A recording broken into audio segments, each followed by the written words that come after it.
answer.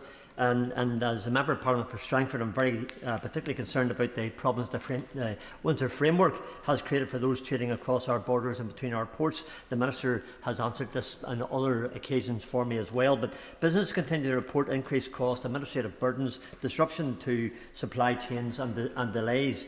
As a result, businesses have stopped trading into Northern Ireland. So given the likely negative economic consequences of this, would the Minister consider what further steps can be taken to reduce these burdens and to ensure smooth trade into Northern Ireland? Thanks so much.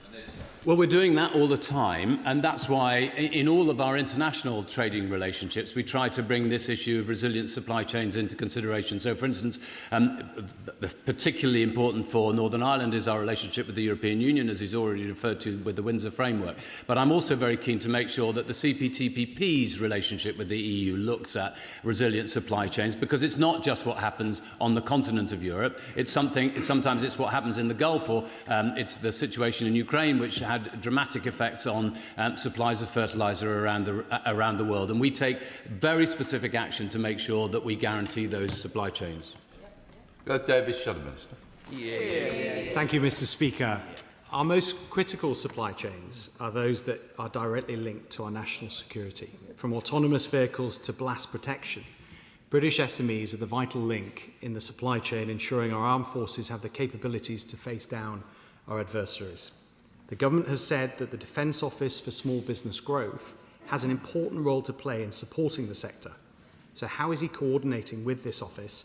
And if I'm a defence SME, how's it going to help me? Well, of course, what is really important in the work that we do in DBT is trying to knit all the different policies that we have together. So, for instance, the trade strategy, which looks at these issues, the critical minerals strategy that we have, the small business strategy, the industry strategy, all of these need to mesh together. But one of the key things that we've done is that we've produced for the first time a growth-driving inputs list, and that specifies the particular elements that are vital for SMEs to make sure that they can grow into the future. That's precisely the kind of action that I think you need to take from a government to be able to guarantee economic growth for the future. Right, David. Well, I'm very grateful. That was a very comprehensive answer to a very different question. Less of an answer, more of an interpretive dance, I think. The fact is that I just want an answer, Mr. Speaker. The fact is that after the delay of the Defence Investment Plan, Defence SMEs have said that that caused great uncertainty and disruption to the sector. But in addition, they are completely confused by the endless offices, initiatives and quangos of this government. And so if he is still in position in a few weeks' time, will he commit to providing more certainty to such an important sector? Look, I know from my own constituency and across South Wales how important it is to have a defence investment plan that really delivers jobs across the whole of the United Kingdom. One of my anxieties about the previous government is it refused to take action either to invest in our armed forces or to make sure that we were able to produce things in the UK rather than rely, for instance, on steel to produce all of our everything that our armed forces need. That's why we introduced our steel trade measures earlier this week. And there's nothing wrong with interpretative dance, Mr. Speaker. As you know, the creative industries are a really important part of our economic future. 5% growth under this Labour government. Number 3, Mr. Speaker. Minister. Morning, Mr. Speaker. I thank my honourable friend for raising this vital sector for island economies. Whisky exports are worth over £5.4 billion in 2025, supporting jobs and supply chains across Scotland. We are supporting distillers through UK Export Finance, DBT's export support, trade promotion and direct engagement with the industry to help business, including small distilleries, to grow, invest and reach new markets. O'Brien. Thank you, Mr. Speaker. Distilleries in my constituency, and I count 9 of them, overwhelmingly rely on kerosene heating oil to make their product. And since President Trump's folly in Iran, they have seen costs rise by 18%. And it's not just the distilleries, seaweed manufacturing, chemical processing at Callanish and the iconic Harris Tweed industry all rely on kerosene heating oil to make their products. Now, domestic consumers in the islands are helped by generous support from the government, but can the Minister outline what the UK government can do to help these energy-reliant industries that keep hundreds of jobs going in Hill and Year keep on going? My honourable friend knows that at this time of year my heart is in the youths, and I wish I was there now sampling a gin cocktail from the Downpour distillery, my favourite of the 9 distilleries he mentions. We're determined to support energy-intensive industries like his local distillers. The supercharger for British industry is being reviewed this year, and we're keen to hear from the whisky industry as we review that support. But as he says, so many distilleries are off-grid and heavily reliant on heating fuels and suffering from the Iran war. That's why we're considering the temporary suspension of tariffs on oil, kerosene. The consultation on that ended a few days ago, and we'll make a decision on it in due course. John Gordon.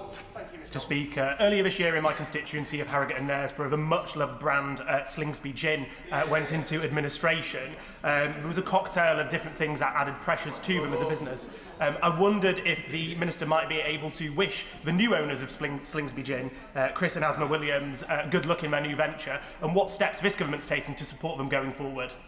Well done. So I absolutely wish his constituents all the best. It's entrepreneurial spirit like that that drives forward the economy. I'll give one example of the support, the big extension of UK export finance, so that businesses like that can find new markets, because the best way to become a more resilient business is to open up and diversify your markets. And I'll gladly put his constituents in touch with people at UK Export Finance to discuss that. Dr. Zubahamid. Number 4, please, Mr. Speaker. Secretary of State. Good morning, Mr. Speaker. The 10-year modern industrial strategy, strong delivery is ongoing on the back of it, and including developing in BICS, the investment in BICS, the long-term industrial intervention to address energy costs. We also have the Advanced Manufacturing Sector Plan, which is sector-specific, cross-cutting measures to support manufacturers right across the United Kingdom. Dr. Subhaman. Mr. Speaker, the Secretary of State will know very well that Glasgow South West is home to a storied nationally significant collection of advanced manufacturing, from Type 26 frigate construction at BAE Systems to small satellites at Craft Prospect to the maritime supply chain at the Malin Group. Can I ask Secretary of State, therefore, what conversations he's having with businesses in Glasgow and Glasgow South West about how we can grow this advanced manufacturing base so that Glasgow can play its full part in Britain's reindustrialisation?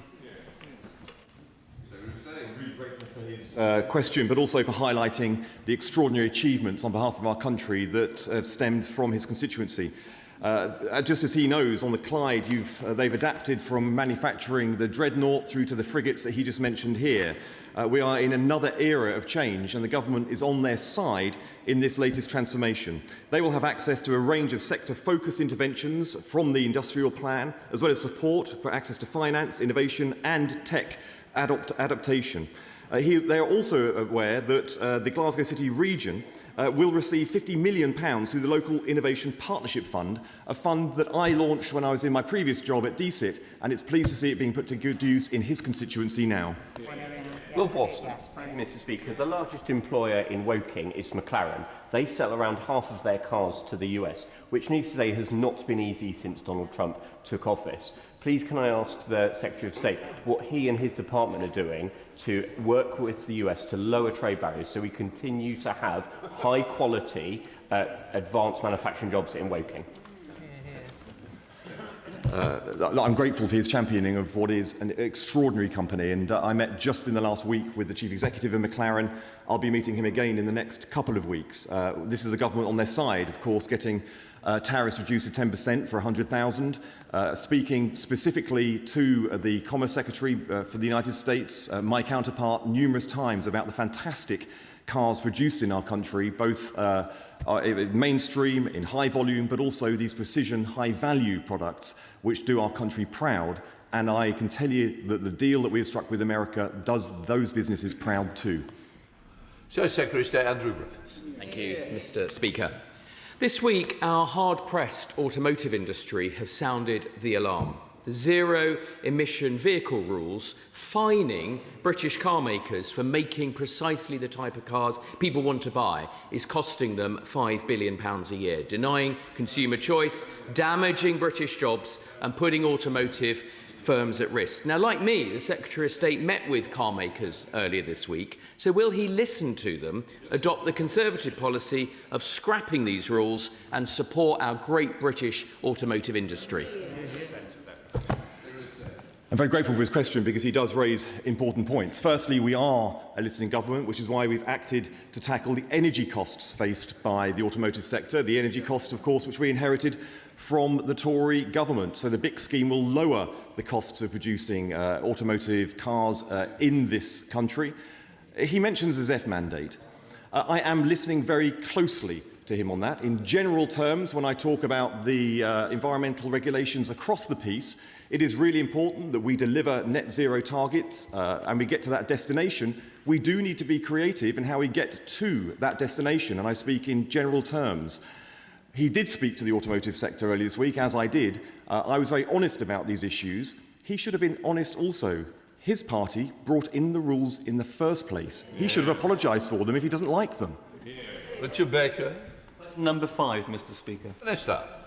Mr. Speaker, we're taking 2 steps to try and drive up our trade with Europe. Firstly, we're seeking bilateral wins with individual countries, like the small modular reactors deal that has just been done by Rolls-Royce in Sweden, or opening up the pilot digital trade corridors that we have with Germany and France.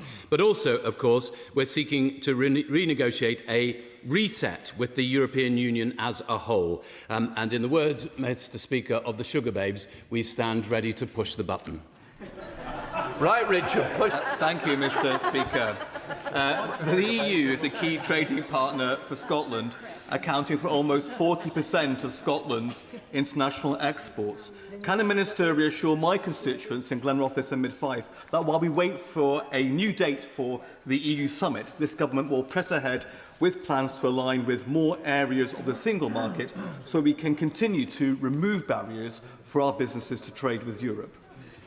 My honourable friend is absolutely right, but not least because looking at the most recent figures, our trade in goods with Europe in the last year has fallen by 2%, but in services it has grown by 7%. All of this shows what a shockingly appalling, shameful, despicable deal was done by the previous government when it came to the European Union. It was bad enough leaving, but the terms on which they left were absolutely appalling for British businesses. We are determined to turn that around, and we will.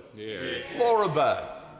Thank you, Mr. Speaker. 10 years on, Brexit continues to have a detrimental impact on Scottish businesses to the tune of almost $4 billion in lost revenue per year. 40% of businesses say that Brexit is the main cause of trade difficulties. One of the worst hit sectors is the farming sector, and lots of farmers in my constituency have written to me, even in the last 2 weeks since I was sworn in, to tell me that Brexit continues to provide barriers for their businesses and trade, including labour shortages, trade friction and long-term uncertainties regarding subsidies. At a time when food insecurity and the cost of living cannot be disentangled from the experience of farmers, what is the Minister doing to support farmers in my constituency to help them produce the food that we need at this crucial time? Well, I want to recruit her to join my campaign to try and make sure that we end up with a better deal with the European Union, so that farmers in the UK can export easily and readily into the European Union, and that we can get goods from across the rest of Europe into the UK easily. But there's so many sectors that are affected. I sat down yesterday with Tracy Emin. She was one of the world's greatest artists. She was explaining to me that the problems that there are since Brexit because of bringing artworks in and out of the European Union into the UK, a really important part of trying to make sure that we remain the second biggest art market in the world. Again, part of the creative industries, which we should be supporting. Sarah Aldey, Liberal Democrat spokesperson. Mr. Speaker, joining the single market and a customs union could boost UK GDP by around £25 billion a year. Single market membership would give the UK access to EU defence programmes, creating high-skilled jobs in aerospace, advanced manufacturing and defence technology. It would restore passporting rights for financial services, reducing costs and administration for firms operating across Europe, and for businesses joining a customs union would eliminate the rules of origin red tape, adding 2 to 8% to the cost of exporting. The current Prime Minister and Chancellor have both admitted that repairing the relationship with Europe is the biggest lever they could pull for growth, and the incoming Prime Minister has stated his desire to rejoin the EU. So will the Minister agree there is political momentum and the desperate economic need now to negotiate a new growth and defence partnership with Europe? Well, I do agree with the broad principles of that. However, I'm afraid that Lib Dems were part of the coalition government that created the momentum towards the Brexit referendum in the first place. And so I'm afraid, I'm not going to sign up to any campaign from the Liberal Democrats.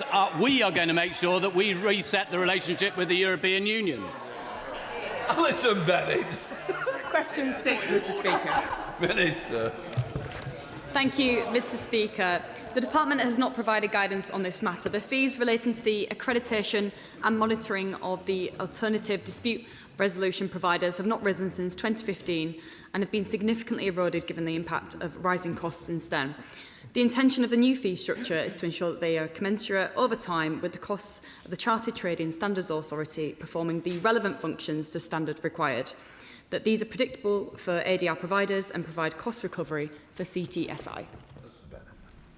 I thank the Minister for her response. Caroline from Linfield owns a small business that provides arbitration services. Since the introduction of the one-size-fits-all fees set down earlier this year, her business model and that of so many other small ADR providers has become nigh on impossible to sustain. Has the Minister considered the impact on the sector for these fee changes?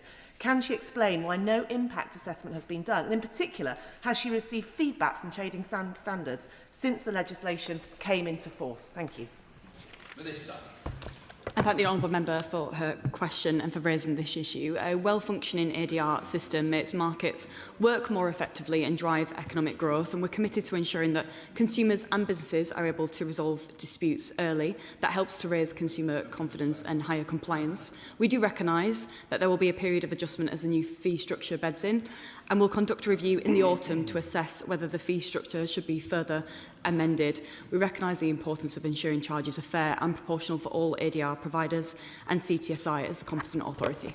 Gagan Mahendra. Question 8, Mr. Speaker. 7.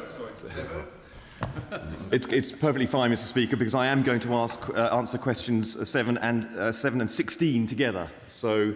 And I can inform the honourable member that we are investing £2.5 billion into tackling the issues surrounding youth unemployment over the next 3 years. And that will include new initiatives, including a further 19 technical excellent colleges to provide high-quality training for jobs in key sectors. Yeah. Mahendra. Thank you, Mr. Speaker. Recently I met with Mission Employable, an incredible charity based in Chorley Wood, which offers supported internships for young people with SEND. It was deeply concerning to hear that, in England, only 6% of adults with learning disabilities are in paid work. Will the Minister outline how he is working with other departments to ensure that the Youth Jobs Grant will not disincentivise employers from hiring people from supported internship backgrounds who are not claiming universal credit? I'm very grateful for his question. He raises an incredibly important issue. It sounds like the work that the charity he references is doing incredibly important work locally. We want to be supporting that work. It is a shame that in the years running up to coming into office, apprenticeship starts had fallen by 40%. We're trying to reinvest in apprenticeship starts and make sure that they are available to everyone from every background and every ability. Good. Thank you, Mr. Speaker. While still at school, I played my part in the creative industries, playing in bands with names as louche as Street Lethal and Cheap Sweeties. It was very lucrative, Mr. Speaker. I've got it. In the modern era, however, that all-important first job is increasingly hard to find because of things such as the Chancellor's jobs tax and the massive 330-page employment rights bill. Will the front bench go to the new Northern Powerhouse cabinet and press upon the Chancellor the need to save our summer jobs and cut the burden on industry? Thank you. Great question. Well, I'm grateful for his childhood experiences. I think in retirement we'll see him in Mamma Mia the musical. My first job was on a battery chicken farm collecting eggs, so I hope that I can take a different path when I move away from the current profession. But I can assure him that we are investing not only the £2.5 billion, but we're also working across departments to make sure that 400,000 students from disadvantaged schools will take up AI and tech skills through the Tech First programme. These are the kinds of initiatives that we are wrapping around young people so they get the support in the age in which we are living. But I have to say, extending the hours for 13-year-olds is not a serious solution to the challenges that we face, and that is the only answer that we've heard from those benches in recent times. Mr. Speaker, SMEs are often best placed to kickstart a young person's career. When I met a group of small business owners at the Crown Pub in Granby last week, many told me that the upfront costs of training and supervision often act as a barrier to taking young people on. So would the Secretary of State set out or update the House on what support the government is taking to incentivise smaller and micro businesses and helping give opportunities to young people? I'm incredibly grateful for his point. He makes a really important point. We have created a specific fund to support SMEs and also young people to start up businesses. It is incredibly important that people from all backgrounds get to explore their entrepreneurial talents, and that's exactly what this government is doing to make it happen. Leon. Number 8, Mr. Speaker. Secretary of State. Thank you very much, Mr. Speaker. I'm very grateful to my honourable friend for her question. We are investing £720 million in Greater Lincolnshire Investment Fund over the next 30 years. It's part of our devolved funding and our support for areas just like hers.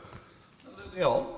I thank the Minister for that, Secretary of State for that answer. News of apprenticeship incentives, Youth Jobs Grant and the Jobs Guarantee will provide a welcome boost for my brilliant young people in Great Grimsby and Cleethorpes, but they and other job seekers will want to know what permanent jobs they can move into. We have huge opportunities and experience in new clean energy and the supply chain.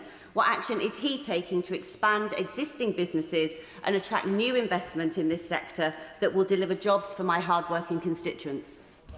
Thank you. She is right. Her constituents are hard-working and they deserve to have a government on their side, and in this government they are. We have invested £140 million into a pilot with the mayoral strategic authorities which will benefit her area. That will connect NEET 16 to 24-year-olds to local apprenticeship opportunities in her area.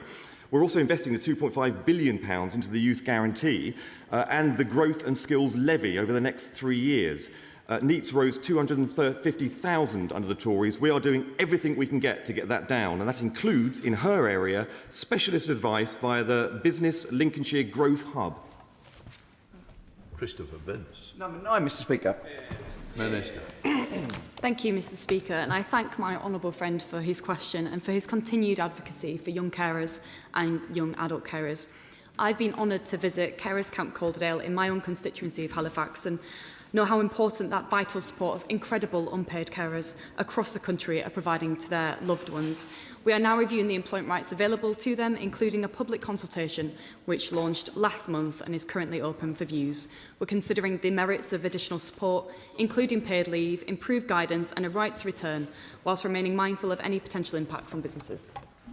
Thank you, Mr. Speaker, and I thank the Minister for her answer and her commitment to unpaid carers. I speak to unpaid carers across my constituency of Harlow all the time, and I want to personally thank them for all they do, caring for loved ones and the wider community as well. However, so many unpaid carers I speak to tell me they struggle to hold down a job, and many of them had to give up really important careers. So I absolutely welcome the government's commitment to a review, which has the potential to be absolutely transformative. But does the Minister agree with me? We must continue to support unpaid carers, both in Harlow and beyond.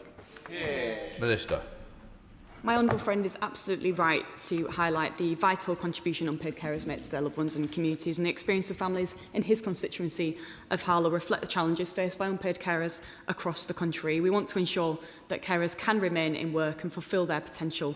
Through our review, we'll make sure we're backing our unpaid carers to balance work and care, as well as the employers who support them in the workplace. Andrew George. Question 10, Mr. Speaker. Minister. Thank you, Mr. Speaker. It was a pleasure to hear the honourable member's contribution at the recent Westminster Hall debate on seasonal hospitality businesses, including those in his constituency. We are delivering permanently lower business rate multipliers for over 750,000 retail, hospitality and leisure properties. backed by a £4.3 billion support package over 3 years, including transitional relief to protect businesses from large bill increases following the re-evaluation. We've increased the Hospitality Support Fund to £10 million over 3 years, building on the previous scheme, to support larger, longer-term projects. I'm committed to working in partnership with industry and across government to support growth and resilience, including through targeted support measures and engagement, including through the Hospitality Sector Council.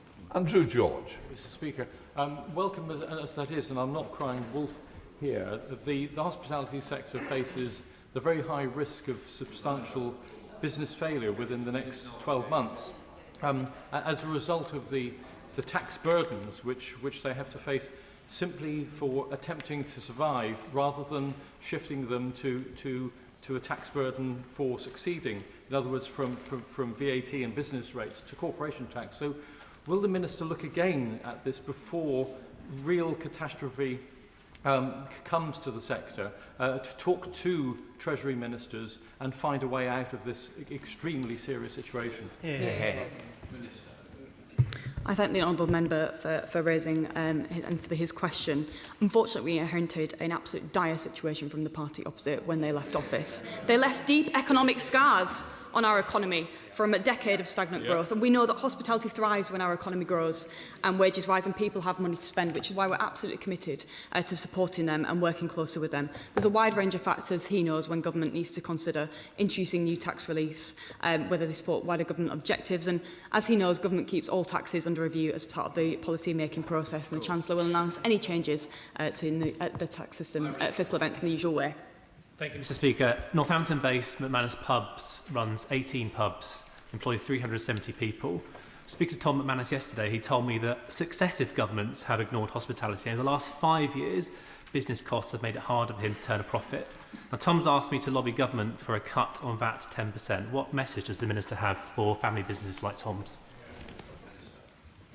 I thank my honourable friend for his question and for raising businesses and their preferences and what they've raised with him in his constituency, and thank him for his continued engagement on this issue and for his constituents.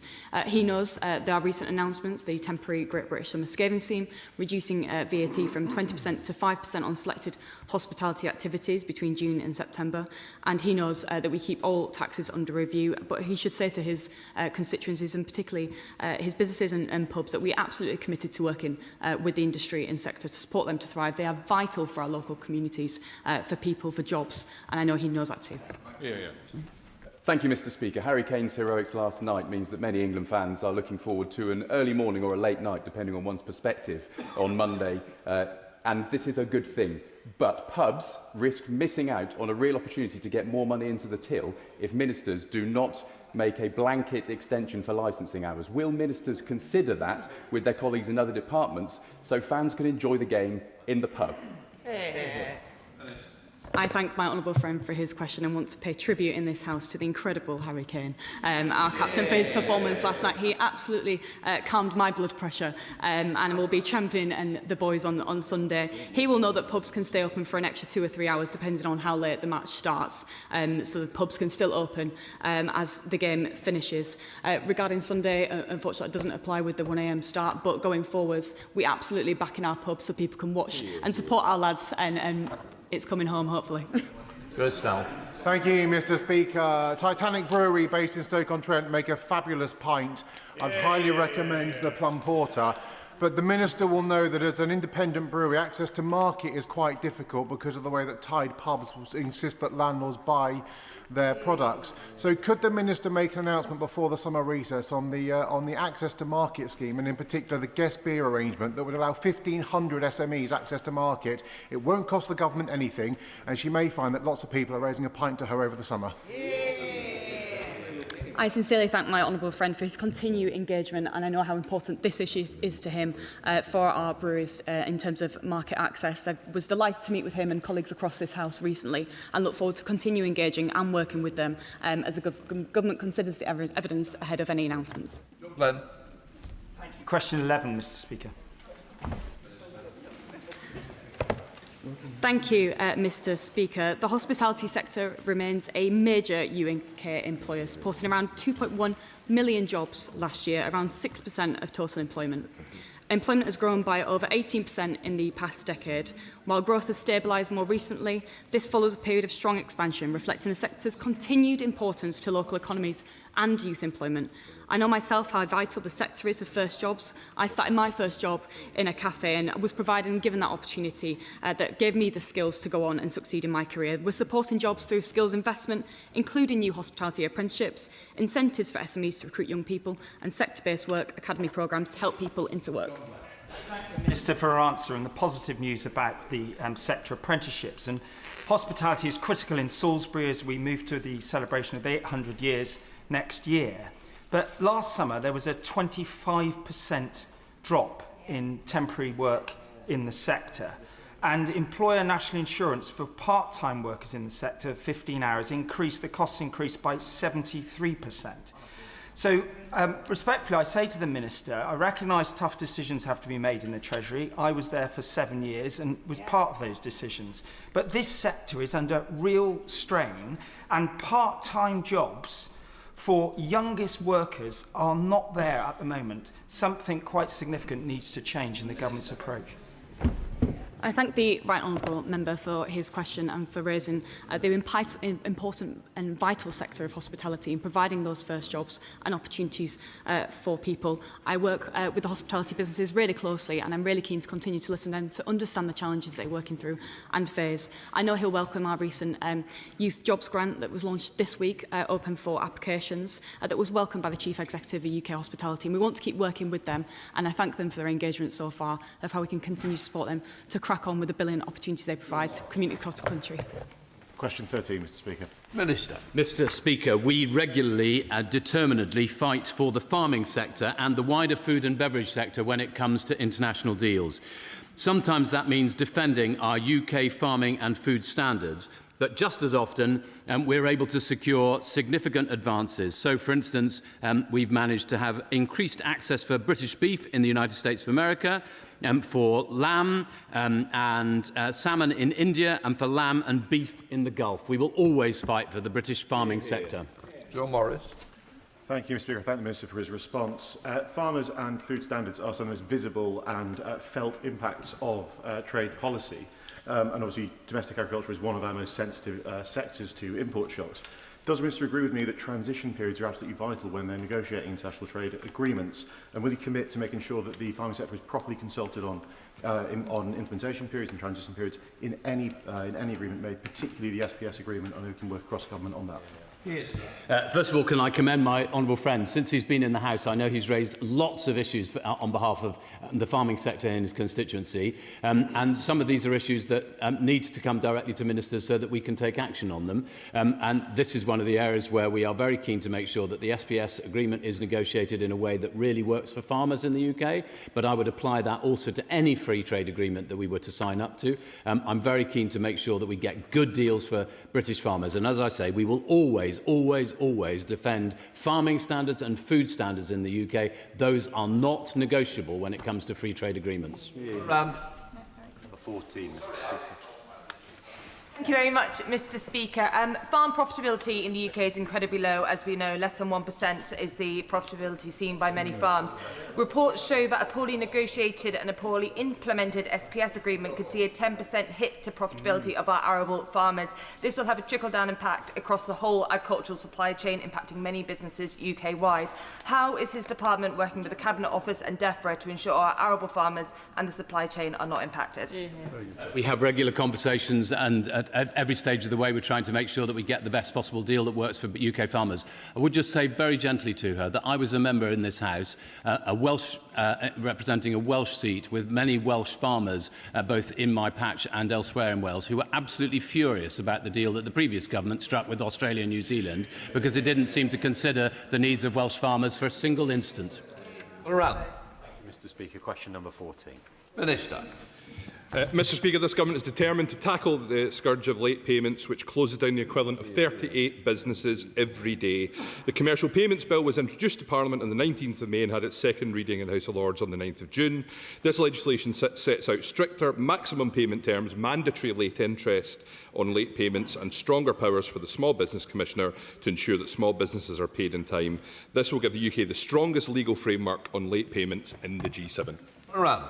Thank you, Mr. Speaker. Small businesses are at the heart of Altrincham and Sale West, and when I meet them, often alongside the Altrincham District Improvement Board, they tell me that one of the biggest problems they face is late payments.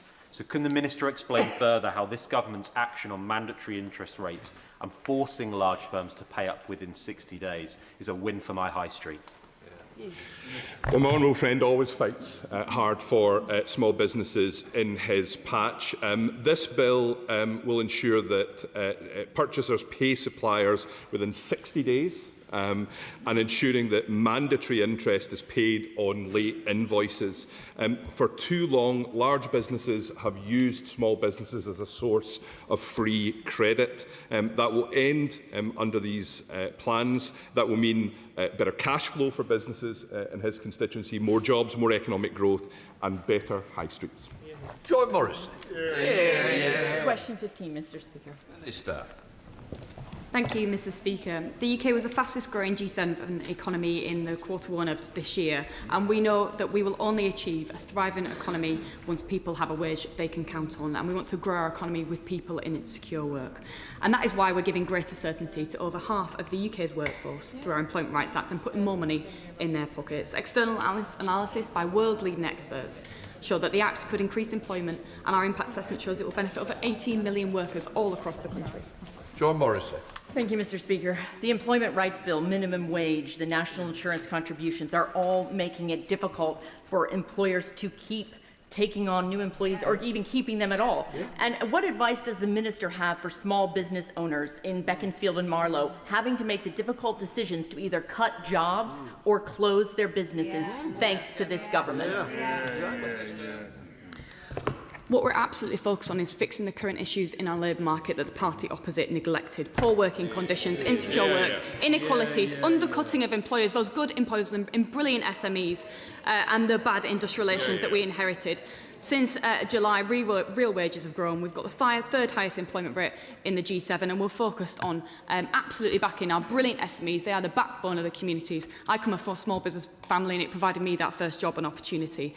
That's why we want to get more people into work with our SMEs, so that we can build that thriving economy where people have a wage that they can get on with. Gag Mahendra on topicals. Question number 1, Mr. Speaker. Secretary of State. Thank you very much, Mr. Speaker. I'm very grateful for the opportunity to say that 1 year ago we published our industrial strategy.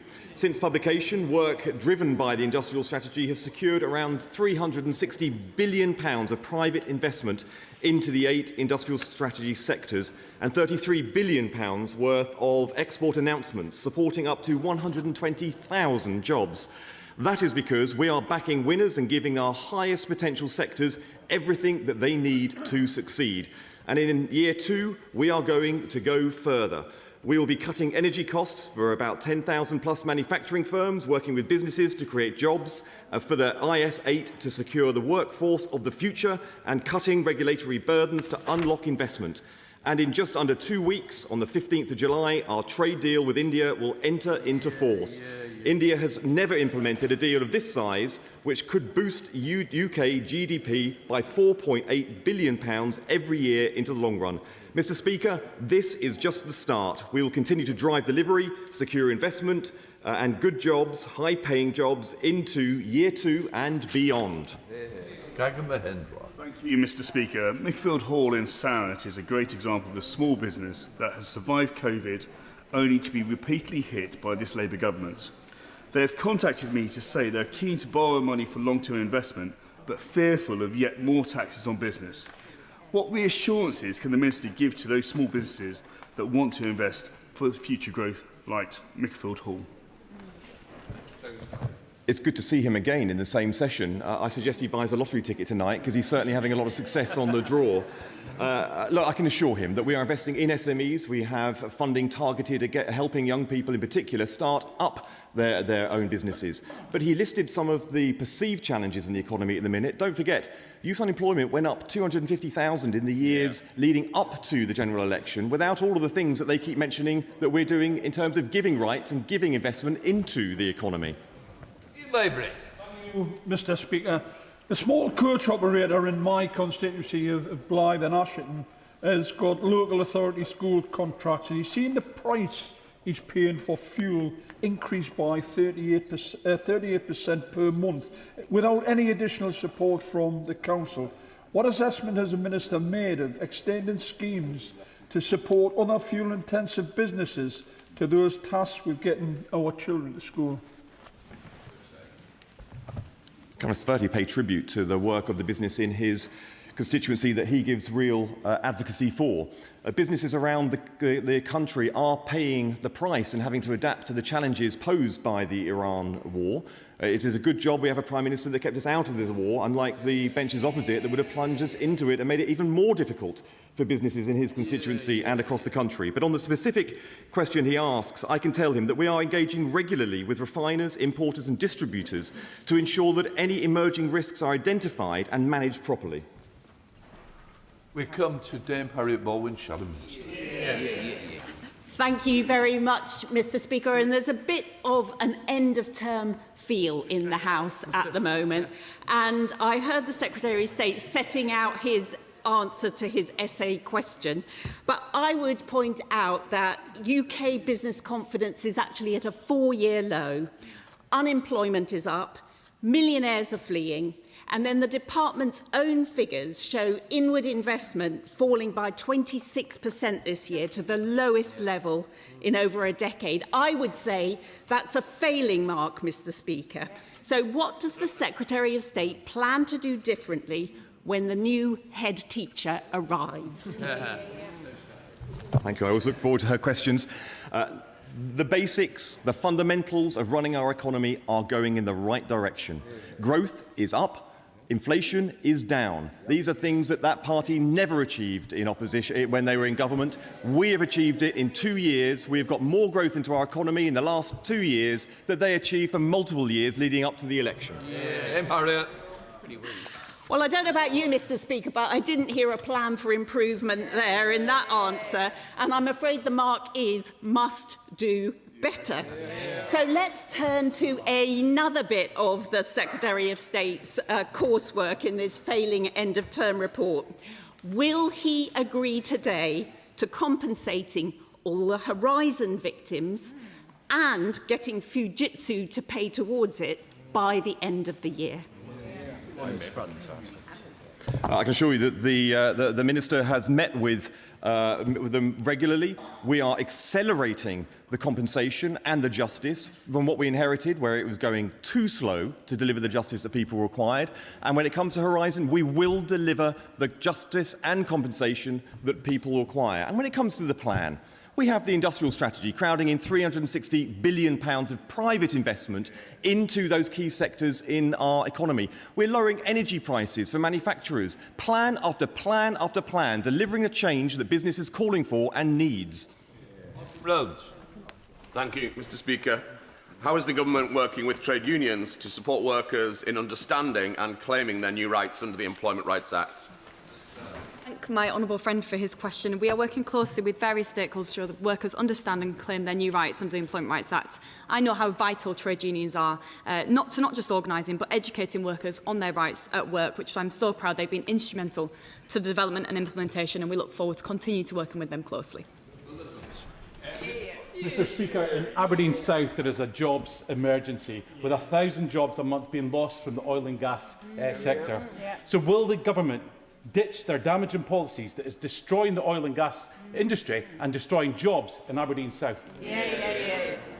This government is investing in record amounts in the transition towards renewable energy. We need to break the dependence that our country has been forced into by that party on fossil fuels. We will do so by creating wealth, creating jobs and businesses in the meantime.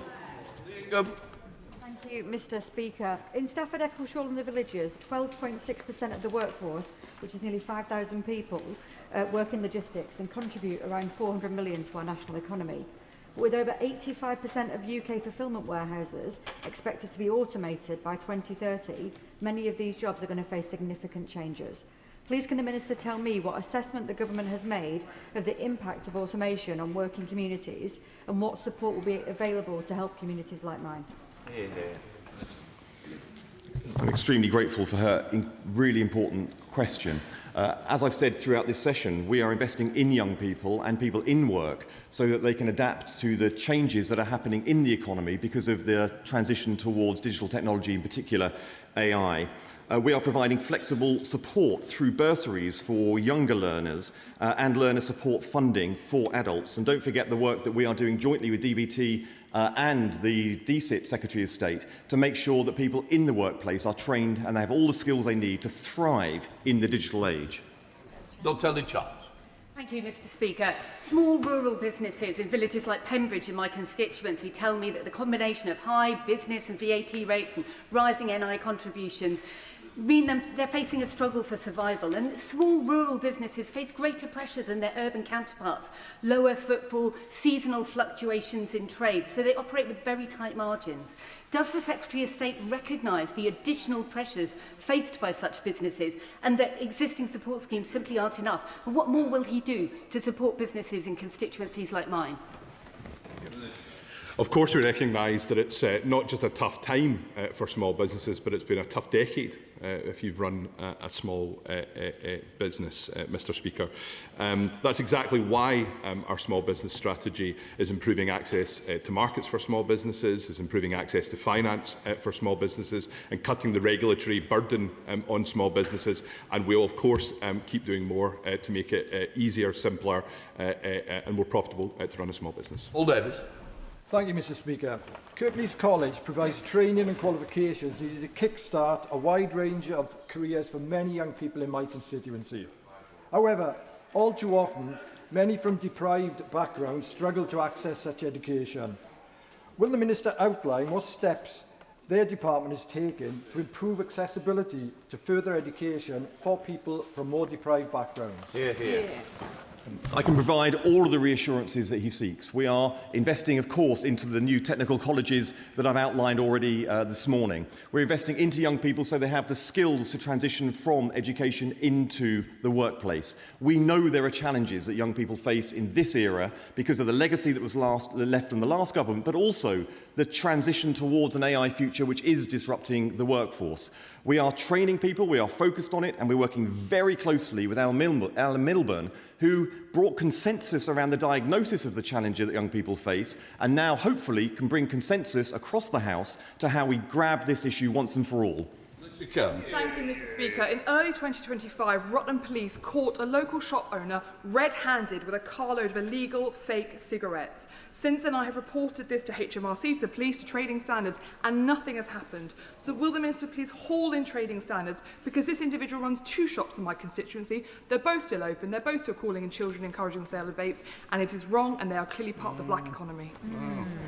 It's infuriating when we see bogus businesses forcing legitimate, valued, independent retailers in particular out of our high streets. She'll be aware of Operation Machanise, where we've put significant resources into tackling the type of crime that she raises. That is becoming a permanent approach under this government. And for my part, I'm constantly meeting with Companies House and the Insolvency Service to talk about how we can improve our enforcement efforts to force these bogus businesses out of our high street to create a space for legitimate businesses.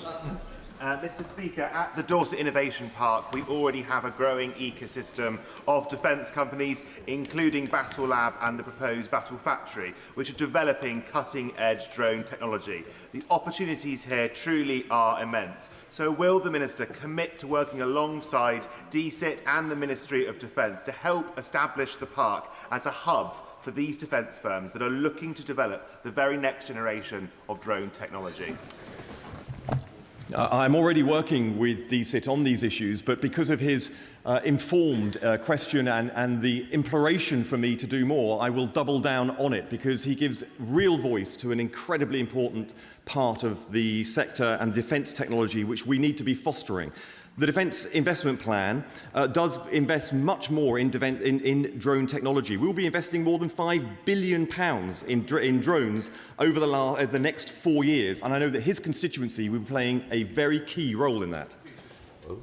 Mr Speaker, Bracknell residents are concerned that two vital local post offices in Crown Wood and in Bracknell Town Centre are both at risk of closure because of the travails of their host stores, Morrison's Daily and T.G. Jones. This follows the recent closure of a post office in East Hampstead. Could the Minister please set out what work the government is doing to protect these vital local services? Well, he raises a really important issue. I know across the country, the future of their local post offices. I should say that under the decision we made to maintain the current size of the post office network, I've been talking to the post office and they are clear that they want this to where there is a risk of disruption, that it doesn't mean the service disappearing. And around the country where there is the potential for a closure, they are advertising for alternative sub-postmasters to take over the businesses. Thank you, Mr Speaker. I welcome the appointment of Parminder Kohli as the Chief Executive of the Office for Investment. He's a personal friend of mine. He'll bring 30 years of experience in the oil industry. But could the Secretary of State set out what measures of success will Parminder face so that we can judge what impact the Office for Investment makes and what role he will play?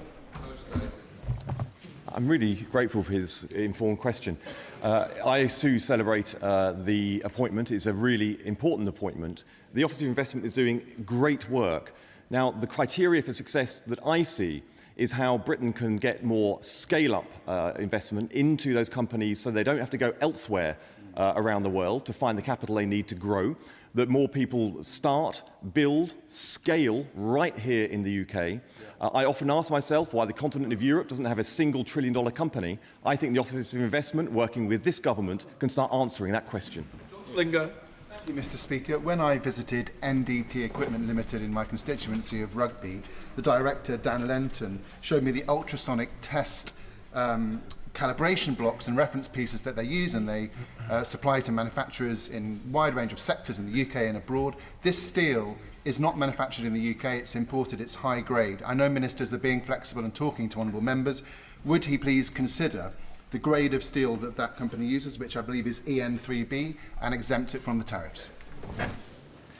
We've already laid out our steel trade measures, which are there to make sure that we have a steel industry in the UK. This is vital for our economic future. I want to make clear that 73% of all steel imports into the UK are not covered in scope of the measure. Of course, I'll look at the specific issue, and if he wants to have a meeting with me and officials, we can make sure that that happens. Will Forster. Speaker, last night this House debated EPR, which is seeing breweries, pubs and other businesses pay twice to recycle glass bottles. What meetings has the Department for Business and Trade had with DEFRA to raise the economically damaging nature of this tax? And if they haven't raised concerns, will they? Hear, hear. I'm grateful for his question. I can assure him that we are having conversations with DEFRA over these issues. We want to make sure that regulation is got right. We do need to incentivise the right behaviour and also the circular economy, but we need to do so in a responsible way. And we are always engaged with the sectors that are impacted, not just because of regulatory measures, but also because of external measures that are facing our economy. Jane Kirkham. Mr Speaker, this government's critical minerals strategy was a fantastic achievement with clear targets, and it will kickstart a nascent industry. To take the next step to get the sector up on its feet and to a more competitive place, will the Minister support a government price certainty mechanism for lithium?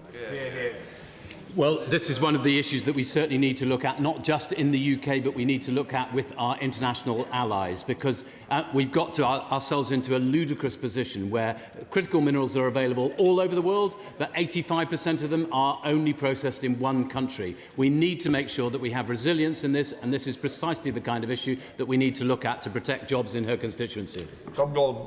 Mr Speaker, I recently visited Envirovent, a manufacturer and supplier of sustainable ventilation products just outside Harrogate. They were recently awarded as part of the Sunday Times Best Places to Work 2026, and they recently produced their 3 millionth unit of ventilation fan. So will the Minister join me in congratulating them on these achievements and perhaps come and visit and see the fantastic work they do for the people of Harrogate and North Yorkshire? Well, I certainly join with him in celebrating the success of his business and every business across the country that is doing such great work for the people who work in them and our economy overall. I would certainly like to hear more about it, and if I get the opportunity, of course, visiting would be a pleasure.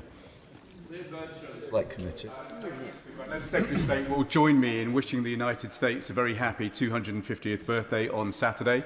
It was, of course, John Pym and members of this House 4 centuries ago who helped found the American economy, and I know the whole House will wish the young Republic well on Saturday.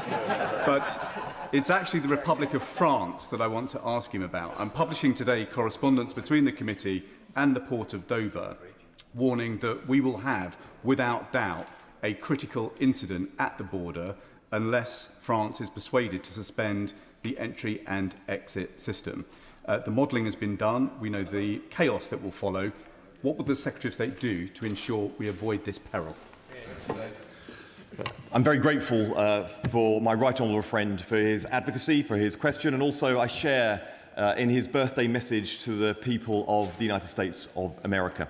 When it comes to the issue at hand, the Port of Dover, I know that the Department for Transport is engaged in this, and also the relations that we have with the EU, thanks to being functional, thanks to being productive, these are issues which we are working with them on to make sure that the scenario that he outlines as worst case does not come to pass.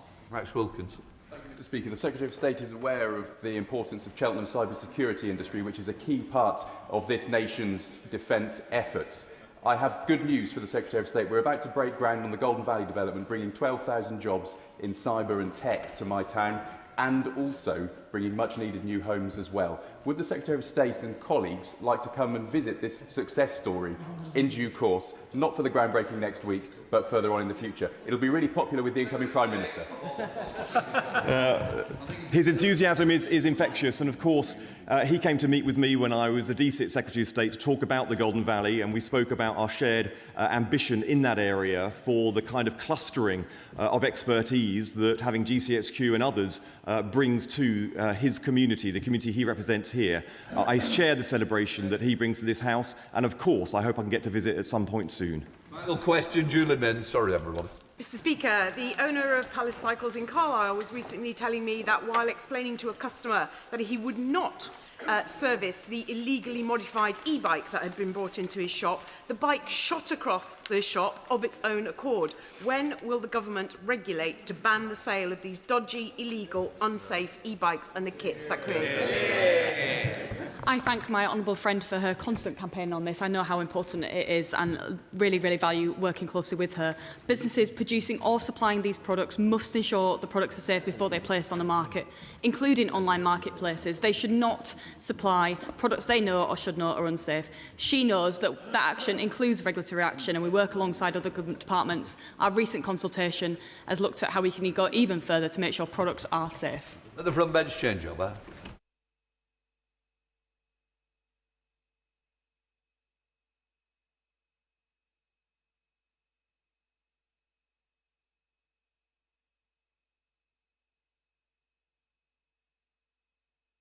Come to business questions. Shadow Leader of the House, Jesse Norman. Thank you, Mr. Speaker. Recognising that the real Golden Valley is in Herefordshire, will the Leader of the House give us the forthcoming business? Leader. Mr. Speaker, the business for the week commencing the 6th of July will include Monday the 6th of July, consideration of Lord's amendments to the National Security State Threats Bill, followed by a motion to approve the draft environmental permitting, waste controlling or transporting and relevant functions of primary authorities amendment, England, Regulations 2026, followed by a motion to approve the draft infected blood compensation scheme amendment, Regulations 2026, followed by a motion to approve the draft industrial training levy, Engineering Construction Industry Training Board Order 2026. Tuesday the 7th of July, opposition motion, the second allotted day, debate on a motion in the name of the official opposition, subject yet to be announced. Wednesday the 8th of July, a debate on a motion on UK rearmament and war-fighting readiness, followed by a general debate on corridor care in the NHS, the subject for these debates determined by the Backbench Business Committee. Thursday the 9th of July, a general debate on a ban on trade with illegal Israeli settlements, followed by a debate on a motion on the impact of strategic lawsuits against public participation, the subject for these debates determined by the Backbench Business Committee, and on Friday the 10th of July, the House will not be sitting. The provisional business for the week commencing the 13th of July includes Monday the 13th of July, second reading of the Immigration and Asylum Bill. Tuesday the 14th of July, remaining stages of the Representation of the People's Bill, followed by, if necessary, consideration of Lord's amendments to the Steel Industry Nationalisation Bill. Wednesday the 15th of July, Opposition Day, the third allotted day, debate on a motion in the name of the official opposition, subject yet to be announced. Thursday the 16th of July, the Sir David Amess Summer Adjournment Debate, the subject for this debate being determined by the Backbench Business Committee, and the House will rise for the summer recess at the conclusion of business on Thursday the 16th of July and return on Tuesday the 1st of September. I thank the Leader very much for the business. I know he and the whole of the House will want to join me in congratulating the England football team on their win last night. I must say, I'm not sure we should be thanking them for the trauma and heart-stopping cardiovascular workout that I at least experienced right to the end. The Prime Minister was quite punishing about the Liberal Democrats at Prime Minister's questions yesterday for their sanctimoniousness. And let's be clear, I think we can all agree he was spot on. But sanctimoniousness is not exactly something that the Prime Minister has been immune from himself. He was extremely rude about the state of the public finances after the general election. He promised tough decisions, I quote, to fix the foundations. The imaginary £22 billion black hole he inherited needed, he said, candour, discipline and hard choices. These tests should apply here too now with the Defence Investment Plan. That plan commits £15 billion in additional defence spending over 4 years, of which £4.7 billion will be confirmed at budget 2026. In other words, the plan, which comes 394 days after the Strategic Defence Review and on the eve of a NATO summit, is partly unfunded from the moment it was published. This is not what candour looks like, Mr. Speaker, or discipline or hard choices. And irony of ironies, the further £10 billion reportedly needed for the DIP is itself precisely the kind of unfunded bequest to the next government that the Prime Minister himself claims to condemn. And of course, the plan is too small. The government says 3% is its ambition for the next Parliament. Getting to 3.5%, the UK's core NATO commitment by 2035 requires about £25 billion a year more in today's terms. The government's offered no funded pathway to either figure. Little wonder the plan has been so roundly criticised by defence experts across the board. I know the Leader will feel tempted to make comparisons with 2010. Perhaps I may remind him that the UK was reeling from the global financial crisis at that time. A very different US president was in the White House. Ukraine was not at war, and Russia was not threatening members of NATO directly. But of course, cost escalation in defence is just part of a wider British problem with major national projects. HS2 is the starkest warning. As far as I'm aware, and I spent 2 years at the Treasury trying and failing to stop it, HS2 is still constructing a gigantic so-called bat protector at a cost of more than £100 million in order to protect 20 or so pairs of endangered bats. There is little or no evidence that such a bat protector will do so, or indeed to think that a few nets with some bells on them would not be at least as effective. In other words, Edward Lear himself could not make this nonsense up. Now we have Northern Powerhouse Rail. This week, the Public Accounts Committee reported that the government still lacks a convincing plan to manage spend or prioritise benefits within the £45 billion rail budget. Unclear scope, optimistic costing, weak governance, late trade-offs. That is how large projects get into serious difficulty. Other nations have shown they can do it better. Norway built the world's longest and deepest subsea tunnel for about £450 million at the time of completion. We should be asking why we cannot do the same. We've got a great model nearby of our own in the Buckingham Palace resurfacing programme, which cost £369 million over 10 years. But this is the lesson for restoration and renewal of the House of Commons, the House of Lords and the Palace of Westminster, the cost of which is currently estimated at up to astonishing £12 to £19 billion. No one doubts that the Palace of Westminster badly needs restoration, and it needs a decision on that soon. No one disputes these points. The fire risk, asbestos, failing electrical and mechanical systems are real. But Parliament cannot ask parliamentarians, and through them the poor, long-suffering taxpayer, to support a project of this scale without demonstrating the same disciplines it requires of others. Cost forecasts, not merely, but a stated and effective governance, a capped budget, independent challenge and proper named accountability. So I ask the leader if we can have at least 2 debates in this House on restoration and renewal. One to discuss the issues in detail, and then another in relation to an authorising motion. Leader. Thank you, Mr. Speaker. And let me join the right honourable gentleman in sending our congratulations to the England football team, and we all look forward to the early hours of, I think, Monday morning. Mr. Speaker, before I respond to the right honourable gentleman, let me, for a personal tribute, to my predecessor, Sir Neville Trotter, who was the Conservative MP for Tynemouth for more than 20 years and who unfortunately passed away at the weekend. We, of course, Mr. Speaker, had our political differences. But he was a much-respected politician who dedicated his life to public service. And my thoughts, and I'm sure the whole House's thoughts, are with his family and friends. I also want to congratulate, Mr. Speaker, the new Clerk of the House, Eve Sampson, on her appointment as the 53rd Clerk of the House. Eve has worked in the House for almost 40 years. She brings a wealth of experience into the role and will be a distinguished successor to Tom Goldsmith. And, Mr. Speaker, she will also make history as the first woman Clerk of the House. This week, Mr. Speaker, the Youth Jobs Grant was launched. Businesses who take on jobless youngsters will be offered thousands of pounds in the latest boost to youth employment support. It's a practical step that helps business investment in young people while giving them the confidence, the skills, the experience and the support that they need to embark on their careers.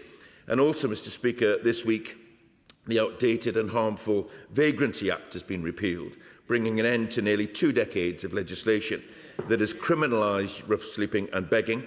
Repealing the Act is a vital step to ending a system which has failed to address the causes of rough sleeping, and it shifts the focus towards prevention and long-term solutions.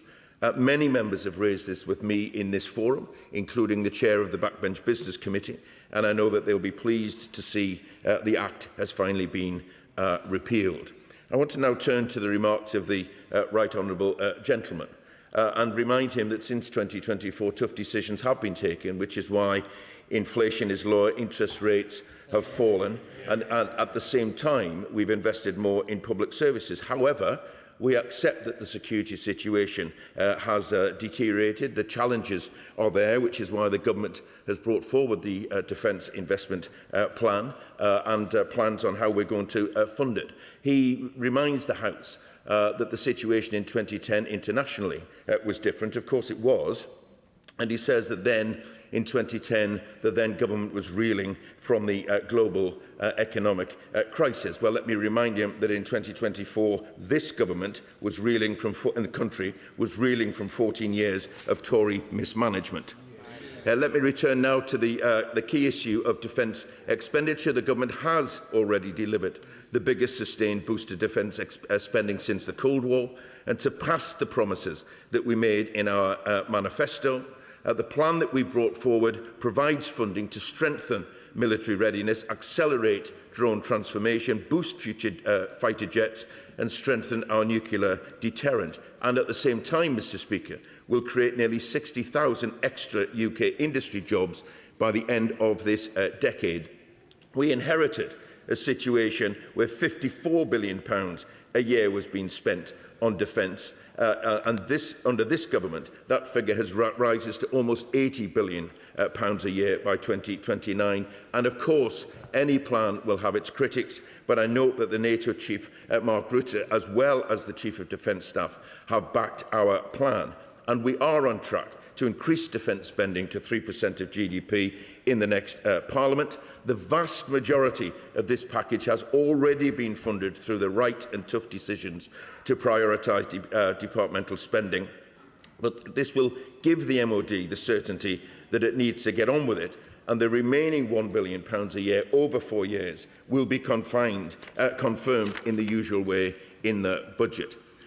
With regard to R&R, the Right Honourable Gentleman is absolutely right about the need for any major project to be managed properly and to make sure that where taxpayers' money is concerned, that we get value for money.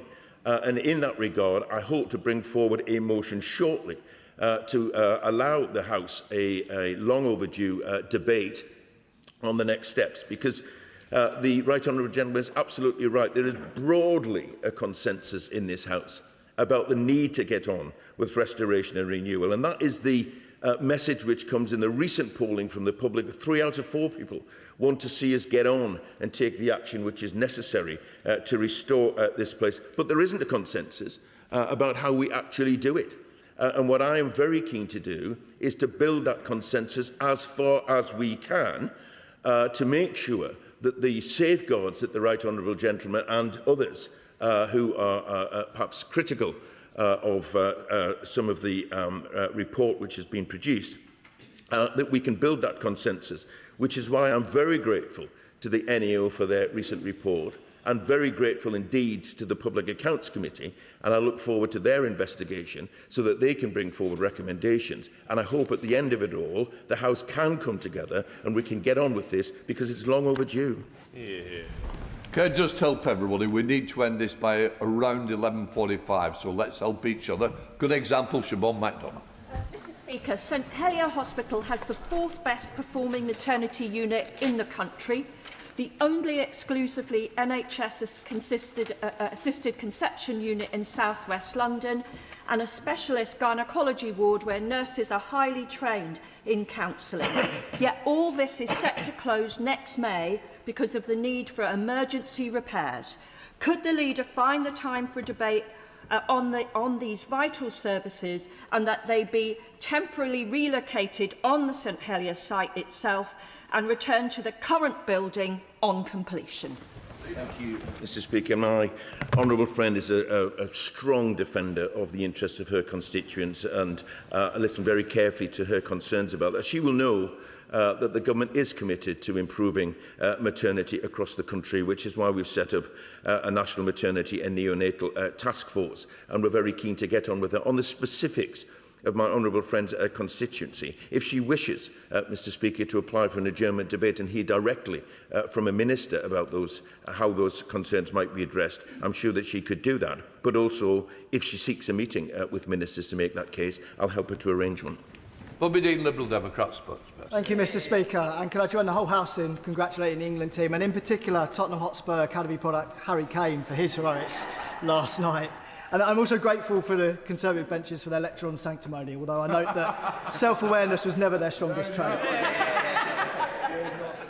Mr Speaker, this week my community was rocked by the news that Coughlan's Bakery, a family-run business that's been operating in the local area for 89 years, is going to close its doors for the last time. And I just want to read out a bit of their statement from their announcement. They say that this is so devastating, as March was a fantastic month, as was last year with our growth and the new store openings. But as soon as April's new government rules kicked in on national insurance, wages and rates, it instantly hit the high street. Now, I think this shows that this is government policy directly killing long-term run family businesses. And we warned about this before it happened. And when we warned about it, we were told from the benches opposite that we couldn't fund public services without these rises in business taxes. But let me make it clear, you will no longer receive any tax income from this local business anymore, and I fear that the revenue loss will continue to grow over the course of this year. So will the government organise a statement from the relevant departments explaining what they're going to do about small businesses in distress, outlining how many are at risk and how many have already closed since April? Mr Speaker, and I'm concerned obviously to hear of a business, particularly one which has been around for such a long time and has served a community when it closes, and I'm genuinely sorry to hear of that, because small businesses are at the heart of our local communities and economies, and we are committed as a government to support them in every way that we can, which is why our small business plan will save businesses time and money, boost access to finance and create new opportunities. But I do understand that for some businesses there is an alternative scenario. We're also supporting businesses, Mr Speaker, through a £4.3 billion business rate package, which will help a large number of businesses. But I would also gently remind him that I understand the point he's making about national insurance. It was done in order to spend more and invest in our public services, and you can't have it both ways. Liberal Democrats constantly talk about the need for more spending on all sorts of things, and yet when it comes to a difficult decision about voting for the money, they vote the wrong way. Paul Wall. Thank you, Mr. Speaker. Shabir Ahmed was the ringleader of a disgusting Rochdale grooming gang, convicted of serial rapes against young white girls, but also repeated rapes of a young Asian girl. Today, Shabir Ahmed is being released from prison with a restriction that he shouldn't enter Rochdale or Oldham boroughs.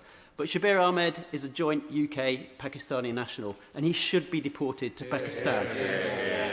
Does the Leader of the House agree with me that the Home Office and the Foreign Office should do everything possible within their power to make sure people like Ahmed are deported and that their victims never ever get to face them again?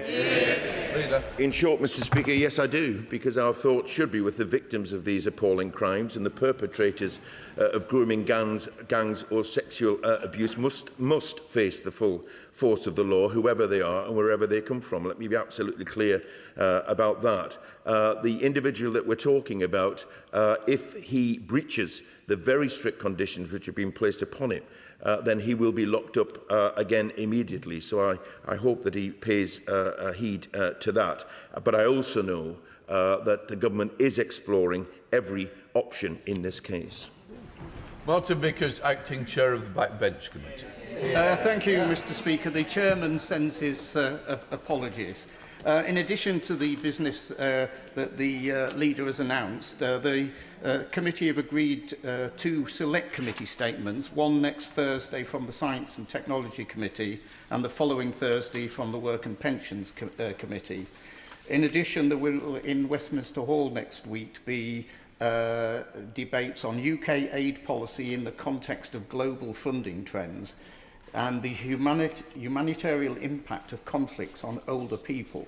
And on Thursday, government support for the Lobular Moonshot project. The following week, isolation and hidden deprivation in coastal communities and the impact of the national planning policy framework changes and capital funding for changing places. I would urge members to take part in the Sir David Amess debate, which the Leader refers to. It's an opportunity to raise any constituency matters and perhaps avoid having to come to the Backbench Business Committee and us finding more time for those debates. In addition, Mr. Speaker, if the Leader could give the committee early notice of debating time in September, particularly if it's going to be on the first day back. Moving on to my own question, Mr. Speaker, the Leader will be aware, I'm sure, of the long-running campaign by the National Association of Retired Police Officers in respect of the injustice that widows and widowers can be deprived of their pension if they remarry.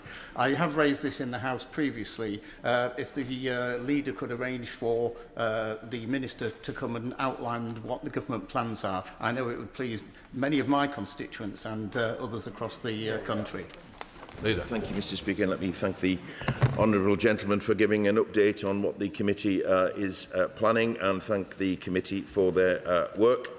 We were able to provide more time in response to the chairman's request last time, I think, and it's good to see that coastal communities are getting a hearing. I also am pleased to confirm, as I did in my statement, that the Sir David Amess debate is taking place and echo the words of the honourable gentleman that it's a good opportunity for colleagues to raise any concern really with that. I'll give early notice where I can of what the plans are for September when we return. In terms of the police pension campaign, the honourable gentleman has been an assiduous campaigner on this matter. and the 1987 police pension scheme is now a closed scheme, superseded by the 2015 scheme. There are no further plans for further improvements to the benefits accrued under it. However, I will make sure that ministers have heard his concerns, and should he wish to make them personally in a meeting to them, I'll help him to arrange that too. Can I declare non-pecuniary interest as the chair of the PCS Trade Union Group in Parliament itself? The Leader of the House and many members will know that since the payment of civil service pensions has been outsourced, there's been near chaos, with many civil servants unable to retire because they've not received information about their pensions. Other civil servants who have retired not even receiving their pensions. The ministerial statement said yesterday that there will be an update to Parliament shortly, and that government will not hesitate to take firm action for continued underperformance with regard to capita.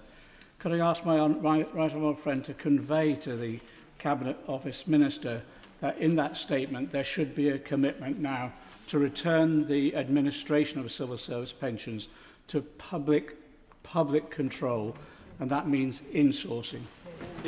Thank you, Mr. Speaker. And I thank my honourable friends campaigning on this matter, and indeed it's been raised very often with me in this session. I had hoped that there will be an update to the House. I am still of that hope, and I hope that it happens very, very soon indeed. What the Minister says at that point is, of course, a matter for the Minister. I don't want to preempt that, but I think we should expect that update when my right honourable friend and others can raise concerns directly with the Minister. Brilliant. May we have a statement from a DWP Minister on the lack of availability of routes for honourable and right honourable members to contact the department on behalf of particular constituents who, as in the case of one chronically ill lady whom I represent, have lost universal credit, who wish to challenge this, and who in her case has been struggling for more than a year, whereas we have only been struggling for the last 6 months to get an answer out of the department. When he sends on this request, as he always assiduously does, may I include a summary sheet for him to include with his letter to the Minister about this particular case? Thank you, Mr. Speaker. He may indeed include that, and I will take that up with the Minister, because I know that his frustrations are shared by many members of the House. So if he lets me have that information, I'll get on with it. Melanie Hall. Very much, Mr. Speaker. Will the Leader of the House join me in congratulating Serhat Erdogan and his team for the successful opening of Cafe Victoria? He's taken on a long empty shop in Grimsby town centre, and I think this really shows great confidence in the local economy of Great Grimsby and Cleethorpes. The government launched community auctions for empty shops, and I wonder if you could help me get a government statement on progress on community auctions. Thank you, Mr. Speaker. Let me join my honourable friend in congratulating everyone involved with the opening of Cafe Victoria. I know the trials and tribulations of coastal communities, and I know the important role that cafes and hospitality play. If my honourable friend wants to make the case directly to a minister and get that update, then I'll help her to achieve that. Daisy Cooper. Thank you, Mr. Speaker. The Honourable Member for Makerfield and Prime Minister in waiting has said that his approach to devolution be one of urgency, and yet we understand that there might be conversations going on about delaying announcements on local government reorganisation and devolution of powers in order that the new Prime Minister has the glamour of announcing them. So could I ask the Leader of the House, will he please put those rumours to bed and confirm that announcements on the creation of unitary authorities in Hertfordshire and elsewhere will be made in this House before the summer recess, so that members of this House can ask the government questions, and so that local authorities have certainty to go ahead with local government reorganisation without further disruption to vital services like SEND and social care? Thank you, Mr. Speaker. And let me just think about what the Honourable Lady has said there, and find out from the Department what their plans are. But in terms of what might or might not happen in the future, let me just reassure her and the House that there will be continuity of government. Of course, if there's a new incoming administration, then it's not unreasonable for that administration to look at plans, but they will be absolutely aware of the need for local areas and local government to plan for the future. So let me think about the first bit and let me reassure her that whatever happens in the future, I would expect the next administration to want to get on with it. Mr. Speaker, many of us remain frustrated by delays to the Royal Mail postal deliveries. My constituent Anthony Barnes was removed from a treatment waiting list on 3 occasions because hospital communications didn't arrive in time. Now, I've encouraged local healthcare providers to use Royal Mail's NHS-specific barcode, which prioritises delivery for Health Board correspondence. So can I ask the Leader of the House for a ministerial update on Royal Mail's performance, including uptake of the NHS-specific barcode? This will be important to many of our constituents across the UK. Leader. Thank you very much indeed, Mr. Speaker. The consequences that Anthony faced due to Royal Mail delivery are simply unacceptable. My honourable friend is right that this is an issue that affects constituents right across the country. I'm pleased to say that the Business and Trade Committee are continuing to look at Royal Mail's performance, but I will raise this matter with the department on my honourable friend's behalf. A bit more. Thank you, Mr. Speaker. Back in 2022, the Keighley Cougars were awarded over £2 million to replace the Danny Jones stand, which is in dire need of repair. But Bradford Council have still not yet made a decision on this money being released, despite it going to the Keighley Cougars in 2022. So can we have a debate in this place about how we unlock money that had previously been allocated through the Keighley Towns Fund so we can get these projects underway for the benefit of my residents in Keighley? Thank you, Mr. Speaker, and let me wish the Keighley Cougars well in their endeavours, but also I hope that Bradford Council have heard the honourable gentleman's concerns, and that I hope that they can get on and get the positive response that he seeks. If that isn't forthcoming, perhaps he would seek an this government gives to local support. Whereas, Mr. Speaker, Rick Riscola, a son of Hale in my constituency, was a security guard in the Twin Towers on 9/11 and is widely credited with saving 2,700 lives while sacrificing his own. Decorated in his career in both the British and US armies, Rick was truly a national hero. Ahead of the 21st anniversary of 9/11, would the Leader of the House grant a debate in government time on the heroes of 9/11, and would he also help me secure British and US Army representation at a ceremony in Hale on 9/11? Thank you, Mr. Speaker. And I thank my honourable friend for raising this matter to the House. He's absolutely right to highlight the bravery shown that day by Rick Ricori. It is an absolutely remarkable story on what was a very dark day indeed. As we approach the anniversary, Mr. Speaker, I hope that my honourable friend might consider applying for an adjournment debate to start what I think will be a build-up to a prolonged and important celebration, or commemoration rather, of those dreadful events in terms of making sure that there are service men or women there. Then I hope that the MOD has heard that. If not, then I'll point it out to them. Robert Jenrick. On Tuesday, we learnt that the only 2 major road projects in the East Midlands, the A46 in Newark and the A38 in Derby, were to be scrapped. So many questions remain. How are these projects chosen? Why are the only projects being scrapped in the whole country those in the East Midlands? Who, if anyone, was consulted? The Labour Mayor of the East Midlands was not. How much money has been wasted over the last 10 years getting to the point that we are today? Does the Department for Transport even support this decision, given that the only communication that we've had, by which I mean myself, the Member of Parliament for Lincoln and the Labour Mayor of the East Midlands, has come weirdly from a special advisor in number 10, not from the Secretary of State for Transport? It really is a mess. Can the Leader of the House ask the Secretary of State for Transport to be in touch with those of us who are interested in this matter and come to Parliament to answer questions on it? Thank you, Mr. Speaker. Yes, in short, I will ask the Secretary of State to ensure that MPs from that area, including the Right Honourable Gentleman, do get the information that they seek. These are very tough decisions indeed, Mr. Speaker, because on the one hand, it's quite right that members on the other side, indeed on our side, are calling for greater expenditure on defence, which is why every department has been asked to look at its spending commitments, including transport. These are tough decisions. I do understand that they are frustrating and can have a big effect on local areas, but I will seek a meeting for the Right Honourable Gentleman and local MPs so that they can make their case to the relevant minister. Thank you, Mr. Speaker. The Leader of the House will know that I never miss an opportunity to raise the state of Staffordshire's roads, but I appreciate they may not have heard this variant before. Residents in Church Eaton have reported a sinkhole on their high streets. I've seen it. It is a sinkhole that nobody seems to be able to get filled in. It's on a main road. It's close to a local primary school and has become something of a legend amongst local residents, to the extent that one constituent wrote a poem about it.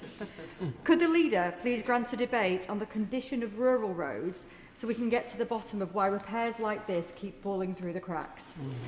Thank you, Mr. Speaker. My honourable friend has been a doughty campaigner for her constituents and the issue of local roads, and I pay tribute to her for that. Her constituents are rightly angry about this issue, and I expect better.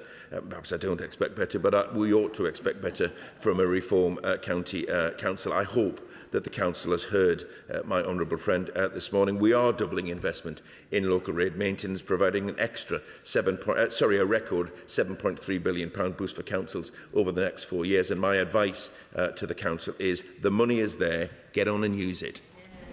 John Glenn.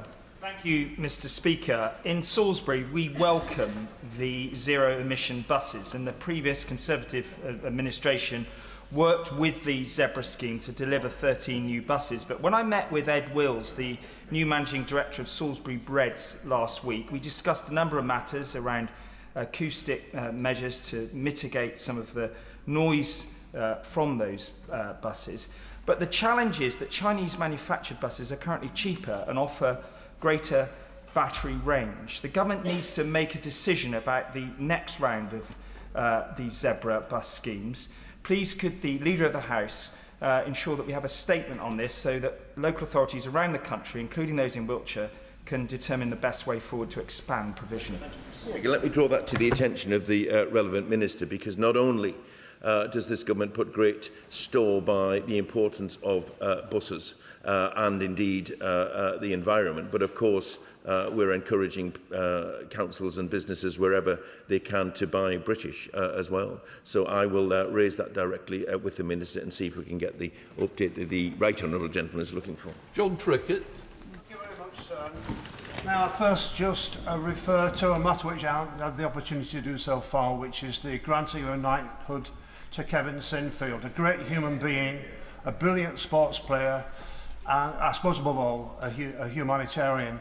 But the distinguishing character of him is his modesty, but modesty cannot be attributed to the new boss at Royal Mail, who is driving that company into the ground in spite of the efforts of the posters.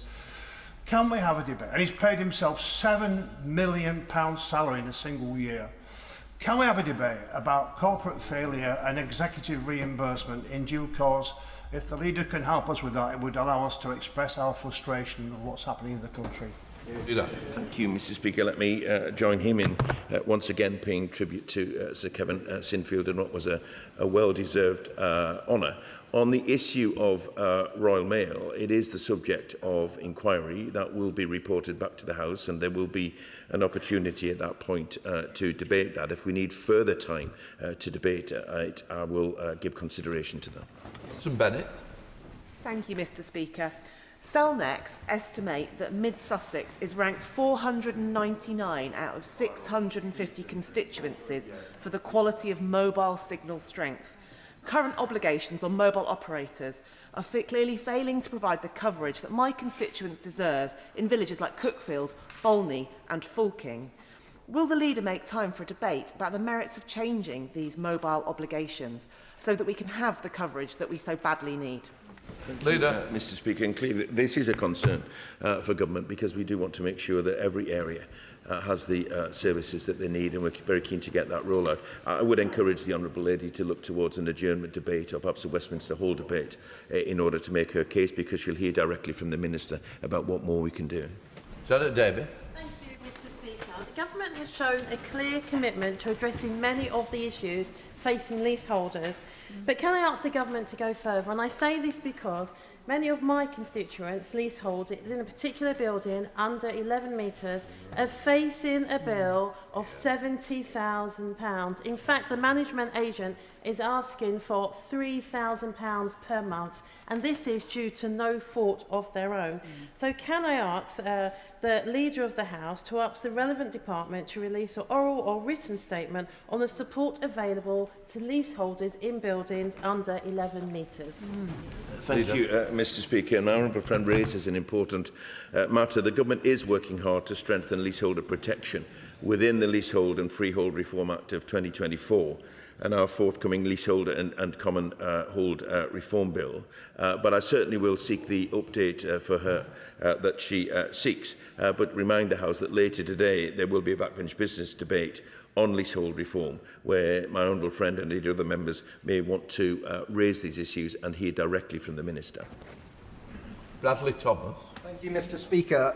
The House will be delighted to learn that 17-year-old Leo, who I previously mentioned in this House, is now cancer-free after being matched with a stem cell donor. This is excellent news, and Leo is up for an award, the BBC Make a Difference Young Hero of the Year award that's coming up. Will the whole House join me in wishing Leo the best of luck, and perhaps the Leader of the House will also root Leo on to go and win?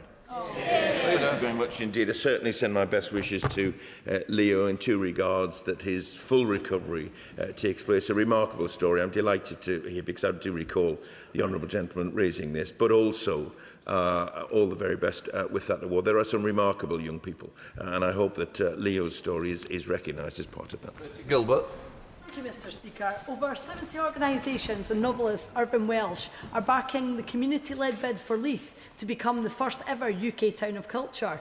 Can my right honourable friend put in a word for Leith with DCMS ministers, and will he make arrangements for a written statement to provide an update on the timescales of the UK Town of Culture 2020 competition? Thank you very much indeed, Mr Speaker. I'm sure Leith is a perfectly lovely town and a fine contender for Town of Culture. However, my honourable friend invites me down a route that I simply can't go, because North Shields in my constituency has also put in a very strong bid. And Chorley, and I just remind the House that I do have to return to my constituency, so I need to be careful about what I say. But I wish all the towns, including Leith, all the very best in their attempts to be crowned the first Town of Culture. It's a great scheme. Whether you win or not, I think it's a great way of highlighting the importance of our towns and of the communities that live there. And I will ask the relevant minister to bring an update to the House on the process as soon as possible. And Davis. Diolch yn fawr, Mr Llefarydd. On the 23rd of December 24, my constituent Aaron Jones was killed in a hit and run whilst walking his dog. The perpetrator was sentenced to 4.5 years in prison. 2 weeks ago, his widow Lisa received a letter from the Ministry of Justice informing her of sentence changes under the Sentencing Act of 2026, but she'll have to wait until the end of August to know whether the man who took her husband's life will be released earlier than expected. Does the Leader of the House agree that this uncertainty only brings further distress to victims' families? And will he grant a debate in government time to ensure that the Act is implemented with the required sensitivity and the safety and well-being of survivors at its forefront? Mr Speaker, I understand the sensitivity of this and the distress that not only the death of Mr Jones but also what has happened since must bring to the family. These are difficult decisions, but I understand the point about assurances as far as they can be given to families. I hope that the Ministry of Justice has heard this, and I will raise it directly with them. If the Honourable Lady seeks an adjournment debate to hear from a Minister how else this can be strengthened, I think that would be appropriate. But let's be clear, this needs to be a part of every process, not just individual cases. It needs to be a cultural shift in how we deal with these matters. Justin Matters. Thank you, Mr Speaker. On the 15th of June, a vehicle crashed through the fence at Sunny Days Nursery in Vale Road, Ellesmere Port, injuring a number of children.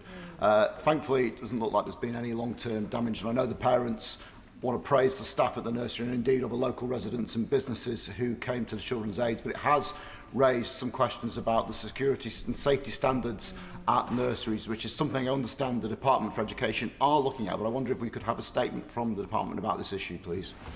Mr Speaker, my honourable friend is absolutely right that the Department of Education takes this very seriously indeed and is looking at these matters, and I'm sure when they've reached some conclusions they'll want to bring them to the House, but also let me pay tribute, as he has done, not just to the staff of the nursery, but it sounds as if the whole community rallied on this unfortunate and terrible situation, and let us hope that what comes forward makes it much less likely that something like this would happen again in the future. Thank you, Mr Speaker. In 2023, I secured funds from the last government to conserve and bring home our 10-foot sea dragon to Rutland. Unfortunately, the local council, Rutland, has now overrun on another project and decided not to bring the ichthyosaur back to Rutland, which will cost our local economy in terms of future prosperity.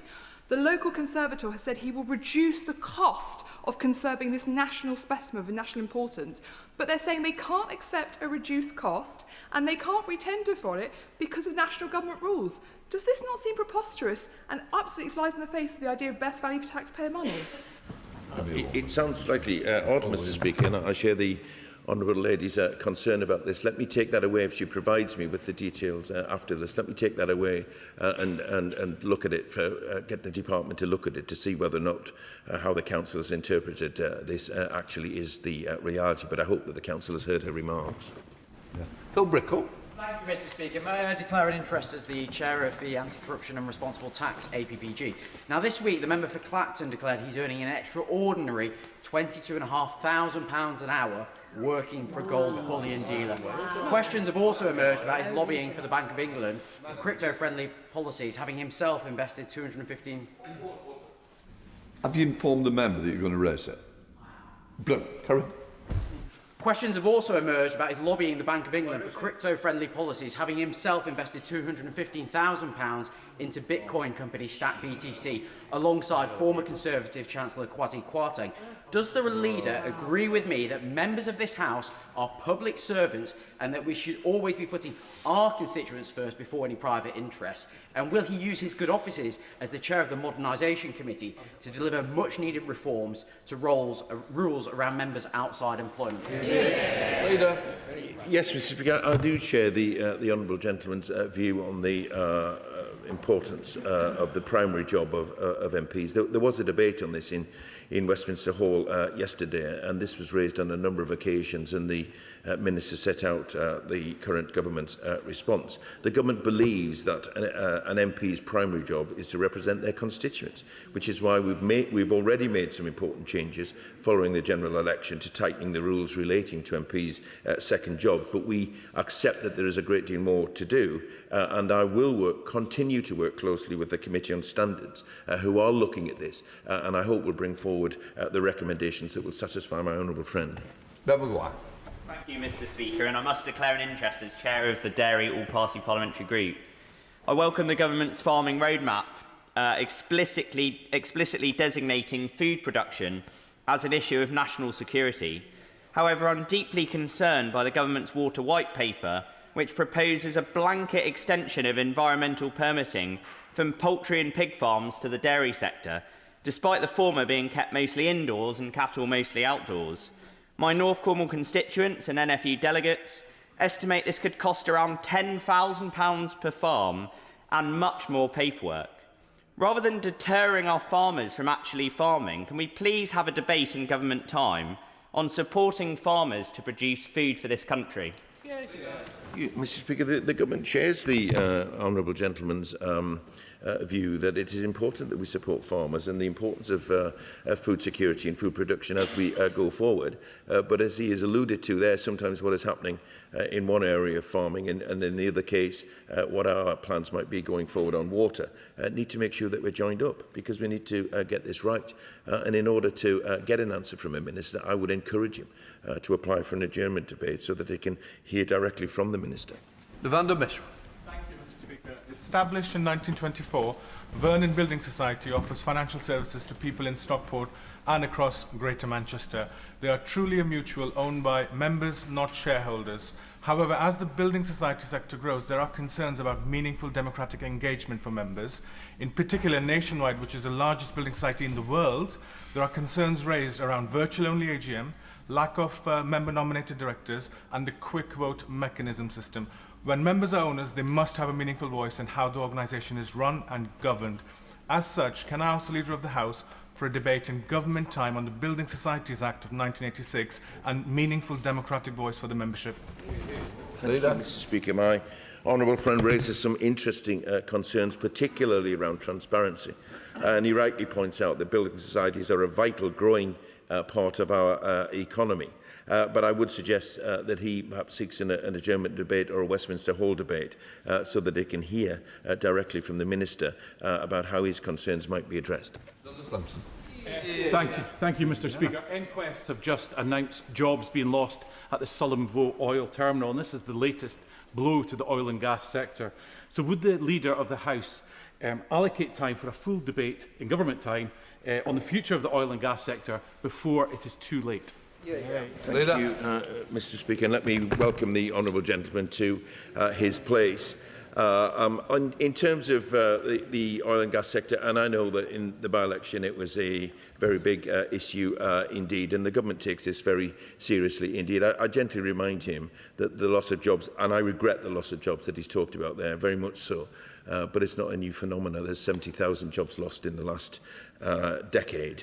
But oil and gas is continuing to come out of the North Sea 24 hours a day, every day, and will continue to do so as, however, we move to, we've got a mixed economy as we make sure that the green jobs are coming through as well, because the sector needs to change. I can't offer him the opportunity of a debate specifically on that at the moment, but the government is very cognizant of that, and should we get the opportunity to do that, or the backbench business get the opportunity to do that, then I'm sure it will be a well-attended debate.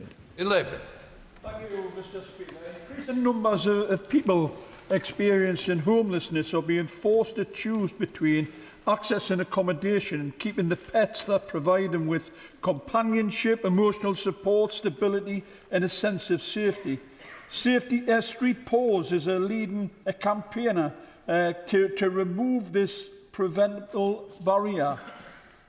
Pet-inclusive approaches have also been introduced successfully in a number of areas, including Greater Manchester, demonstrating that such policies can be implemented safely and effectively. Will the Leader of the House make time for a debate on the need to expand this support and ensure that no one is denied accommodation simply because they refuse to abandon a beloved pet?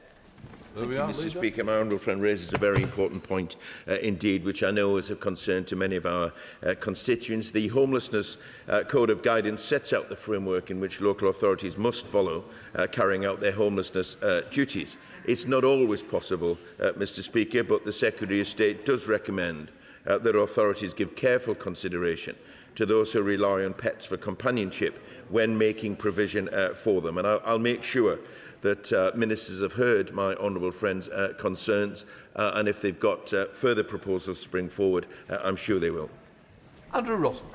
Mr. Speaker, sir, I'm sure the Leader of the House will want to join the people of the Isle of Man this weekend as they prepare to celebrate Tynwald Day on Monday. And thank you, Mr. Speaker, for hosting the Tynwald Day reception in Speaker's House last night with the Chief Minister, the President of Tynwald and the Speaker of the House of Keys. Now, Mr. Speaker, for several years I have received correspondence from former constituents who have moved from countries like Australia and Canada after a lifetime of paying tax in the UK. Nearly 500,000 British pensioners abroad have their state pensions frozen, while those in the EU and the United States receive annual increases. This is even the case for those who retire to the British overseas territories of Anguilla, Cayman Islands, the Falkland Islands, St Helena, Montserrat and Turks and Caicos. How can it be right that British nationals should be treated differently depending on where they live? So, will the Leader of the House make time for a debate on this long-standing injustice? Thank you, Mr Speaker. And let me join the honourable gentleman in congratulating the Isle of Man on Tynwald Day and wish them every success going forward. On the issue of frozen state pensions, I can't respond in any detail now because it's a pretty complex area and I may well get it wrong, but I'll raise his concerns with the relevant ministers and see that if we can get an update on where we are and what proposals there might be going forward. But if the honourable gentleman seeks a debate about this, because it won't just be his constituents, but although he does take a particular interest in overseas territories, then that debate may well get an opportunity to put those concerns directly to the relevant minister. Lee Barron. Thank you, Mr Speaker. Just over 18 months ago, Harshita Brella was murdered in Corby and her body was found in the boot of a car. We're aware that there's an ongoing police investigation and none of us wants to do anything to prejudice that, but her family feel isolated. Recently they flew over from India to get an update. When they hear nothing, they feel as though nothing is happening. So would the Leader of the House work with Home Office and Foreign Office colleagues to ensure that the family receive monthly updates on the progress of securing justice for Harshita? Thank you, Mr Speaker, and I thank my honourable friend for raising this important case and share his horror at this horrific attack, and our thoughts remain with Harshita's friends and family, and I do understand the strength of feeling in this case. As my honourable friend points out, there is an ongoing investigation, but I do understand that the Home Office will be writing to him soon to address his concerns, and should he want a further meeting with them, I'm sure they'll be happy to arrange it. Thank you, Mr Speaker. Yesterday, over 50 parliamentarians from across this House, alongside Ukrainian counterparts, wrote to the Secretary of State for Culture, Media and Sport about Masha and the Bear, a Russian cartoon character which sees the militarisation of children and a distinct lack of regard for boundaries as key themes. It's currently streamed to British children on Netflix and ITVX, produced by a Russian studio, paying tax to the Russian state, and has been labelled an instrument of Russian soft power by the Ukrainian Centre for Countering Disinformation. Does the Leader of the House agree with me that British children should not be an audience for content with these propaganda concerns? And will the Leader of the House ask the Secretary of State for DCMS to bring forward a statement on what the government intends to do about it? Thank you, Mr Speaker. I do share concerns if children are being bombarded with propaganda. Because it would be highly inappropriate. And the honourable gentleman is absolutely right to raise these concerns here. I will take it up with the Secretary of State for DCMS and get an update on what the government intends to do and can do in this matter. Mary Kelly Foy. Thank you, Mr Speaker. It's been more than 2 years since the devastating explosion at Coronation Terrace in Wellington, and while the immediate emergency has long since passed, the impact on local residents continues. Families have had to live alongside an unsightly, derelict and potentially dangerous site, with prolonged delays in resolving insurance claims involving numerous parties, leaving the community in limbo. And as usual, discussions take place behind closed doors, but my constituents deserve to see all those involved working together to bring this matter to a conclusion. So will the Leader of the House advise on the best way to expedite action in cases such as these, where complex insurance processes appear to have stalled progress for far too long? Thank you, Mr Speaker, and I thank my honourable friend for raising this matter. She is an assiduous campaigner for her wonderful constituency. It is important, Mr Speaker, that work is done, that it's transparent and that it is timely. I would encourage the local council to engage with this matter and to work with my honourable friend to resolve this issue. It is their responsibility to help in these matters. But I will also reach out to the relevant government department to request that they provide my honourable friend with any available guidance on this matter. Jim Shannon. Mr Speaker, thank you very much. Can I ask the Leader of the House, please, if you would ask the Foreign Secretary to make a statement on the escalating abduction crisis in northern Nigeria. Reports indicated some 1,100 people were abducted in the first 4 months of this year, but last week gunmen, terrorists, attacked Government Day Secondary School in Lassa, Borneo State, abducting 36 students and 1 staff member during examination time. What representations has the government made to the Nigerian authorities to strengthen civilian protection, secure the release of those still held captive, and to tackle the armed groups responsible for these attacks? Thanks so much.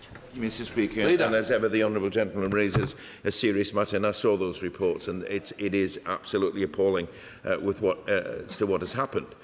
Is happening. The UK stands firmly with the people and government of Nigeria against these attacks at this very difficult time, and of course with the families of the children who have been abducted. We do continue to work closely with the government of Nigeria, including through our ongoing security and defence partnership, and I will raise on behalf of the honourable gentleman his concerns with the Foreign Office. Elaine Stewart. Speaker, Craig Mark Buntonians, a club from my hometown and the community I am proud to represent, have won the West of Scotland's Football League Division 3, showing that vital amateur league football plays a great part in our local communities. I would also like to thank Steve Clark, another Ayrshire man, for his outstanding contribution over the last 7 years, including taking Scotland to the World Cup and not forgetting our absolutely fantastic, amazing fans. Does the Minister agree that the achievements highlighted and the opportunities for a debate on the vital role that football plays within our local communities? Thank you, Mr Speaker, and I thank my honourable friend for raising this matter. Football at every level, from Sunday League to the World Cup, play an important and vital part in local communities across the United Kingdom. So I join with my honourable friend in congratulating Craig Mark Buntonians on their success and recommend, particularly in the light of what is unfolding in the World Cup, that if should she apply for a debate on the importance of football, then I'm sure it would be well attended. Jones. Thank you, Mr Speaker. Now, the Leader of the House will be very well aware that our UK Labour government has given over £340 million to the Plaid Cymru minority government in Wales, specifically for those with additional learning needs. So can the Leader explain why this money has not been distributed to local councils, and as all 22 local authorities and every teaching union has called for? Why is this vital funding being held back? Why isn't it being used to support our Welsh pupils with ALN? I'm at a loss to understand this. Can he help, please? Thank you, Mr Speaker. I'm not at a situation where I can help because I don't understand either. It does seem incongruous with what this government is seeking to do, but also I would have thought the intended actions going forward of the new administration. It's a great deal of money. The need is there, so I don't understand why it hasn't happened. I hope that the Welsh Government has listened to the very wise words of my honourable friend. Let's see what happens, but should she seek to hear directly from a minister about what further we can do from here, then I would advise her to seek an adjournment debate. Joe Morris. Thank you, Mr Speaker. Last week, Sarah, the head of Pastoral Services at Hexham Primary School and Friends of Hexham Primary School began their 24 hours challenge where they raised over £28,000 by running and walking laps of the Wentworth Leisure Centre in Hexham for a continuous 24-hour period in one of the hottest weeks on record, no less. Would the Leader of the House join me in congratulating them for their actions, and will he support a debate in government time on support for respite services for children with families, children of SEND families in rural areas? Leader. Mr Speaker, and I certainly join my honourable friend in congratulating the remarkable achievement of Sarah Dodd and Friends of Hexham Primary School, raising over £28,000, particularly during a heatwave. I'll be happy to raise my honourable friend's request for a meeting with the Department for Education to discuss how respite services for families of children with complex needs can be improved, but as he will have noticed, the Secretary of State is here and will have heard his remarks. Anderson. This weekend, over 500,000 people from around the world will descend on the Silverstone circuit, half of which is located in the Buckingham and Bletchley constituency, to hopefully see another British win at the British Grand Prix. The race will also see Buckinghamshire showcase its status as a hub for high-performance engineering, where over 8,000 people are employed by 1,700 businesses.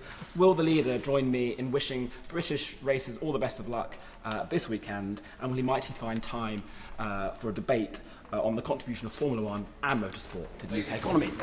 I certainly send everyone my best wishes and absolutely agree with my honourable friend that Formula One and motorsport bring a huge advantage to our economy, from the highly skilled engineers, researchers and developers to the success of British drivers, including Sir Lewis Hamilton, George Russell, Lando Norris.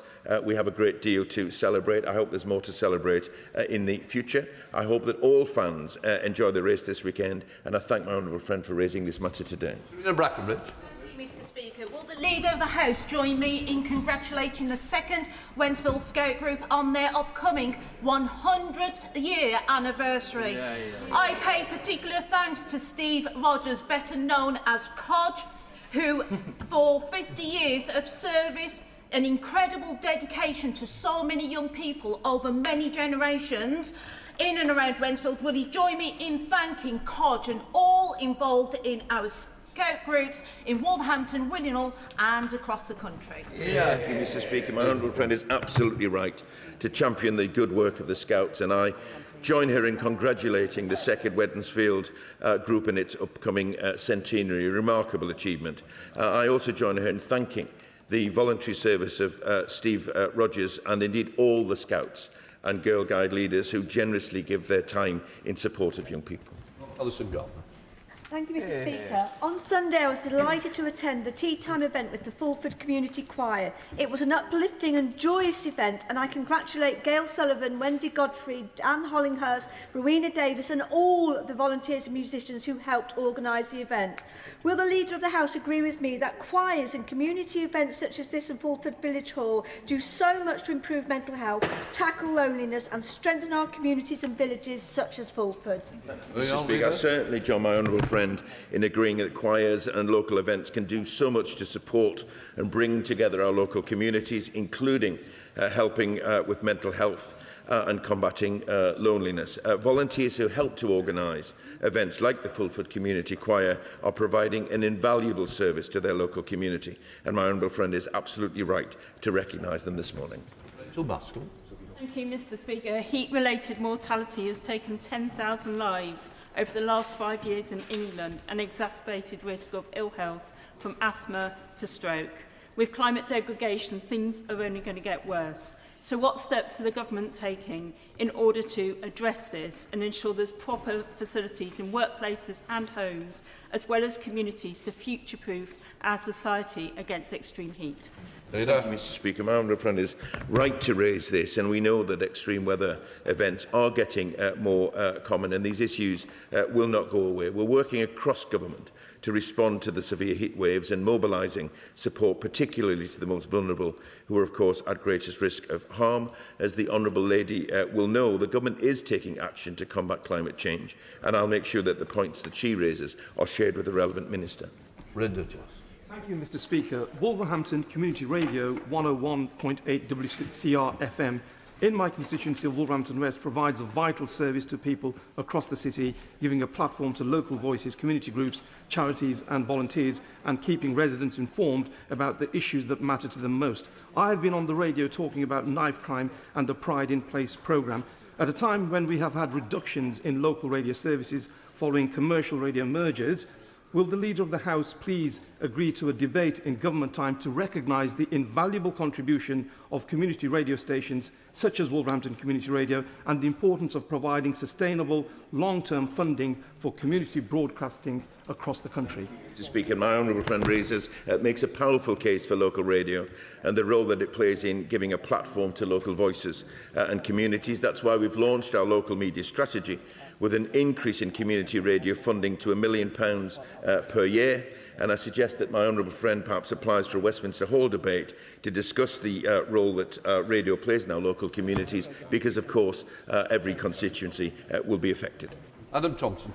Mr. Speaker, recently I did the school run in Ilkeston with BB Newton, experiencing it the way that she does in a wheelchair. We navigated broken pavements, uneven crossings and all kinds of poorly placed street furniture. It really showed me the barriers that disabled people face every day of their lives. It was so difficult, mentally and physically exhausting and at times dangerous. Would the Leader of the House consider a debate then to properly examine the experiences of disabled people and the barriers they face in everyday life?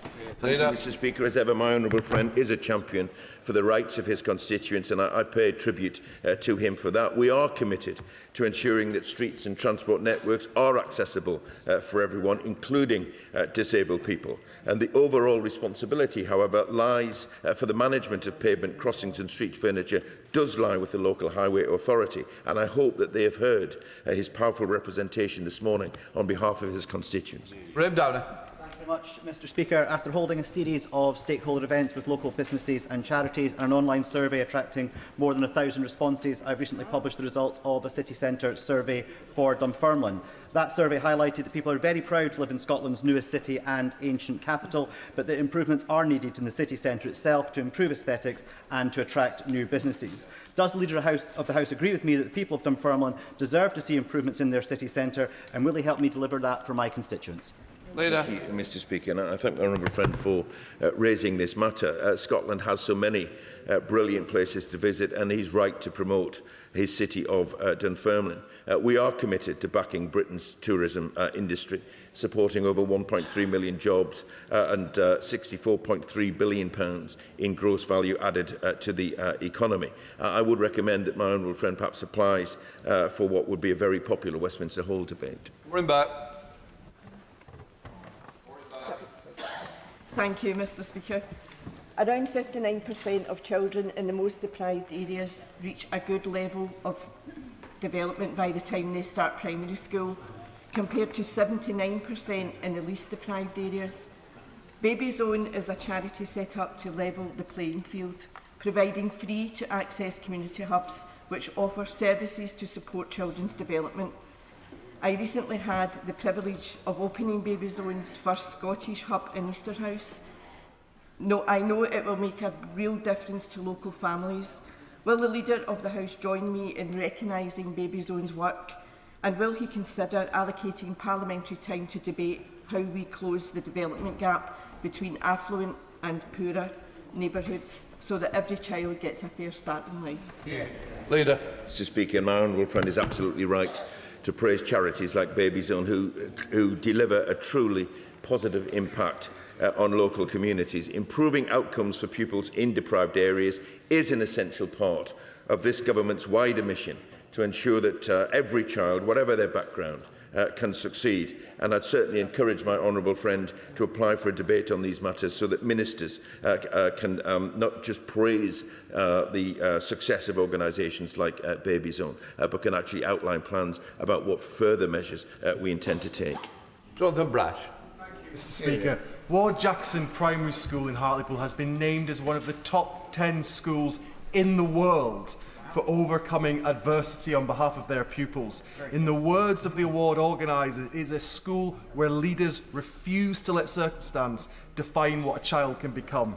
So will the Leader of the House join me in congratulating pupils, families, governors and especially the extraordinary school staff at Ward Jackson on this brilliant achievement in leaving no child behind, which shows Hartlepool once again leading on the world stage. Thank you, Mr. Speaker. And this government is absolutely committed to giving every child the best start in life. And I will join with my honourable friend in congratulating Ward Jackson Primary School for being named one of the top 10 schools in the world for overcoming adversity. And I'm sure that this achievement would not have been possible without the support of the brilliant staff, the pupils' hard work and the dedication of the families. That completes business questions. Let the front bench change over.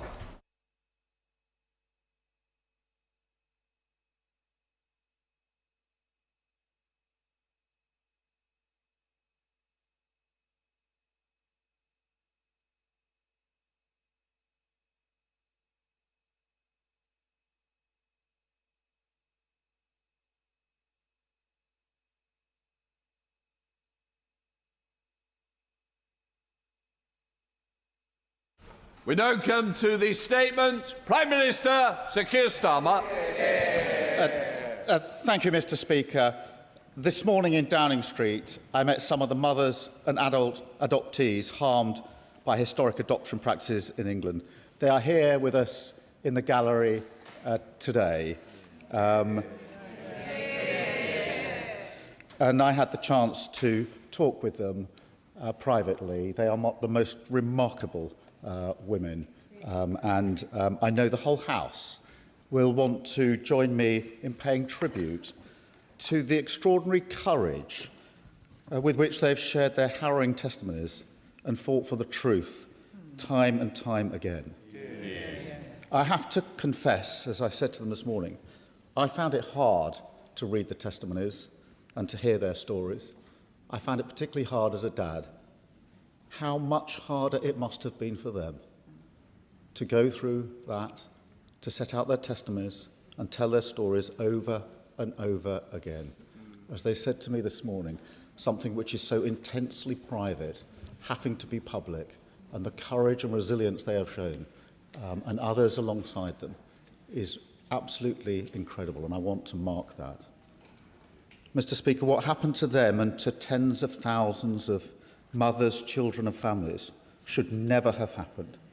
It is a stain on our history. Mothers, many young, vulnerable and without support, were coerced, bullied or misled into feeling that they had no choice but to have their children taken away from them. What a thing to do. And Mr. Speaker, these were not isolated or accidental acts. They were practices embedded within systems across local authorities, across voluntary and faith-based institutions, and in health and social care services, including parts of what is now the NHS. All institutions that operated with power over people's lives. Yet they did so without compassion, without consent, and without dignity or proper safeguards.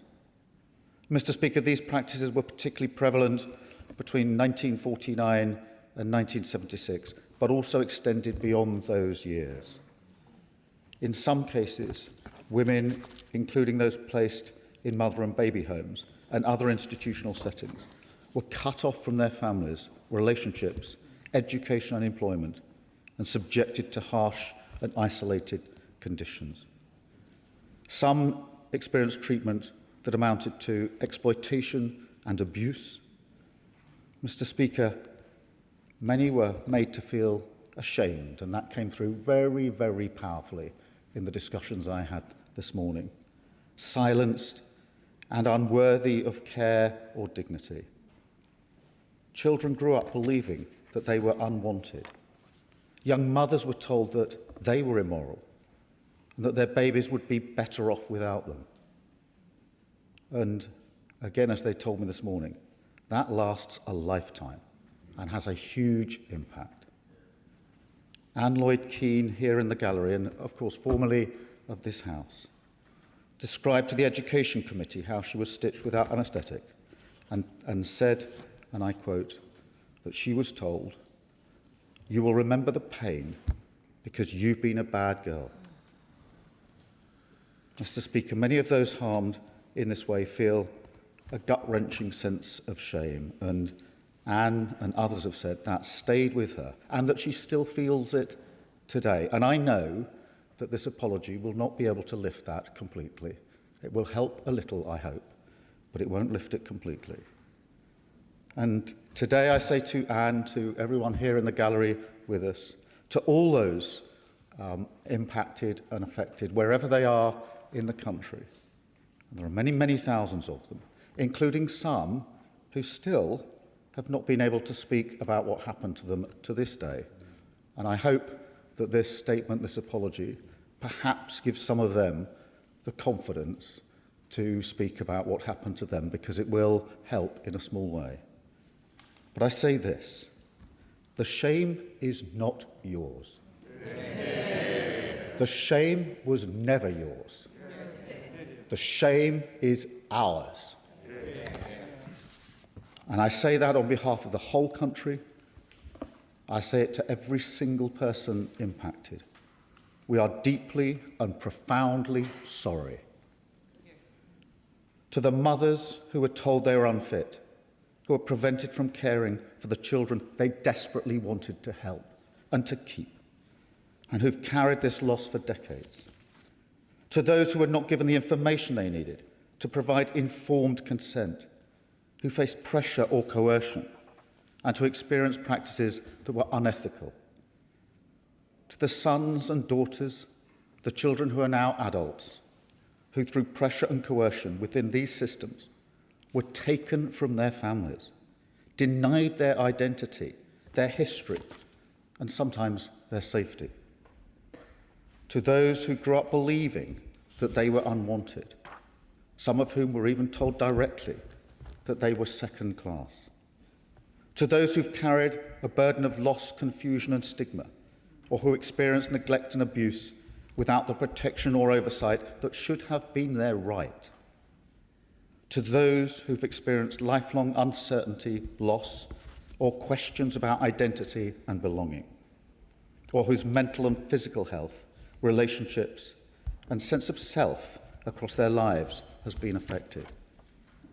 To the fathers who are denied a voice, excluded from decisions, or separated from their children.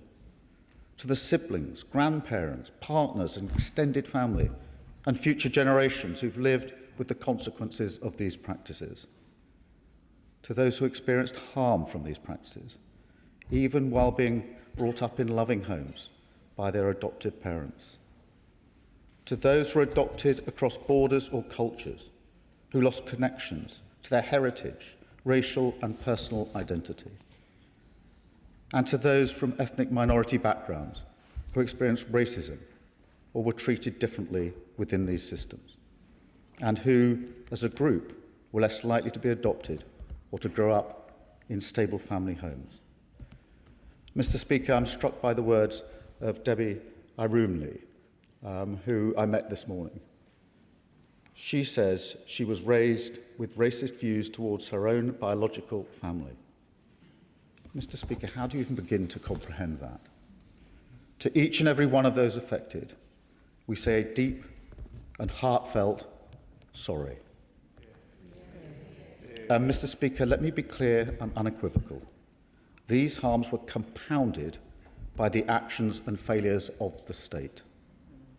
Governments funded, enabled and relied on systems that were not consistently or effectively overseen. The state did not prevent harm from continuing.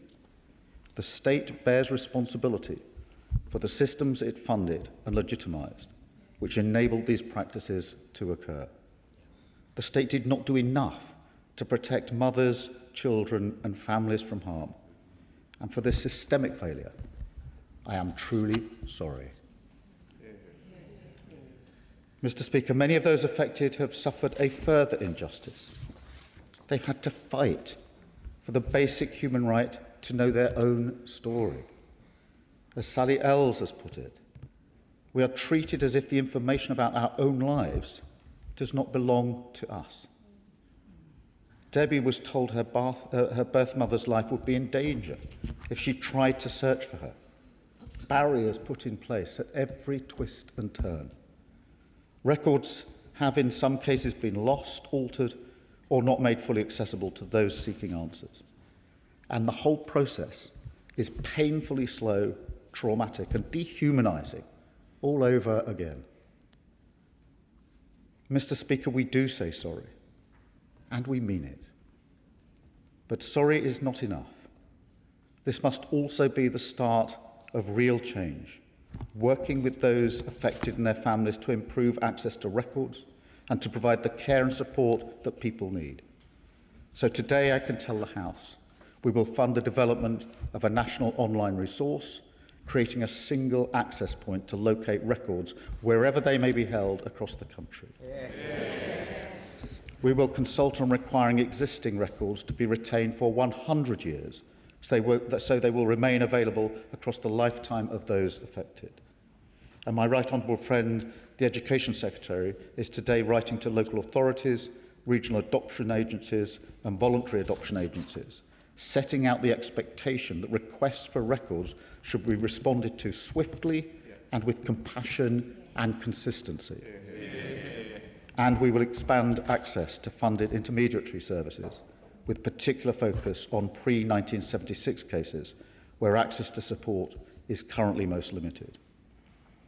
We will establish national virtual peer-led support groups for mothers and adopted adults to improve access to ongoing trauma-informed support across the country.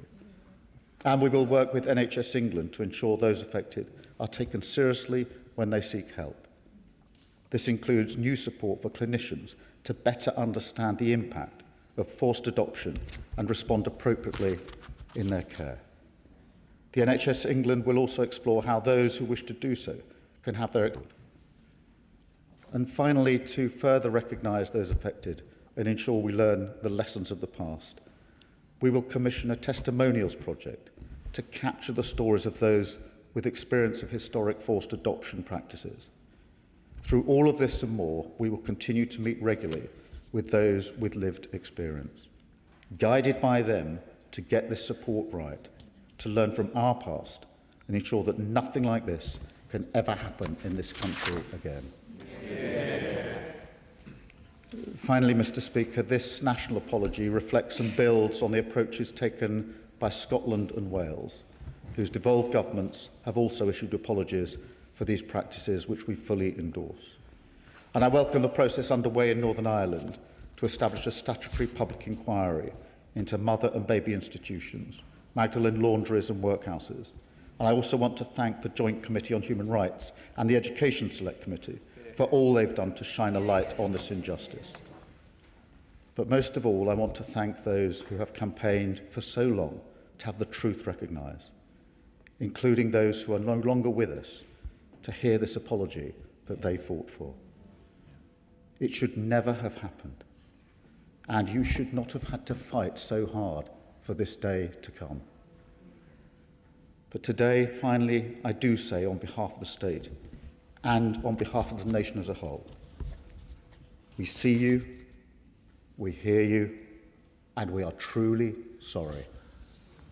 I commend this statement to the House, Mr. Speaker. Shadow Secretary of State Alex Burkhardt. Thank you, Mr. Speaker, and I'd like to thank the Prime Minister for advance side of his statement and also for coming to the House to deliver this statement himself. On behalf of His Majesty's opposition, we welcome very much what he has said and agree that whenever the state makes grave errors, it has a deep responsibility to apologise for what it did to those that it has wronged.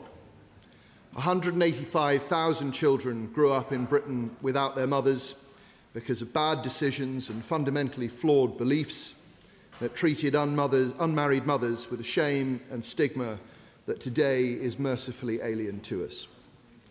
But those decisions and those beliefs have left a permanent mark on each and every one of those lives, on children separated from their mothers and on the mothers whose children were taken away. As the Prime Minister said, this is a stain on our history. Bonds between mothers and children are the foundation of security and identity, indeed perhaps the foundation of all we have. And whilst I know from very much experience that the act of adopting a child is amongst the greatest kindness one person can show another, and that many of those children will have gone on to be raised by loving families, there can be no doubt that they will also have carried a great grief across many years. One cannot help to be moved by the very powerful testimonies that some have given. I remember just one. The journey back from the hospital was the longest I held my daughter. It was 2 hours, and it was like everything suddenly made sense. I just felt like this was absolutely right, and I wouldn't let go of her. A woman appeared and said, "It's time," and she was taken from my arms and handed over. And the baby howled, I assume I did, and the following week, they sent me back to school. Thousands upon thousands of such experiences happening every day in every corner of our country over many years. Thankfully, in the years since, a huge amount has been done to ensure that such things cannot happen again in our country. Change in adoption law, and modern courts and legislation make a repeat of these injustices very much less likely. So we welcome the steps that the Prime Minister has outlined today. I very much welcome the fact that the Education Secretary is writing to local authorities and agencies, setting the expectation that requests for records should be swiftly responded to. I'm glad that that builds on the steps the last government tried to take to improve access to adoption records, offer post-adoption counselling and improve the complaints procedure for agencies. All of these steps, we hope, will make a difference to some of those experiences, some of those whose experiences lie in the past, and many in the future. While the state, I would like to ask the Prime Minister, if I may, just a small number of questions. The Education Select Committee called for an assessment of international redress schemes. Can the Prime Minister confirm whether the government is considering this? I very much welcome the Prime Minister's announcement of support groups for mothers and adopted adults. Could he tell us who will be responsible for establishing this service and what budget will be set aside for it? But I thank the Prime Minister very much for his statement and repeat what he has said to those affected. The shame was never yours. Well, could I thank him for the tone of his response and for the welcome for what the government set out today, and thank him for the care and attention that he has shown to this issue and linked issues personally. And can I say to him and the whole House that I genuinely believe it is so important that we speak with one voice in this House today, so that those affected know this is an apology from all of us in equal measure, and that it is a united House on an issue like this. And thank him for leading in that way, because it impacts not us in this chamber, it impacts all those who've been affected by this, to know that this whole House supports the apology that's given today, and the way it's being given is really important to them, and I do thank him for that. In relation to his questions, we are looking at schemes. We are being guided by those affected as the support that they think is most important to them, and will continue to be guided in that way. And as for responsibility, he asked, that will be the Department for Education, but I'm very happy to provide him with further information as these things develop. Thank you. Chair of the Select Committee, Helen Hayes. Thank you, Madam Deputy Speaker. The evidence the Education Select Committee heard from mothers and adult adoptees was utterly devastating.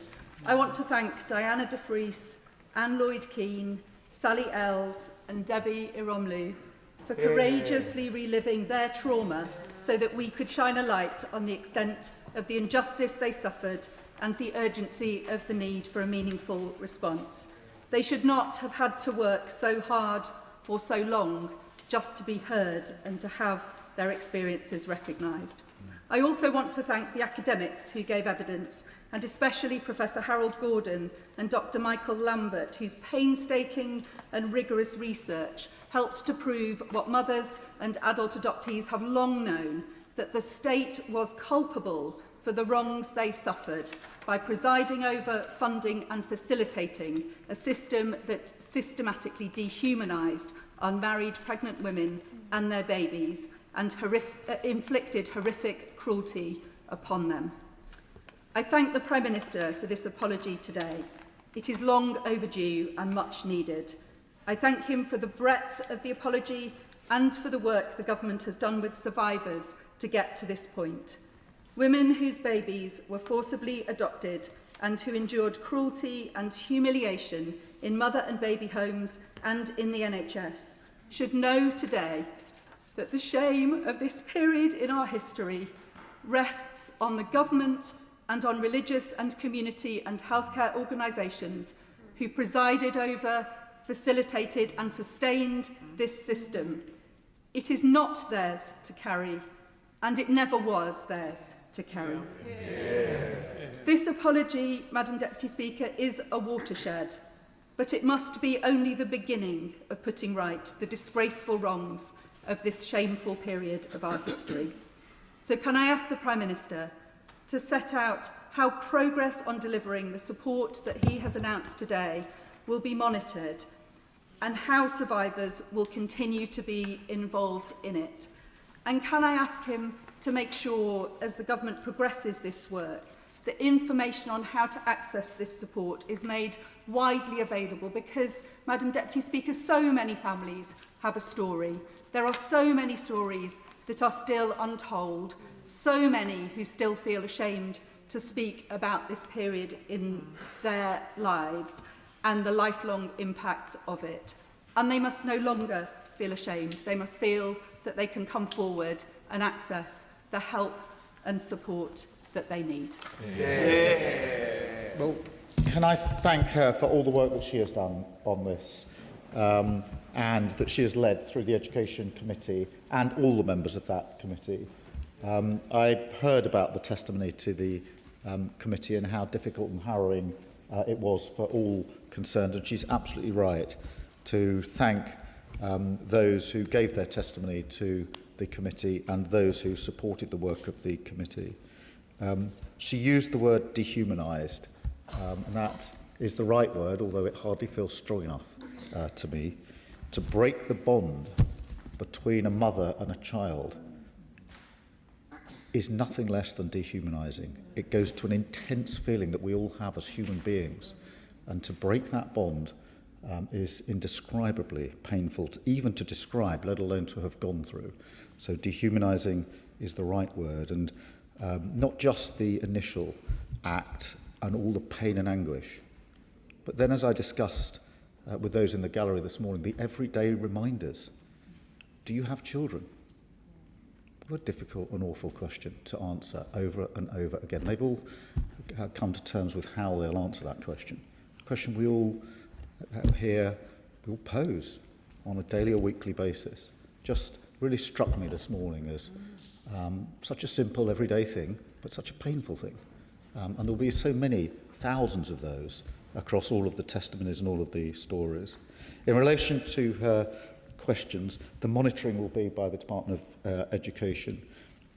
We will, of course, involve survivors as we go forward, and I've no doubt the committee will want to monitor that itself and to be updated regularly. And the point she makes about making the support widely known is so important, because there are many thousands who need the support and they need to know it's available. And I'm acutely conscious, as I said during the statement, there are some who've still not been able to speak about this to this day. And I'd hope that by making it widely available and widely known, the support, that may help some of them to feel that they can come forward and get the support they need. Thank you. Liberal Democrat spokesperson Munira Wilson. Thank you very much, Madam Deputy Speaker. Could I thank the Prime Minister for advance sight of his statement? And on behalf of the Liberal Democrats, I'd like to welcome the Prime Minister's apology, and we associate ourselves fully with all of his remarks, including those about being united as one house in this apology. And can I pay tribute to all the mothers and children who have campaigned for so long, so bravely for this apology. Speaking as a mother, I cannot begin to imagine the trauma, the agony, and the shame they experienced and have had to live with. The testimony they gave to the Education Select Committee this year is some of the most powerful and harrowing ever heard in this Parliament. The mothers who gave birth denied pain relief as punishment, then given just a few hours or days with their newborn babies before they were stolen away, and the children only finding out years or decades later what had happened to them, discovering that they were victims of this appalling scandal. And this evil has been compounded by the long wait for an apology. It should have come long before now. It is a tragedy that Veronica Smith, whose daughter was taken from her 60 years ago and who founded the movement for an adoption apology 16 years ago, sadly passed away before she could see her campaign succeed. This apology is a tribute to her and all who have fought alongside her. And I hope it gives them some sense of closure. I hope it helps them know that the blame does not lie with them. It never did, but with those who did this to them and those who allowed it to happen. And that includes the Church of England, the Catholic Church, charities, and of course the state. But as the Select Committee heard, An apology in words alone isn't enough. It has to mean action to help heal the trauma this scandal has caused. So I very much welcome the steps the Prime Minister has announced today on adoption records, on trauma-informed support and the testimonials project. Could he tell us, will that support include a specialist mental health pathway for all those who need it? And will he commit to a continuing dialogue, as the Chair of the Education Select Committee has requested, a continuing dialogue with the survivors on any further support and or redress they want to see? Because today's apology is not the end. It must be the beginning of a better, more caring approach to these mothers and their children. Thank you. Can I thank her for welcoming this apology and repeat just how important that is, that we are united across this House speaking with one voice. And I do thank her for that. And she mentioned the long wait for an apology, a long wait for justice. And that's the double injustice, not just what happened, but then the fight, as is often the case, for acknowledgement of what went wrong. And we've got this wrong as a state so often. We circle the wagons and protect the decision makers and the wrongdoers instead of asking ourselves the question, where's the injustice here and how do we put it right? That has to change because it's happened in this case and it's happened in other cases. So I thank her for drawing attention to that. We are looking at mental health pathways. I think they're vitally important and how they need to be tailored as well, trauma-informed and developed. And yes, of course, we'll continue the dialogue with all of those affected and with the Education Committee and with the House. Thank you. Tracy Gilbert. Deputy Speaker, as an adopted person born in 1972, I welcome today's statement from the Prime Minister. I have no idea if my birth mother felt forced to have me adopted, but I do know that prior to the birth, she was in a Church of Scotland mother and baby home. My adopted parents have since died, but I'm sure they would not want to have adopted any child who had been forcibly removed from their mother. Does the Prime Minister agree with me that mothers should be supported by the state to look after their children and not forced to give them up? Can I thank her for sharing her personal experience?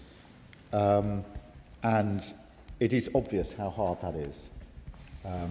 Things that are intensely personal and private, full of pain and grief, being said out loud in a chamber like this is really difficult. It's hard for some of us to comprehend just how difficult that must be. And so I salute her courage and resilience and all those that have spoken out. To have to speak out about something which is so intensely difficult, so over and over again, is incredibly, incredibly demanding. But the comfort, I hope, is not only that because of that, you've been seen and heard, but that others will have the courage to speak out about what happened to them. And I thank her in that regard as well. And yes, we must keep up this support. Yes, we must keep up the dialogue, and we will. And I thank her again. Sir Edward Lee. I agree with everything that the Prime Minister has said, and I join in his apology. And of course, whilst historical misdeeds, and these are misdeeds, have got to be condemned, individuals have to be judged by the standards and morality of their own time, not our own, and we've got to bear that in mind. But I will say this, that those of us who claim to be of religious persuasion should remember that our religion should be one not of judgment, but of love. And that love should extend to everybody, young mothers, babies, and every frail person from the very beginning of life to the very end. Can I thank him for his contribution of his welcoming of the report and his comments about love.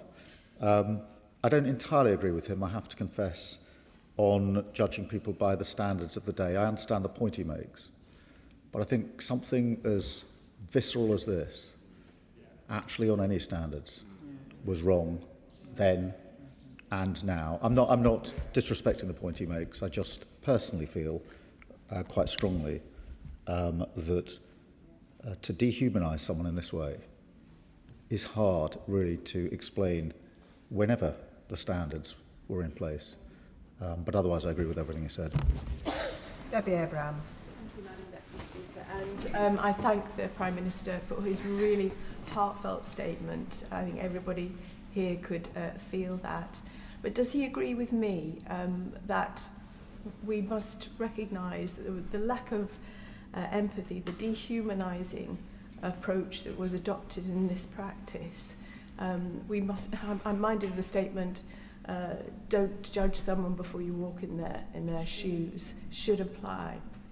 And unfortunately, still in some service areas, we don't apply this, and that is demonising and dehumanising of people. We do need to recognise and support our common humanity.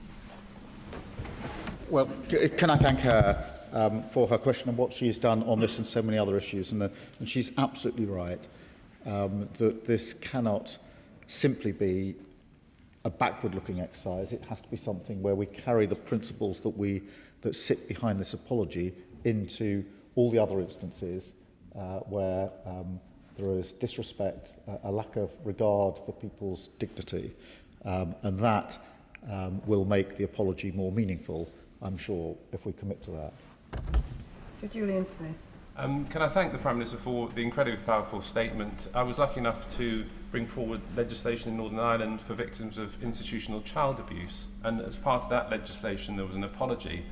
Those people, like the victims in this case, waited decades for people in important positions to properly listen to them, and I think what he's done today is a massive step forward. But even when the apology took place in Northern Ireland, the churches could not bring themselves to move away from the script provided by their lawyers. And I would just urge every institution that has been involved in these horrendous crimes to properly say sorry. We've heard about the processes that will follow this statement, but could I urge the Prime Minister to use the considerable power he will have as a former Prime Minister to stay involved in this issue? Well, can I firstly assure him I will stay involved in this issue. It's a deep injustice. Secondly, can I thank him for the work that he did in Northern Ireland, because it was a really important moment. He's absolutely right about the way others, the churches, the example he gave. Because if you say you see someone and you hear someone, you have to see them and you have to hear them. You can't give an apology that is just lawyer's script. You have to listen, you have to take it in, you have to try and understand. You can't completely, because you've not been through what they've been through. And I would like, in that regard, if I may, just to thank the Secretary of State and her team for the way that they have gone about preparing this, because I know that they've tried their level best to make sure that they have reflected, seeing and hearing those who have been affected by that. And it does make a difference, because an apology can be a formal form of words, or it can be something which is heartfelt and meaningful. And I hope, beyond hope, that today is received as something heartfelt and meaningful. And I extend thanks to the team in government who've done so much work to try and ensure that that is the way today is received. Serena Brackenridge. Madam Deputy Speaker, I must start by thanking the victims and sufferers who came to the Education Select Committee and shared their harrowing first-hand lived experiences. It was extremely difficult to hear, but my gosh, it must have been unimaginable to actually live those experiences. But the victims, again and again, were put through processes where they had to relive their trauma, an unacceptable struggle for the justice that they deserve. I thank the Prime Minister for his unreserved, heartfelt apology. But does he agree that this must be the beginning, with survivor-led support, specialised counselling, improved access to records and help to reunite families living with this injustice? Can her for all her work in this area, for her powerful intervention and question, and she's absolutely right about not just the initial injustice, but all the hoops, burdens and barriers that were then put into place. Almost every twist and turn, every road were fresh barriers put in place. And that is why this absolutely must be the beginning of survivor-led support, and we mark it in that way. Manuela Pertigala. Thank you, Madam Deputy Speaker. We heard on the Education Select Committee harrowing testimonies of the cruelty that unmarried mothers and their babies were subjected to. They were shamed, coerced, and separated from their babies, causing lifelong trauma for all of them. And the government's apology is welcome, yet long overdue, because for many survivors, official recognition of this injustice is an essential step towards healing. And ensuring that survivors obtain information about their personal histories is fundamental. So can the Prime Minister set out a time scale for the national online resource to improve access to adoption records? Well, can I thank her for her work on the committee and agree with her that the apology is long overdue. It should have been given a long time ago, in my view.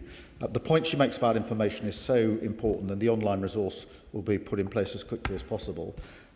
It's not a small matter, because this is information that belongs to those that are affected. It's not information that's provided to them out of some service from the state. It's their information, and the fact that barriers have been put in the way of those seeking their own information about their own lives, their own identity, is an appalling additional injustice, of which there are very many in these cases. Rachel Maskell. Thank you, Madam Deputy Speaker. I sincerely thank the Prime Minister for his statement today as the chair of the all-party parliamentary group on adoption, and he will know that I wrote to him at the start of the year about the importance of issuing this apology, and I really thank him for the way that he has done that. We know that 185,000, that's just hard to appreciate, 185,000 families were affected from that post-war era to 1976 with forced adoption, 404 families in my own city. Will he ensure rapid access to therapeutic support? Because we know it's incredibly difficult, both for adoptees but also for women and those who were girls who had their babies forcibly removed, but also consider babies who were brought to the UK from other jurisdictions who also were forcibly removed from their mothers. Prime Minister. Can I thank her for her work on the APPG and for her campaigning on this and acknowledge what she has done. As for the number, whether it's 185,000 or not, which is a shocking number, I worry it may be more than that, because I worry there are cases that we still don't know about, where the records aren't available, and where, as I say, some people have felt that they still can't talk about it. So that rapid access to therapeutic support is hugely important. She's right to highlight it.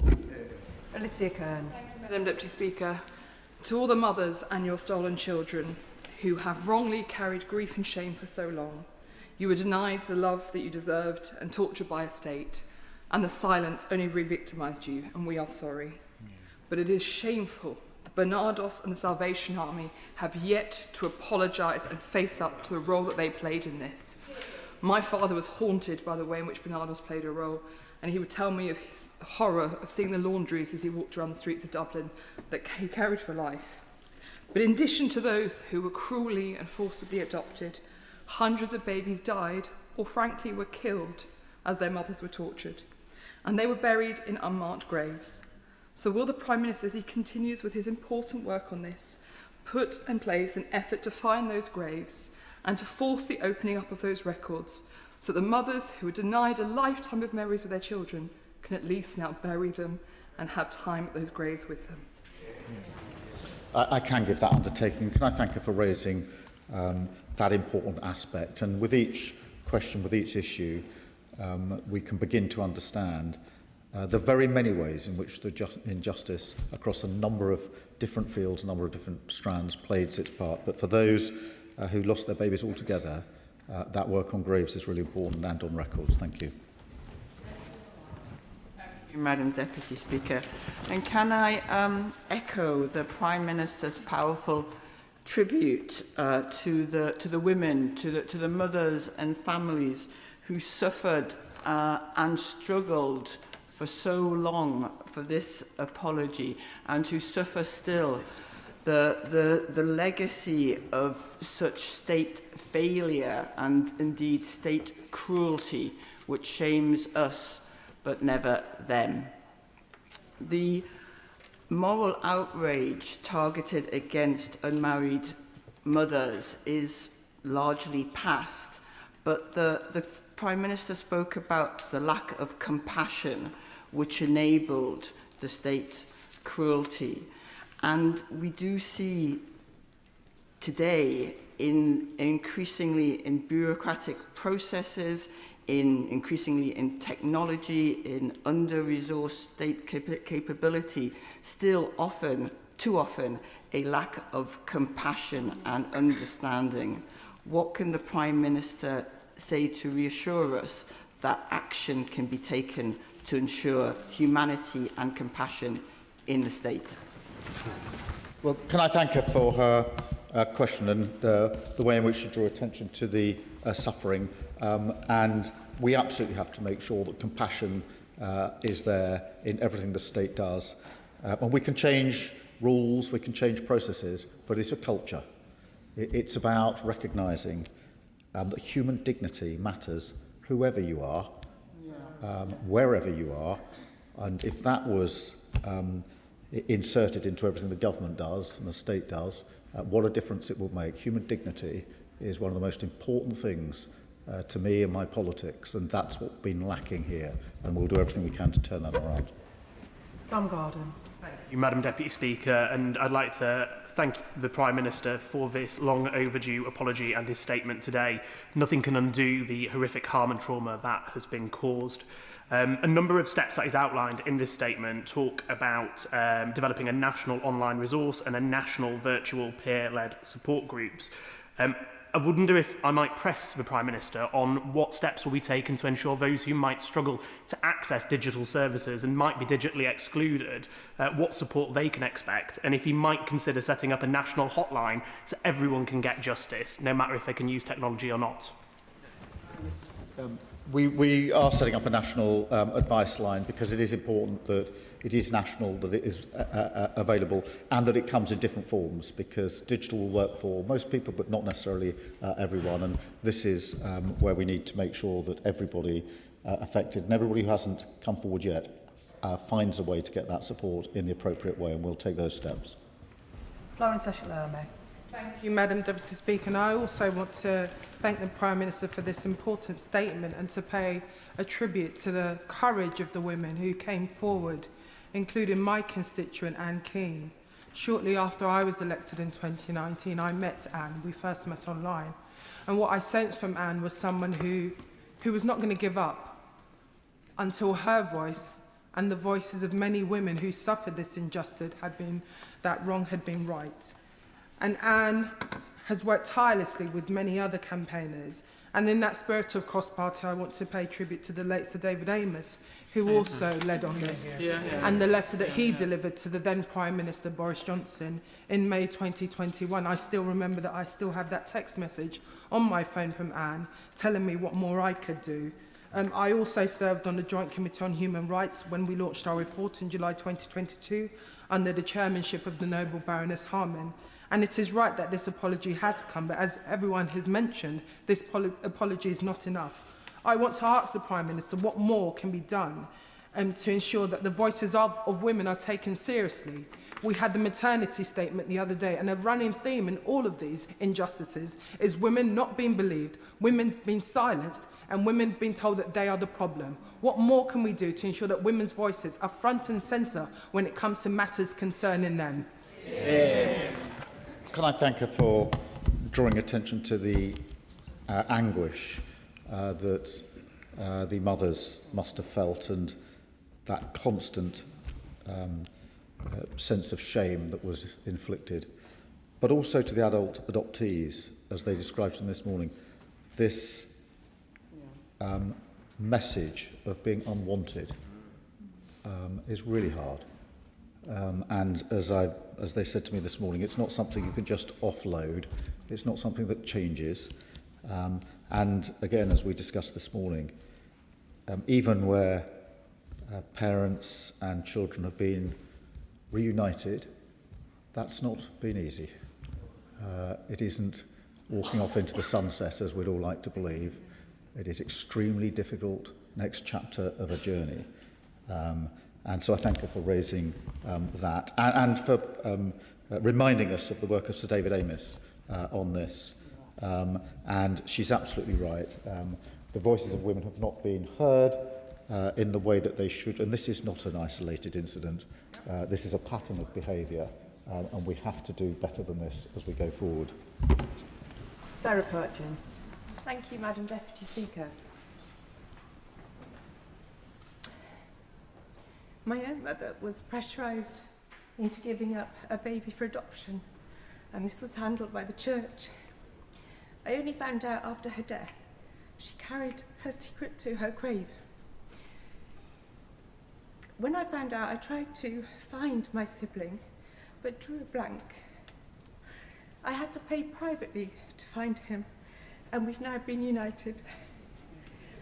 Can the Prime Minister assure those affected that the new systems and resources will be given the funding they need to reunite families?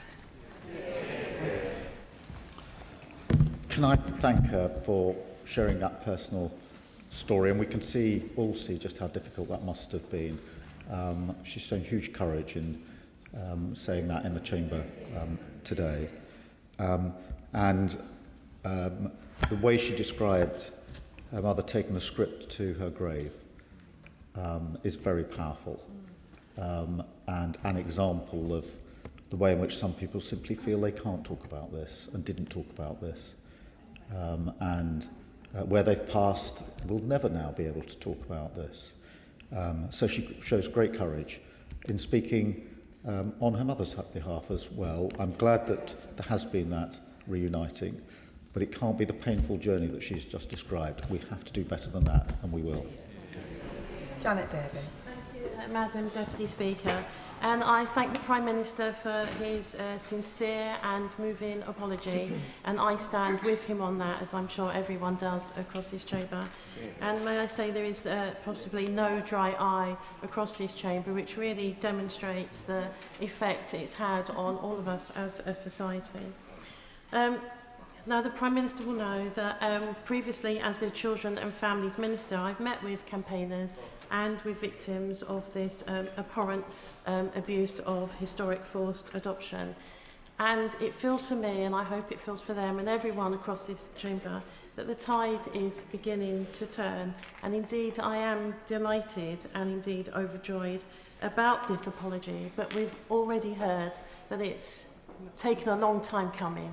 And I think that continues to need to be recognised. But I hope out of this situation that there's more caring and there's more compassion that begins to come through our society, because we do lack that and we need that more and more as days go on. Madam Deputy Speaker, the Prime Minister has mentioned about therapy and new support for clinicians. And obviously that therapy and that support will need to be there for adoptive families, for extended families, and of course the adopted adults themselves. But I wonder if the Prime Minister can say a little bit more about what that new support for clinicians will be. And if he cannot say that now, if he will agree for written statements to come back to the Chamber or to the House Library on that. But I'd also just like to press him to say that specialist therapy is needed for adopted children, and in particular DDP. And I press him again to look at this, please. Well, can I thank her for her question and for the work she did as Children and Families Minister. I know she did a lot on this, and I thank her for it and pay tribute to it. She's right about the support that needs to go in, particularly the specialist therapy that is needed. I'm in no doubt about that. It is important that we're putting further funding into, for example, the Adoption and Special Guardianship Support Fund, raising that to £55 million. But we need to keep talking to those affected, to keep talking across this House to make sure we get this right. Sir Julian Lewis. The Prime Minister has done a good deed today, and he is deservedly getting the united response from the House that he requested.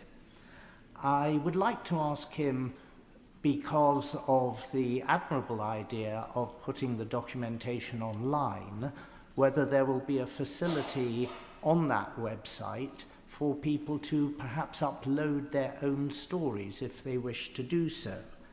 One aspect that is being somewhat skirted around is, why did all this happen in the first place? And the answer appears to be that there was too much state respect for dogmatic and fundamentalist interpretations of religious doctrine. So can we look at our society today and say that there aren't, in some parts of that society, still too much religious repression of women and too much respect for cultural sensitivities that is preventing us from tackling that? Yes, we can say that, and we should say that, and I thank him for reminding us that this is not all about the past. And if we mean what we say, we have to tackle the present as well. And I was struck not just about the dogmatic adherence to what were thought to be views at the time, but the complete lack of empathy, the complete lack of feeling. That is something else. That goes beyond dogma. That's just how human beings treat each other. And the examples I've had described to me are about individual human beings dehumanising other individual human beings when they didn't have to. They chose to act in that way, adding even more grief and pain to what was an awful injustice in any event. As for the uploading of stories, there will be, I think, the facility for testimonials to be there. Obviously only if people want to share them, but we are looking at how that can be done. Olivia Blake. Speaker, and I have to thank the Prime Minister wholeheartedly for this apology. I think that everyone present today can see the pain and the real need for this. And I want to ask specifically, quite technically, about the national online resource. We know that families often end up paying huge amounts of money to try and locate other family members. Often DNA is a way that people are reunited. Is that something that has been considered in an online resource as being able to help people whose records may have been lost, heavily redacted, or withheld to reunite with family members? Well, I thank her for raising this, and we're working with all those affecting the families precisely on that issue to make sure that all the relevant information is put together. It's a difficult job because it's held in different places in different ways, and therefore I can't stand here and pretend all the information's available. We've simply got to get it into one place.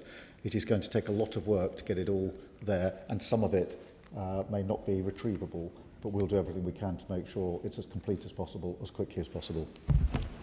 Bennett. Thank you, Madam Deputy Speaker. The apology today is so welcome, and my heart goes out to all those people who have campaigned and been hurt by the failings of the state. In his statement, the Prime Minister said, and I quote, "These harms were compounded by the actions and failures of the state." And just this week, in this chamber, we've heard about that for women who are pregnant, when they're labouring, when they've just had a baby and they're very vulnerable. The adjournment debate on Monday night was about DES and justice for women who, over the decades, were prescribed a drug long after it was known it was harmful. And Baroness Amos's report this week says that this isn't just a historic problem with misogyny in the state, but today, women who are having children are ridiculed, not listened to, and are hurt as a result. So I ask the Prime Minister, how can we unwind misogyny from the state? Well, can I thank her for raising this? We have to tackle misogyny in all its forms, wherever it rears its head, and it's here with us today, as she rightly says, even this week in the Chamber, in the various debates and issues that have been raised and are constantly raised. And therefore it is important that we address this by looking at it historically, up to today, and then forward and across the board. And I thank you for raising it. Cat Eccles. Speaker, and can I add my thanks to the Prime Minister for this long overdue apology from the government for the historic forced adoptions in mother and baby homes across the country. It's something that I have campaigned for since coming to this place, and for far too long the horrific experiences of mothers and their children were ignored, and sadly many have passed away before this day has finally come. So I join everybody here in paying tribute to all the mothers, children and campaigners and the relatives that have supported them along the way, who fought tirelessly, and recognise your courage and determination. Today we take away their shame because it is not theirs to bear.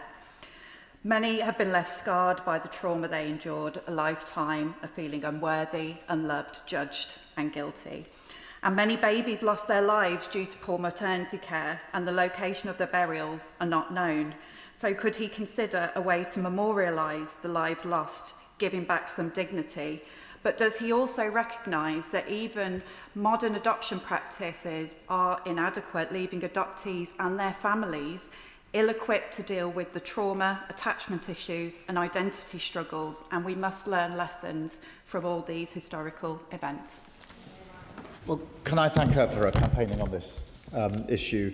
And in both respects, we have to find a way of providing memory to those that lost their lives, and to those mothers who passed away before today. This took too long. As a result of that, they're not hearing this apology, and we need to be really clear that is an additional injustice. Thank you. Bradley Thomas. Thank you, Madam Deputy Speaker. This is long overdue, and so I congratulate the Prime Minister on bringing this forwards and for the tone in which he's delivered it. If I may, I'd like to raise a case of Jenny and Scott, two constituents who I've been supporting in recent months. They have for 6 years now been fostering a child called Alfie. They've provided a loving and nurturing home to Alfie, but they have persistently come up against blocks from the state as they seek to adopt him. Walsall Council in particular, they found it very difficult to gain support so that they can progress with adopting Alfie. And regretfully, they've had to now instruct the local authority to look towards a new fostering placement for him. Does the Prime Minister agree with me that whilst a pragmatic balance has to be struck between safeguarding and enabling a loving home to be found, the state must remove any bureaucratic obstructions along the way? And will the Prime Minister support me in trying to secure a meeting with the relevant minister so that Jenny and Scott can elaborate on this more comprehensively? Can I thank him for raising the case of Jenny and Scott and Alfie? And can I assure him that if he provides the full details, I'll make sure not only that the relevant meeting takes place, but that we look at the details of that particular case. Uma Kumaran. Thank you, Madam Deputy Speaker. I thank the Prime Minister for his moving statement and the formal apology today. We've heard from members across the House their heartfelt experiences, personal experiences, and the experiences of their constituents, and it's been deeply moving. I know all of our thoughts are with the mothers, babies and families separated, and everyone in England who has lived with this trauma. The shame was never theirs, and this apology recognises that. Madam Deputy Speaker, the member for Beckenham and Penge tabled a bill, Philomena's Law, that I was honoured to co-sponsor. It would ensure that victims of mother and baby homes in Ireland would not lose care support for accepting compensation that they're rightly owed. In the spirit of today, will the Prime Minister reiterate this government's commitment that survivors of Ireland's mother and baby homes will have their social care entitlements protected? And would he ensure that we continue to work closely with the Government of Ireland to ensure that British survivors abroad are also supported in this? Can I thank her for raising this really important issue? And I'm aware of the issues, and I will remake that commitment that she asked for. Dr Al Pinkerton. Oh, thank you, Madam Deputy Speaker. And can I thank the Prime Minister for his statement today and for the apology on behalf of the State? And can I also acknowledge the visitors that we have in the gallery today and the extraordinary testimonies of members across this House. So often this chamber is divided along the lines of party politics, but on days like this we are united as living and breathing and feeling human beings. And I think this chamber is at its best at those moments. My constituent, Lynn, was forcibly adopted shortly after the Second World War.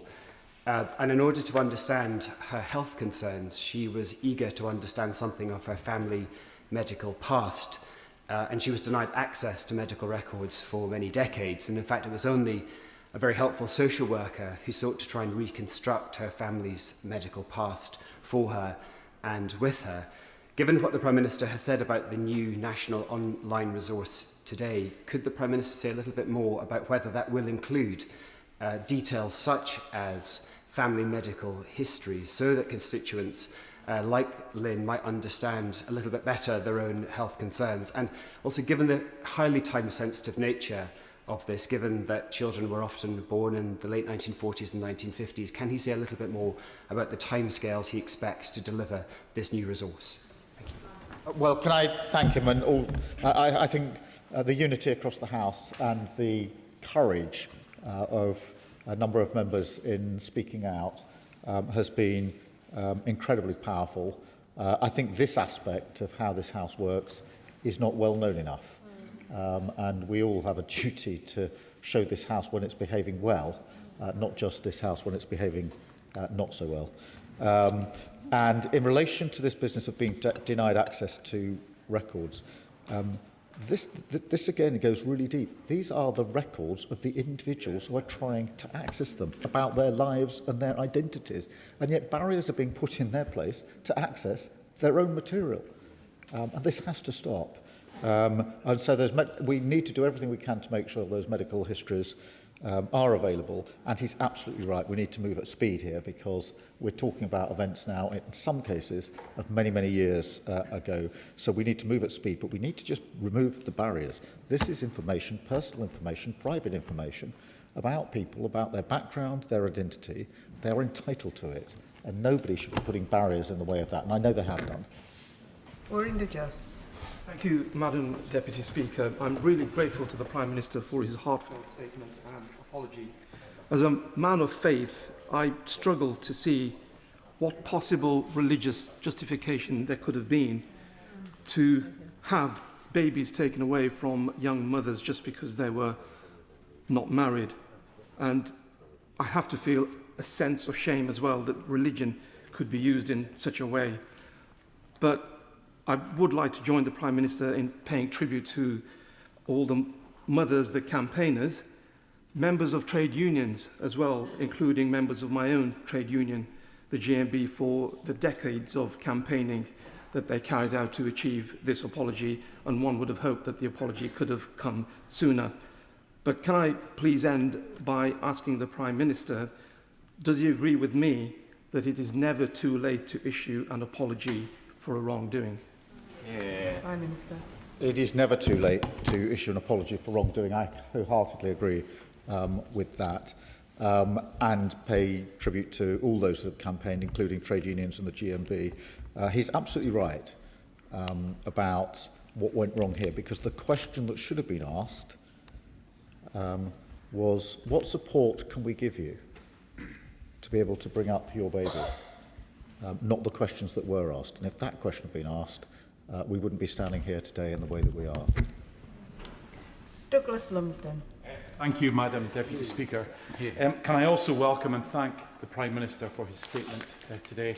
I was actually a member of the Scottish Parliament when it issued its own apology, and I know how important it was to those families. Can I ask the Prime Minister how the government will work with devolved governments to provide ongoing support, access to records and potential redress schemes to those affected? Well, I thank him for reminding us how important it was in Scotland as well. We have to work with the devolved nations on this. It is important that we do so constructively, positively and at speed, because everybody affected needs to know that we are all pulling together on this, and that where information and support is needed, it will be provided as quickly as possible. James Nash. Thank you, Madam Deputy Speaker, and I welcome today's heartfelt and important apology. The Prime Minister may recall that 16 years ago, Gordon Brown publicly apologised to Britain's child migrants 130,000 young children sent overseas, often without their parents' consent, to Commonwealth countries around the world. Margaret Humphreys and the Child Migrants Trust, which is based in my Rushcliffe constituency, continue to support survivors and campaign for recognition and redress. Following today's apology, alongside the very important commitments that the Prime Minister has made, would he also consider what more can be done to support the child migrants and to honour the national apology that was made back in 2010? Prime Minister. Well, I thank him for his question. The 2010 apology was a solemn moment, and work continues to honour the legacy of that apology, just as the work will continue to honour and follow through on the apology that has been issued today. Richard Ford. Thank you, Madam Deputy Speaker. It was barbaric that 185,000 babies were taken from young mothers across a quarter of a century until just 50 years ago. And the Prime Minister is right to say how wrong that was. And in apologising on behalf of the state, he acknowledged that of the children who were taken, some were raised in loving homes by adoptive families. Does the Prime Minister accept that it is possible to say sorry to birth parents and their children while simultaneously being grateful to parents who did their very best to adopt children over that period, many of whom didn't know about the circumstances in which those babies were removed from their birth parents? Prime Minister. Can I thank him, and I don't want to go against the spirit of his question, but I do have to say this. I think too many of those that were adopted were told that they should be grateful for what happened to them. And too many of the mothers were told that they should be grateful that their children would get care they couldn't provide. That in itself was deeply hurtful. Deeply, deeply hurtful. I'm not trying to suggest that others didn't try to do their level best, but this was not a situation in which anybody affected this should feel or be told that they should be grateful for what happened. And I'm not really not disrespecting his question. It's just, having had some of the discussions I had this morning, I know that this is felt very, very deeply, and I must say that therefore from this dispatch box, and I do. But otherwise, I thank you for his question. Alex Barras-Curtis. Thank you very much, Madam Deputy Speaker, and I want to thank the Prime Minister and join him wholeheartedly in the statement and with the victims, those here and those who are not with us.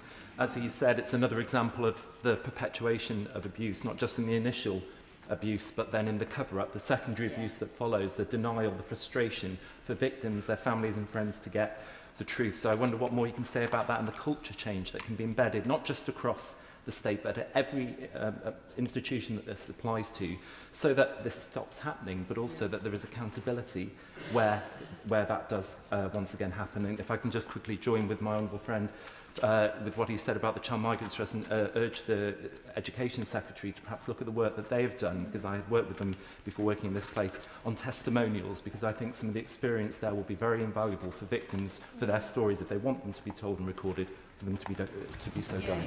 Well, I thank you for raising that, and I do think it's really important that we learn those lessons and draw where we can on the examples of other apologies and the legacy that has gone through. He's absolutely right to highlight the fact that there's not just the initial injustice, there's then all of the further injustices at almost every twist and turn where those adopted have tried to find their parents being told it wouldn't be good for your mother if you tried to find her.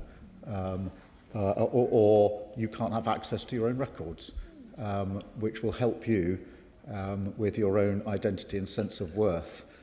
All of these injustices build on the initial injustice, and they're not also historic either. Some of them are much more contemporary. And if we're really going to deal with this, we have to deal with this recognising that with our eyes wide open. Jim Shannon. Thank you, Madam Deputy Speaker. Can I also thank the Prime Minister very much for his statement, for his very careful and soft-spoken words, and also for the apology. And an apology, while vital for healing, is only a first step. It must be followed by tangible, compassionate action. We owe them nothing less than the total truth and structural redress, as well as our compassion for a lifetime of sometimes feeling unloved and unwanted, when this could not be further from the truth. We cannot give their years or the relationship back, but we can be honest and step up. So can I ask the Prime Minister what concrete steps are being taken to guarantee streamlined free access to original birth records? What cooperation is happening with the devolved administrations in the Northern Ireland Assembly to ensure that the survivors across the entirety of the United Kingdom can and will receive the same standard of tracing services and therapeutic support? Thanks so much.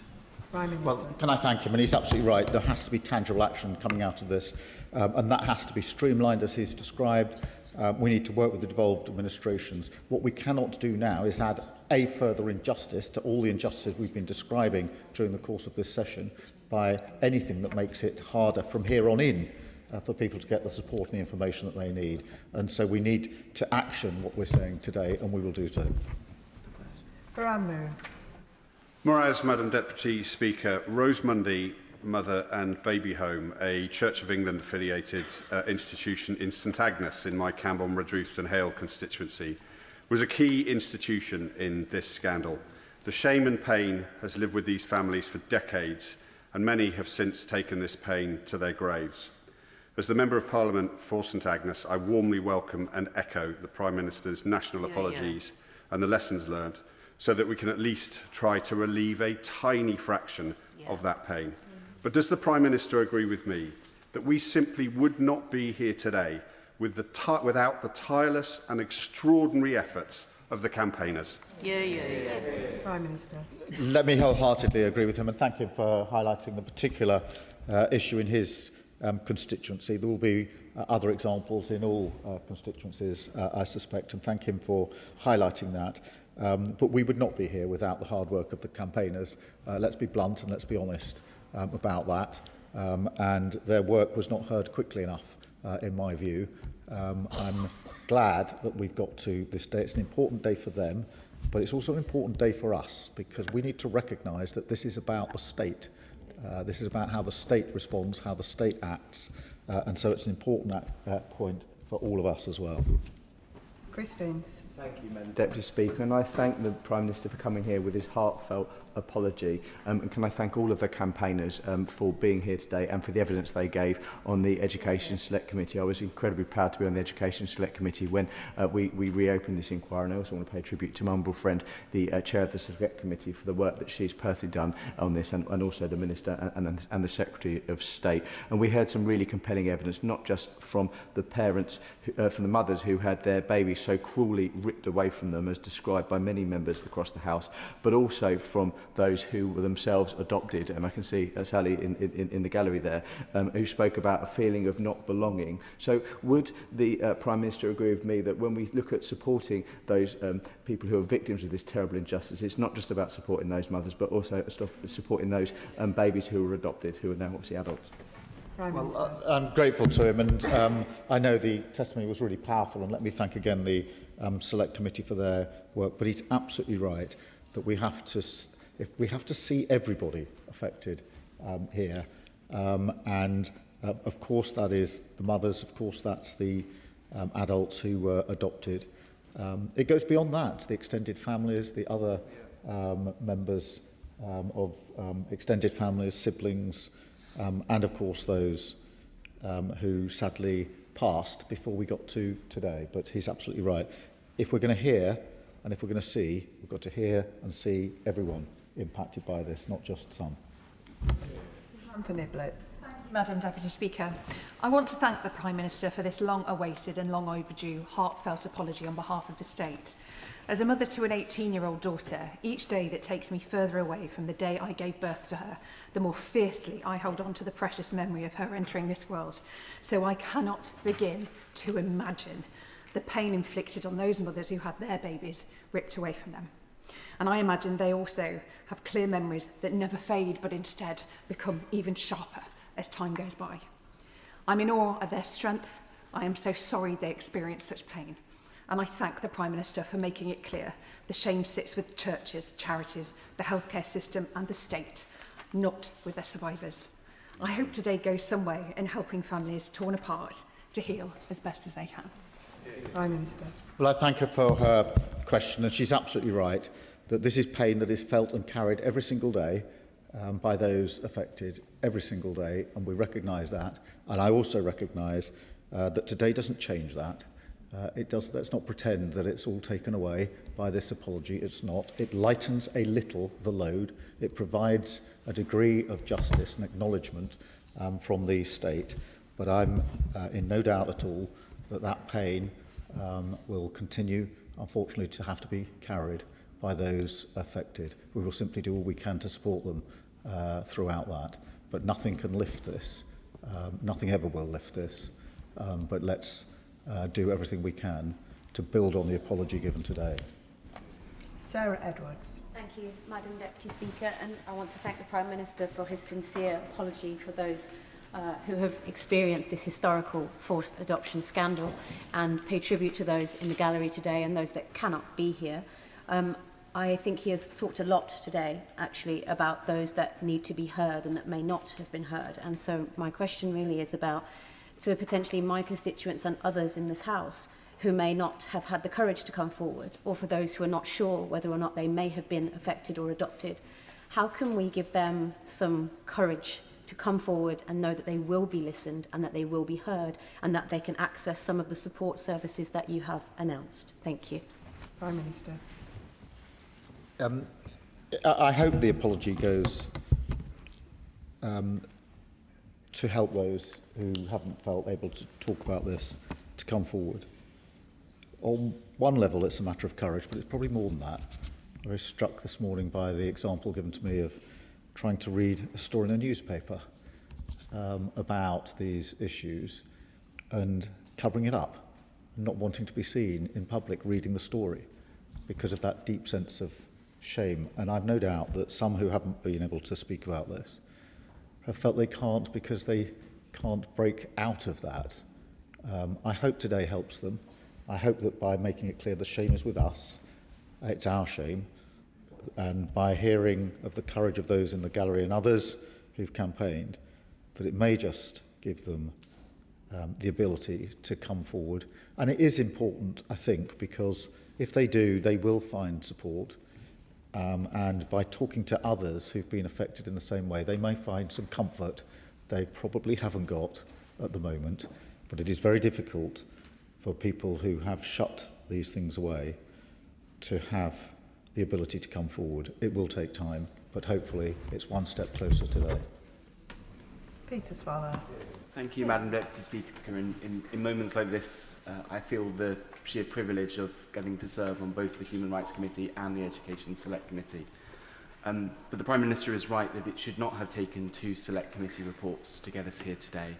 More importantly, it should not have taken the victim survivors of this terrible scandal having to retell their stories, re-traumatise themselves again and again to get here. As the Human Rights Committee report makes clear, there are some things only a government can do. And for that reason, I want to thank the Prime Minister from the bottom of my heart for his apology on the behalf of the state today. And just ask him, if he may, to set out in a little more detail how he and the Department for Education have worked with the survivors of this scandal to get to where we are today, and the full apology that he has set out. Thank you. Well, can I thank him and the work he's done on both committees, and the work to get us here today has been done in conjunction with all those impacted, and we will continue to work in that way. That's the right way to work, and it's the only way to work, and so we'll continue down that vein. There are many challenges still ahead, but if we approach them by hearing and seeing and working with those affected, we have a better chance of meeting those challenges. Jane Kirkham. Thank you, Madam Deputy Speaker. I want to thank the Prime Minister for what he said today and the way he said it, and of course the bravery of all the people who have been involved in getting us here. I have a constituent who's an adoptee. She came to see me recently. She was born in 1969, so she's 3 years older than I am. She told me that adoptees are 4 times more likely to try to commit suicide. So I really welcome the support for adult adoptees and mothers in the form of a health pathway for those affected by forced adoption. including the counselling they will need because of their post-traumatic stress disorder. She also asked me to bring up the possibility of marking medical records for adoptees so they can get the screening and support they need for those who don't have a medical history to fall back on. Yeah. Prime Minister. Can I thank you for raising those issues, which are really important, and we will work with her and others to try to make improvements here and put the appropriate support and screening and information in place. And that concludes the statement. Point of order, Jeremy Corbyn. Thank you, Madam Deputy Speaker. I rise on a point of order of which I've given prior notice to the member for Lincoln, the Parliamentary Under Secretary at the Foreign, Commonwealth and Development Office. Yesterday, I asked him about Britain's relationship with Israel in relation to its disgraceful expansion of illegal settlements. I made the point that these are illegal and supported and facilitated by the Israeli government. He did not answer my question about Britain's military cooperation. Instead, he misrepresented my words and implied I was somehow or other making a statement about the views of the Jewish people in this country, which I was absolutely not. I would like your advice on how I can ensure that the Minister comes back to the House, corrects the record and answers the question that I asked him. I thank the Right Honourable Member for his point of order. He will know that ministers themselves are responsible for their words at the dispatch box. The Treasury front bench will have heard his concerns and I'm sure that they'll pass it on to the Minister. The Right Honourable Gentleman is an experienced member and will know that there are a number of routes available to him to further pursue questions to the Government on this issue. The clerks of the Table Office can advise him further if needed. Point of order, Deputy Speaker. Point of order, Joe Robertson. Thank you, Madam Deputy Speaker, and I can confirm I've given the required notices. Yesterday in Westminster Hall, the Maritime Minister, the Honourable Member for Selby, may have inadvertently misled the House in that he stated on 3 occasions that a Court of Appeal judgment changed the legal status of maritime Coast Guard rescue officers. It's simply not true. The Court of Appeal confirmed worker status that already existed and has existed for years. Indeed, it is the Maritime Coast Guard Agency, backed by the government, that is now seeking to change the status of those brave heroes to that of unpaid volunteers. Madam Deputy Speaker, can you advise me on how I seek to get the record corrected? I thank the Honourable Gentleman for notice of his point of order. The Treasury benches will have heard his point and will doubtless communicate it to the Minister who is in his place, who will be able to consider whether there is anything in his remarks which requires correction or whether, taken as a whole, they gave an accurate account of the situation. Point of order, Florence Eshelome. Thank you, Madam Deputy Speaker. I just want to seek guidance from your good self in terms of how I can remind members. I am proud to serve the constituency of Vauxhall and Campbell Green with many wonderful venues, hosting many fantastic events, but members, in terms of notification, including senior members, when they have speaking events, which are not private events, they should be notifying the said member. I thank the Honourable Member for giving notice of her point of order. When a member visits another member's constituency, except on purely a private visit, they should take reasonable steps in advance to tell the member in whose constituency the visit is taking place. The document called The Rules of Behaviour and Courtesies in the House of Commons deals with this matter. Failing to follow that guidance is regarded as very discourteous. We now move to the presentation of bill. Presentation of bill, Matt Tamain.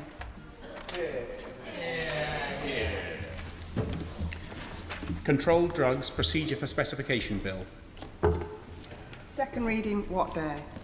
Friday, September the 11th, 2026. Friday, September the 11th, 2026. We now come to motion number 1 relating to the appointment of the Chair of the National Audit Office. Prime Minister. Thank you, Madam Deputy Speaker. I beg to move that a humble address be presented to His Majesty, praying that His Majesty will appoint Michael Jerry, CBE, to the office of Chair of the National Audit Office from the 10th of January 2027. The Chair of the National Audit Office plays an incredibly important role in our democracy. It supports Parliament's scrutiny of government expenditure and safeguards the independence of the National Audit Office. At a time of continued pressure on public finances and household budgets, delivering value for money across government is absolutely vital. It is therefore right that this appointment is made on the basis of merit and commands the confidence across this House. Michael Jerry brings extensive experience of leadership, governance and public service. As a government lead non-executive director, he provided independent advice and challenge across government. His work strengthened the performance of the public institutions all our constituents rely on. Indeed, his commitment to public sector effectiveness is such that since leaving their role, he has led university programmes at home and abroad, challenging others to think about how leaders can deliver for the people they serve. Alongside his many years of service in public roles, Michael has also supported the work of various charities, including the King's Foundation and the Fair Trade Foundation, and, remarkably, he's still found time to pen 4 books. Throughout his career, he's demonstrated a strong commitment to the values this office requires. I'm confident he has the judgment and experience necessary to fulfil its responsibilities, and I commend this motion to the House. The question is as on the order paper. Sir Geoffrey Clifton-Brown. Deputy Speaker, can I thank the Prime Minister very much for making this appointment. As Chairman of the PAC and the Appointments Panel, I warmly welcome his motion today to appoint Michael Jerry, CBE, as the next Chair of the National Audit Office. Michael Jerry brings extensive experience in government leadership and organisation transformation, together with independence and judgment, to this important role. Can I take this opportunity of paying tribute to the current Chair, Dame Fiona Reynolds, for her distinguished service? The Public Accounts Committee has long benefited from the NAO's outstanding support, and we are grateful for her stewardship. Michael has the skills and the leadership needed to ensure the NAO remains a high-performing, innovative and digitally enabled organisation, supporting Parliament's detailed scrutiny of public spending and helping to secure value for money for the taxpayers. For these reasons, I am delighted to support this appointment. The question is as on the order paper. As many as are of that opinion say aye. Aye. Of the contrary, no. I think the ayes have it, the ayes have it. And I'll just give a few moments for the front benches to swap over.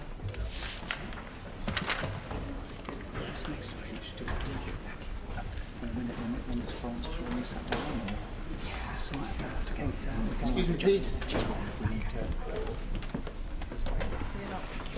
See you later.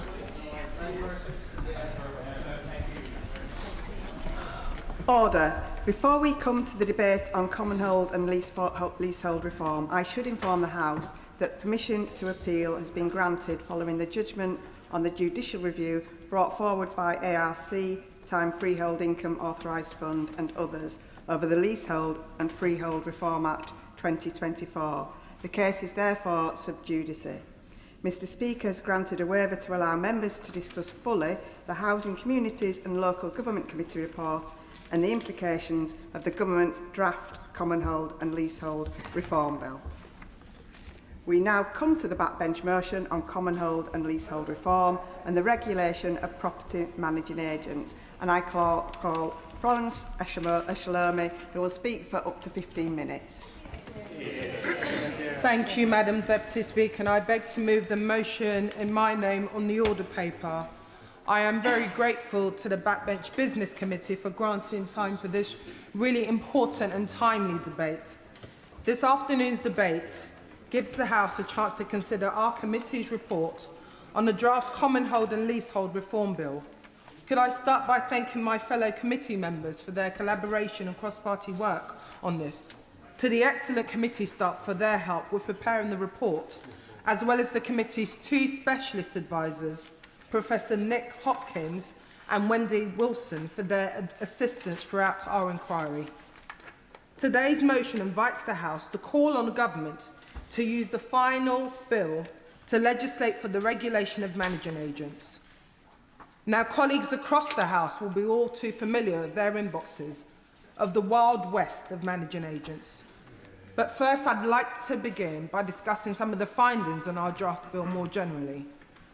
For many of the 5 million leaseholders across England and Wales, these reforms have been a long time coming. After a decade of campaigning across party lines, we now have an opportunity to finally tackle the fundamental injustices of the leasehold system once and for all.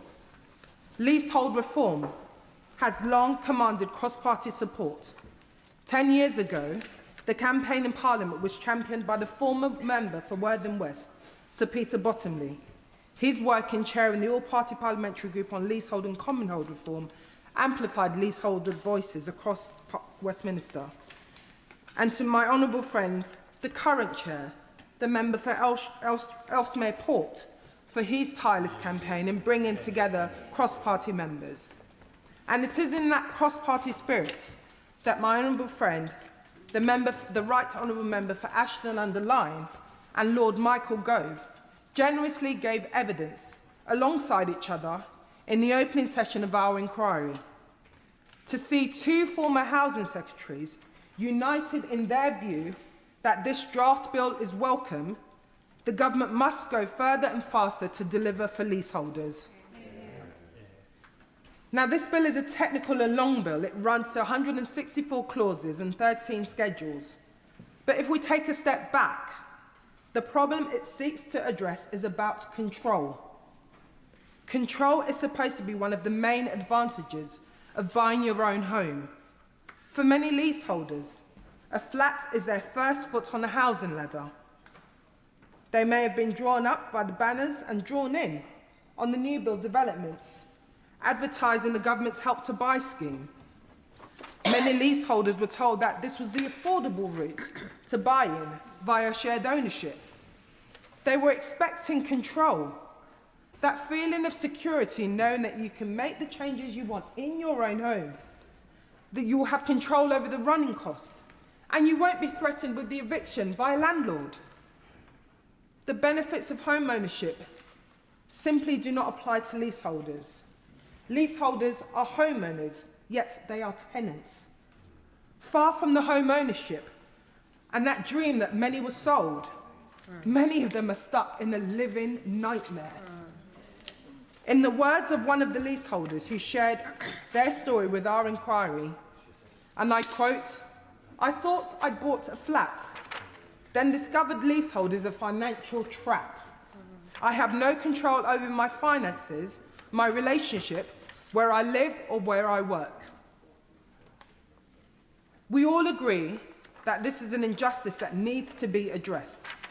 This afternoon's debate is an opportunity for members to reflect on the draft bill and what additional measures might be needed to be included in the final version to ensure that we get these reforms right. Now, Madam Deputy Speaker, perhaps the most headline-grabbing measure in the draft bill is that it will cap existing ground rents at £250 a year. We must be absolutely clear across this House and in the other place that ground rent is money for nothing. An investigation by the Competition and Markets Authority found no persuasive evidence that leaseholders receive anything in return for ground rent. Many leaseholders have had ground rents which have doubled every 10 years or increased with RPI. I will give way. Grateful for the Select Committee Chair giving way and thank her for recognising the work not only by myself but by Peter Bottomley and Jim Fitzpatrick on the APPG. I was struck by a comment in the Select Committee's report about the argument that was being put forward by some freeholders that ground rents were actually used to cover service charges and were putting people in danger if they were to be lost. And the Select Committee used the word shameful for that argument being put forward. Doesn't that just show actually this is a system that is just a money-making racket and people are using any excuse to carry on that income stream? I thank my friend for that, and I'd refer him to the evidence session when we had the representatives from the freeholders at our session, and I think for my committee colleagues that was one of the most enlightening sessions where we probed, we pushed and we tried to seek justification for ground rent, but none was forthcoming, and it shows that it is a money-making scheme. We must be absolutely clear, as the Competition and Markets Authority said, ground rents have no place. Last month, there were media reports that the government is preparing to accept our committee's recommendations to bring the £250 ground rent cap in force in late 2027, 1 year earlier than previously planned. If those reports are correct, that will be a welcome news for many leaseholders who are calling on us to act with greater urgency. But even before the bill was introduced, we are hearing threats of judicial review from a small number of organisations with very deep pockets. Rather than engaging with the process here in Parliament, they are preparing to challenge the democratic mandate of successive governments and the will of this House to make these changes. Shame on them. They know that they have lost the political debate. The government should be emboldened by the fact it has successfully defended judicial review in the past, and we do think that the government should push ahead with these reforms. But there is a real risk that these measures could be delayed if freeholders do launch such a challenge. So the government has called on the committee has called on the government to include the clause for the ground rent cap in the final bill to make sure this cap comes into force 2 months after the legislation received royal assent. We also support the government's intention to change peppercorn ground rent over time. We understand that this will need a transition period, as ministers must be confident that they are striking a fair balance between the interests of competing parties. However, it is not clear to us how the government decided on this policy for a 40-year transition. Based on the evidence so far from our committee, we think a shorter transition period may be justified and may be also fair. That is why our report calls on the government to publish more data in the coming months so that we can be confident that we are getting that transition period right. Another key focus of the draft bill is the measure to replace leasehold with a new common hold tenure. Common hold will allow all homeowners to have a vote in how their block is run. Homeowners are not required to participate in common hold if they do not want to, and many blocks will vote to appoint their chosen managing agent. But this modern tenure offers homeowners the control that they do not currently have under the leasehold system. I'll give way. My friend and her committee for the excellent work that they've done in preparation of this bill. Pensioners who bought retirement flats in my constituency in Aire Valley Court and Sutton Court were hoping for peace of mind, instead of which they've had rocketing service charges, poor maintenance, lack of communication and transparency from First Port, the property managing agents. Does my honourable friend agree that while common hold is a fantastic opportunity for leaseholders to take charge, that in addition to this we need further independent regulation of property agents to make sure that they provide a good service to leaseholders or common holders in future? I thank my honourable friend for that, and I thank many members, including my honourable friend for, the member for Uxbridge. I'm going to come on to the very important area of managing agents and a firm that is synonymous with many of us in this chamber, First Port. I'll give way on that point.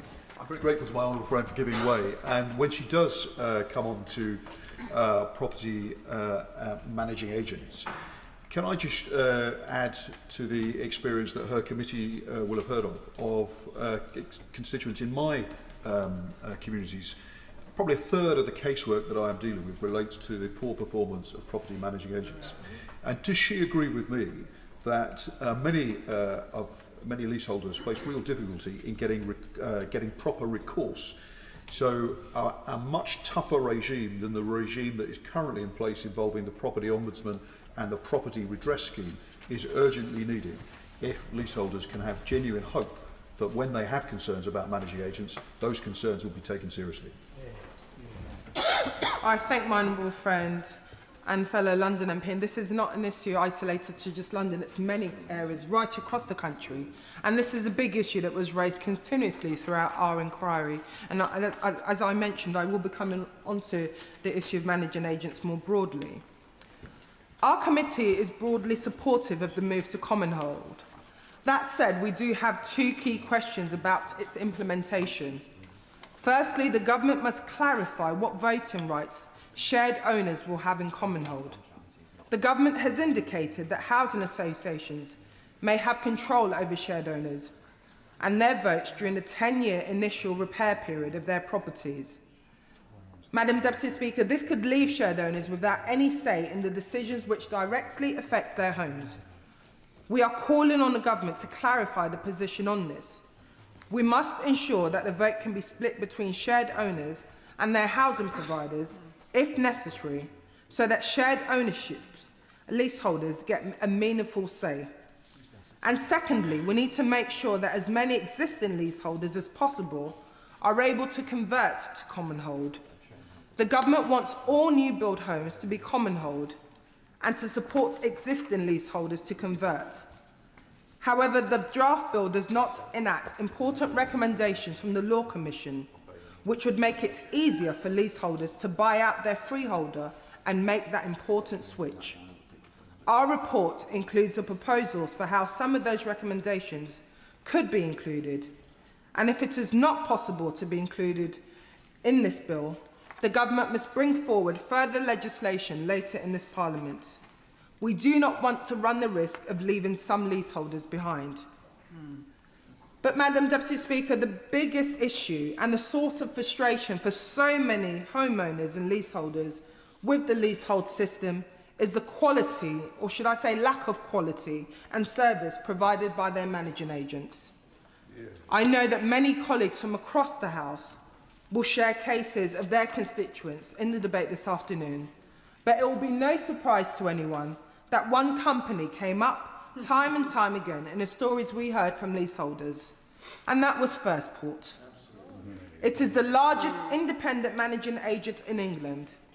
Last year, the Minister also said he had significant concerns about Firstport's unreasonable service charges, their slow response to complaints, and their concerns over its approach to debt collection. And ultimately, the problem with many of these managing agents is that they are taking advantage of a very captive market. They effectively have a monopoly on individual estates. That means they are able to treat homeowners with sheer contempt. In the words of one leaseholder we heard from, homeowners are left feeling like cash cows. Would you give way on that point? I'll give way. I thank my right honourable friend for giving way on that point. And when she talks about leaseholders being treated with contempt, I've got an estate in my constituency, Bishopsgate, where residents asked, it took 3 years for Firstport to actually respond to their request. And they even refused the request of the council when the council got involved in it. And the homeowners believed there would be £230,000 in the account, given all the service charges they paid in. In fact, there's zero, and they're told there's £60,000 in debt. That's the sort of scam that's going on.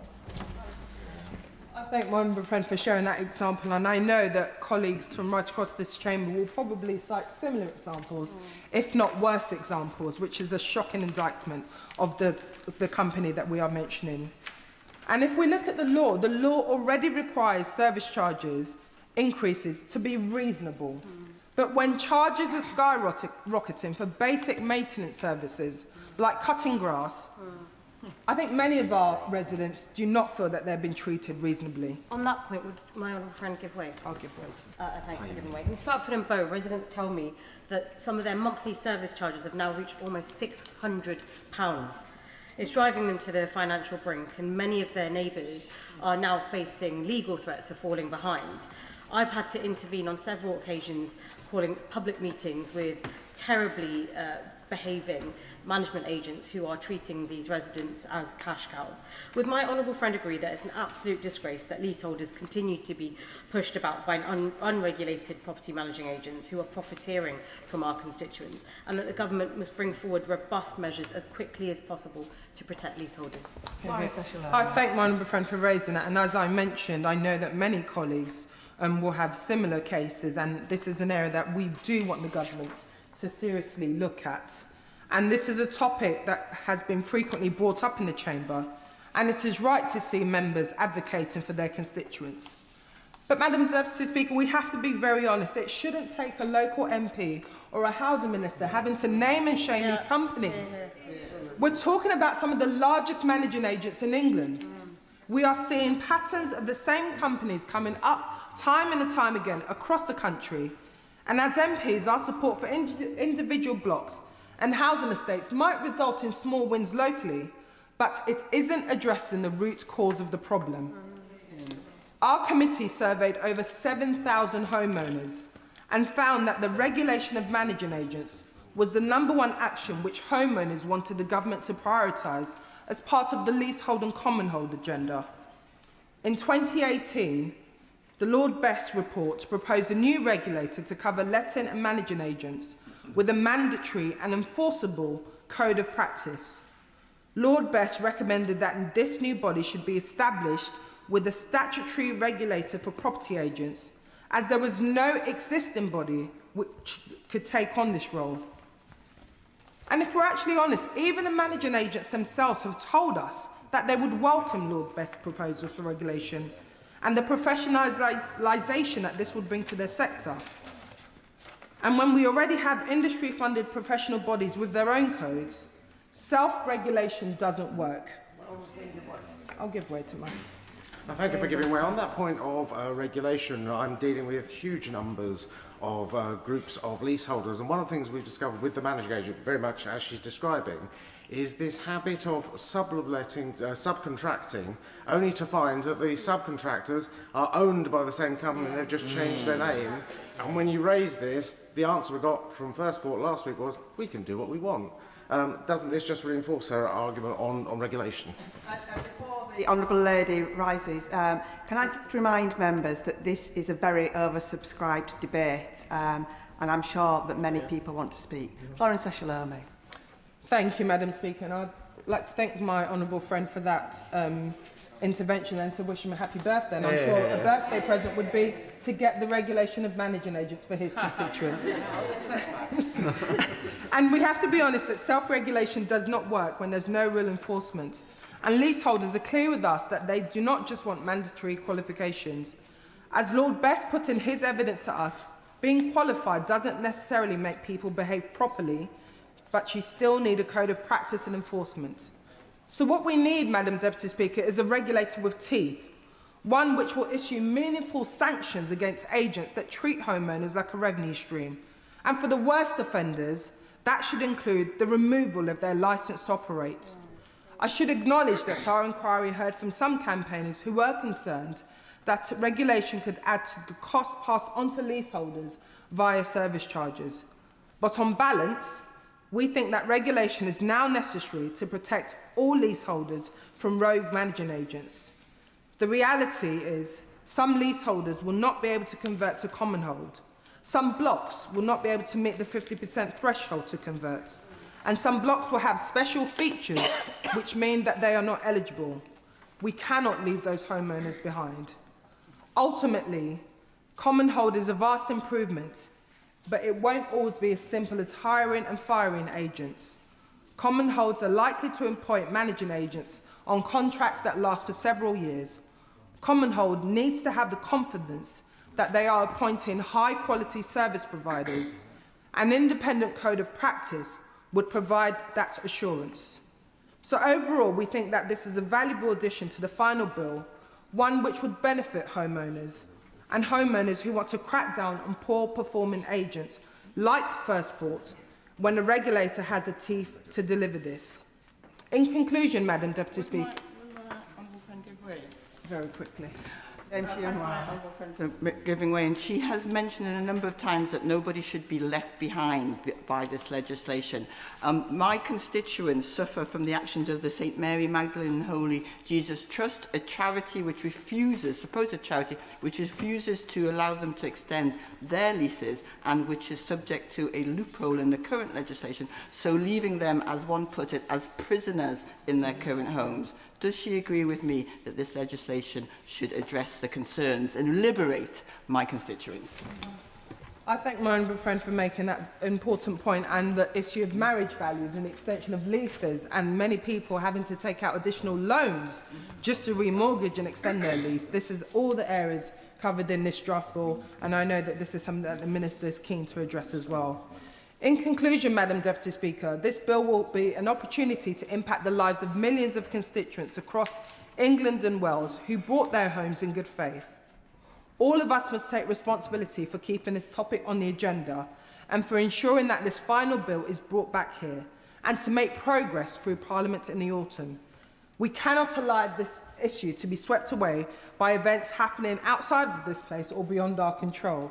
Our report sets out the blueprint for changes needed to make this bolder, more ambitious piece of legislation. With an independent regulator, we can all ensure that homeowners will see a real change in the short term. I therefore urge members across the House to support today's motion. Leaseholders' expectations have been set very high, so it is vital we get these reforms right. If we do this, this will be the Parliament that finally makes leaseholders true homeowners with the control that they've been promised and that dream of home ownership. The question is as on the order paper, and we'll start with an immediate 4-minute time limit. Robbie Moore.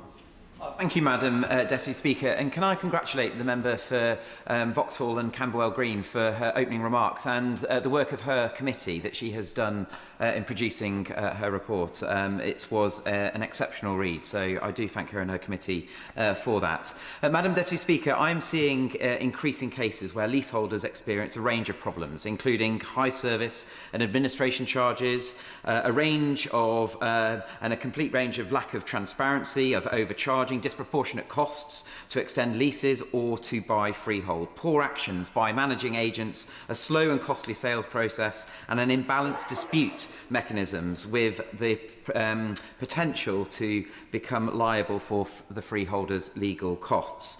Nowhere is this more apparent in the retirement village in my constituency up in Ben Ridding. For the past year, I've been working with the Clevedon owners group in my constituency who have experienced real-life examples of how current leasehold framework governing the integrated retirement sector falls well short of the standard that should be expected. The Clevedon owners group is made up of a group of leaseholders at the Audley Clevedon Retirement Village in Ben Ridding. They have experienced repeated failures by their landlord to fulfil some of the most fundamental obligations contained within their leases, while they continue to collect substantial service charges. Madam Deputy Speaker, this group have estimated that the Audley group collects approximately £30 million worth of annual service charges per year across their whole estate, with £3.5 million of deferred service charges. And yet their residences are falling into disrepair, and the freehold owner is not updating their commitments and indeed undertaking their responsibilities. They have highlighted to me that their biggest concern is around the legal definition of the service charge. Crucially, whether they maintain mandatory payments in retirement leases fall within the statutory definition of the service charge under the Landlord and Tenant Act 1985. The experiences of the residents in the Audley Retirement Village demonstrates exactly why this seemingly technical issue has profound and real consequences.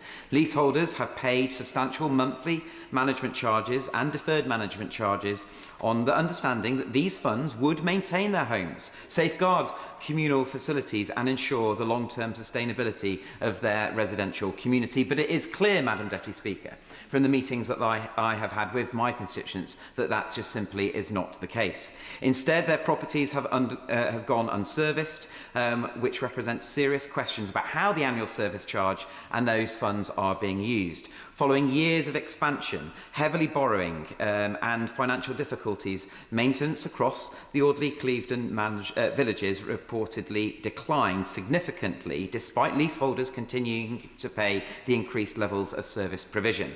That needs to change, and I respect some of the recommendations that have been put in the report on this point. So I would like to say to the Minister and ask the Minister whether he has any intention on commissioning an independent forensic audit of major retirement community operators that would examine corporate governance, financial arrangements, service charge accounting, deferred management charges and compliance with lease obligations. And I'd also like to ask the Minister whether he would confirm that leaseholders in retirement housing, including integrated retirement communities, will not be excluded from the protections of the Leasehold and Freehold Reform Act. The current legal framework has failed to keep pace with increasingly complex corporate structures. If confidence in retirement housing is to be restored, residents must be given the protection, transparency transparency and accountability that they rightly expect. Andrew Cooper.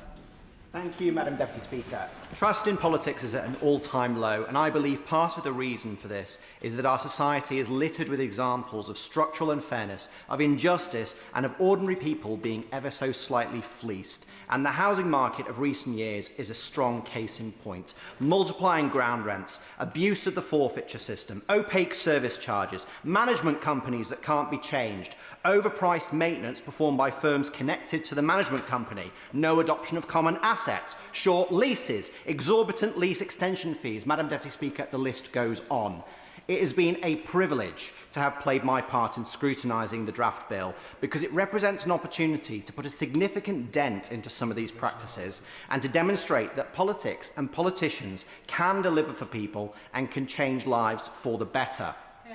As my honourable friend has set out, the committee took evidence from an extensive array of witnesses on the measures in this bill, and I'd like to place on record my thanks to them for their contributions. There are a few points from our report that I'd like to draw out specifically. Firstly, the reinvigoration of common hold that this bill will deliver has rightly, in my view, been described not just as an alternative to leasehold, but a radical improvement on it. For it to be implemented successfully, considerable work needs to be undertaken at the Land Registry to make sure that they are ready to respond, not just to the registration of new common holds, but to conversion of existing leases. Our committee found that a failure to modernise the Land Registry's legacy systems would pose a significant risk to common hold working, and good quality public access systems will be crucial. Second point I wanted to cover was on the ground rent cap, and it's fair to say that this is where the committee spent quite a lot of our time attempting to get to the bottom of the government's rationale for its proposals. I support the proposal to adopt a flat cap of £250 rather than as a percentage of property value. However, I've struggled to understand the rationale behind waiting 40 years before converting to a peppercorn rent. I can understand the desire to give certainty, predictability to investors, and I can understand an argument that investors need time to adapt to changes like this. But, Madam Deputy Speaker, the last 3 successive governments were elected on a mandate to address onerous ground rents. The ground rent system, as my honourable friend said, was condemned by the Competition and Markets Authority when they said they could not find any persuasive evidence that it was commercially necessary or that consumers received anything in return. It should not be a surprise to anyone that the days of ground rent were numbered, and I cannot think of a single other example where a government has been so generous as to provide 40 years' notice of a change in the terms of business. Governments haven't taken this view with students on Plan 2 loans, for example, nor those affected by the rising pension age. The previous government thought 20 years was sufficient, and I'm minded to agree with them unless the department can bring forward more evidence on their rationale. The final point I wanted to make was on the absence of regulation of property management agents from this bill. Now, everyone in this House knows that this is a change that is long overdue, and we have Lord Best in the public gallery today. We have his excellent 2019 report, which set out the case very clearly, alongside the work undertaken by my honourable friend, the member for Uxbridge and South Ruislip, on his private member's bill. Now, I understand the concern about the size of the Common Hold and Leasehold Reform Bill as it is, and that adding these measures will create further delay. All I would say in response is that we have both the opportunity and the responsibility to act. No time has been set aside in the King's Speech for a separate regulation of property agents bill, so I hope that the Minister will seize the opportunity in front of him and chip away at another practice that blights the lives of our constituents and undermines trust in institutions to deliver for them. Thank you. Will Forster. Thank you, Madam Deputy Speaker. Leasehold is a con. We are one of the few countries in England that still has residential leasehold, and because of that, people are being sold a lie on home ownership. As Woking's MP, I hear countless stories about it, and I won't use my time to go through every single one of them, but I impress on the government this. We need to regulate these bureaucratic con artists. People have been scammed out of home ownership in place of leasehold. It's fleasehold. Dreams of home ownership have stayed dreams, far out of reach, and fast becoming a nightmare. We hear far too often of leaseholders who have been distressed by a poor service. These bad actors lie behind paperwork and avoid responsibility.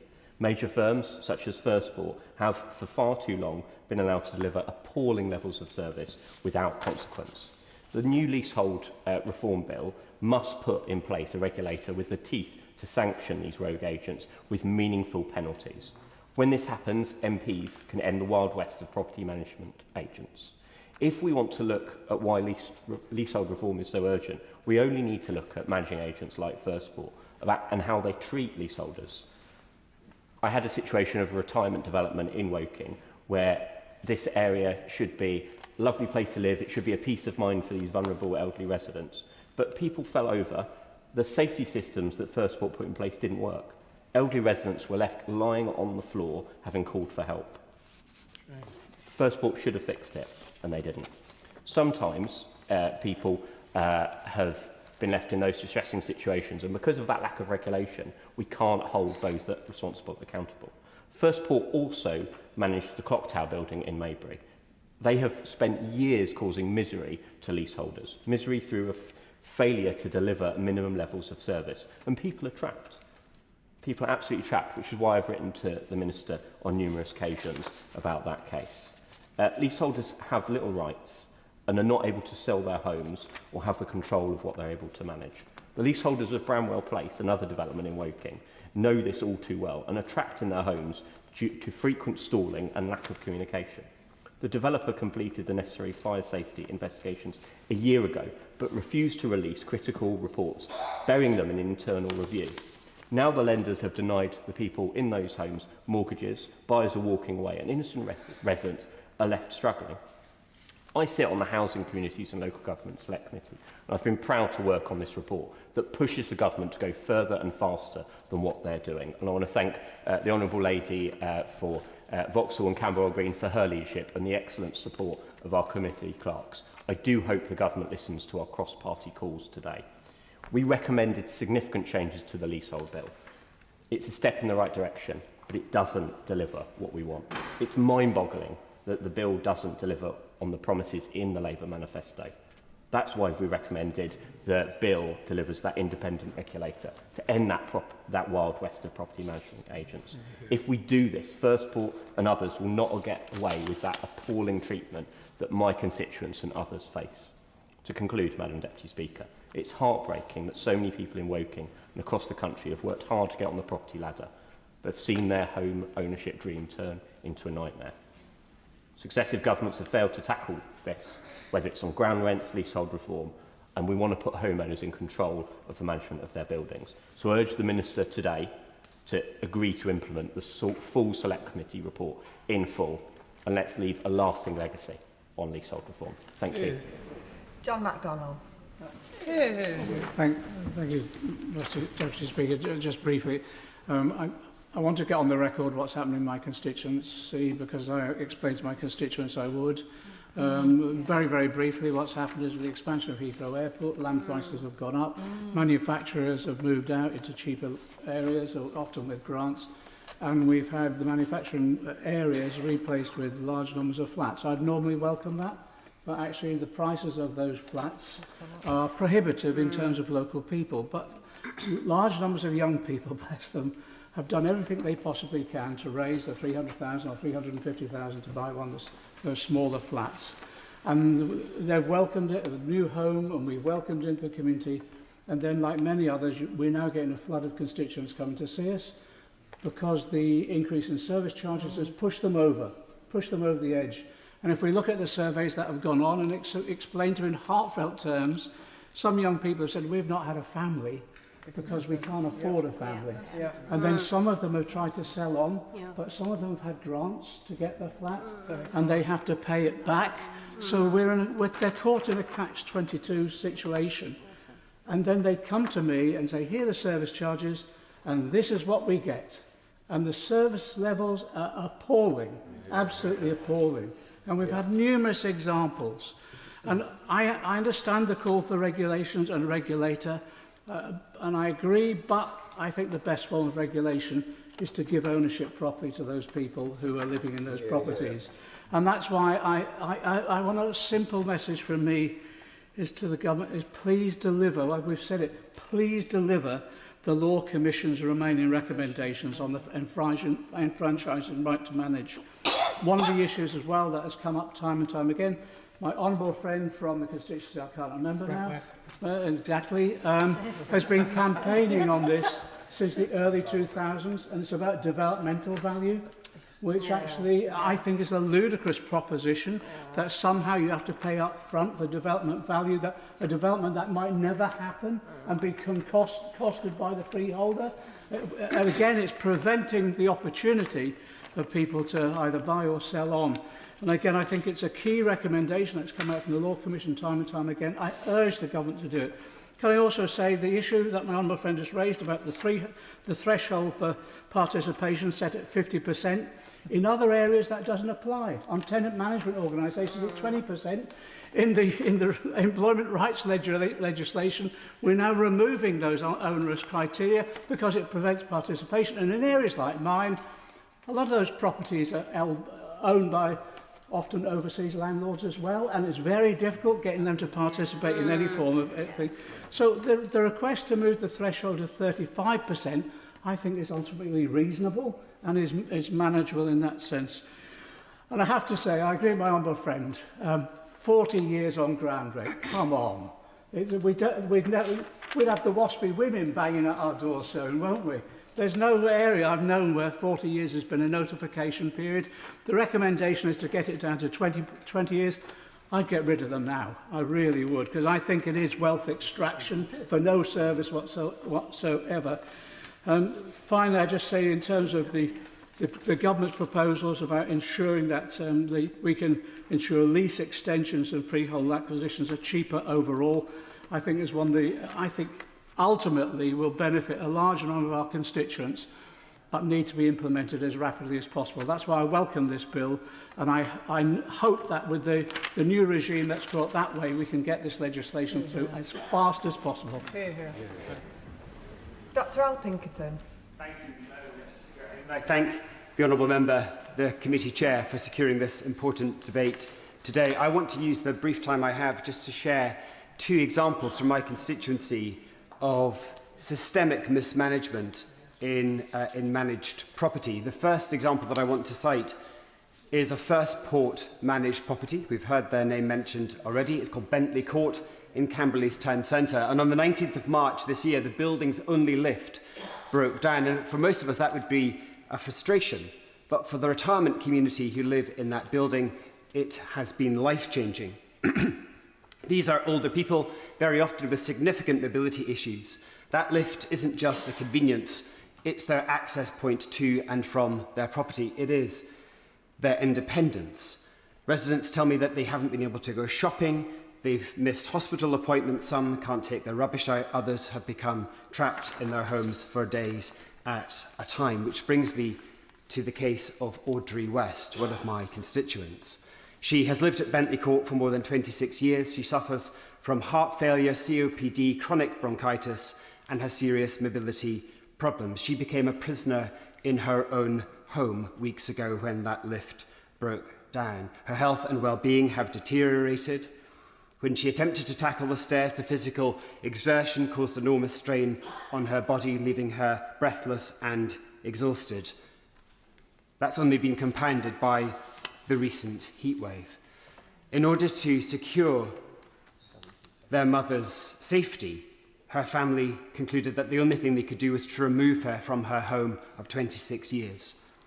And then on the 28th of June, just days after leaving her home, Audrey's family contacted First Port again, copying in my office, to inform them and me that Audrey had died.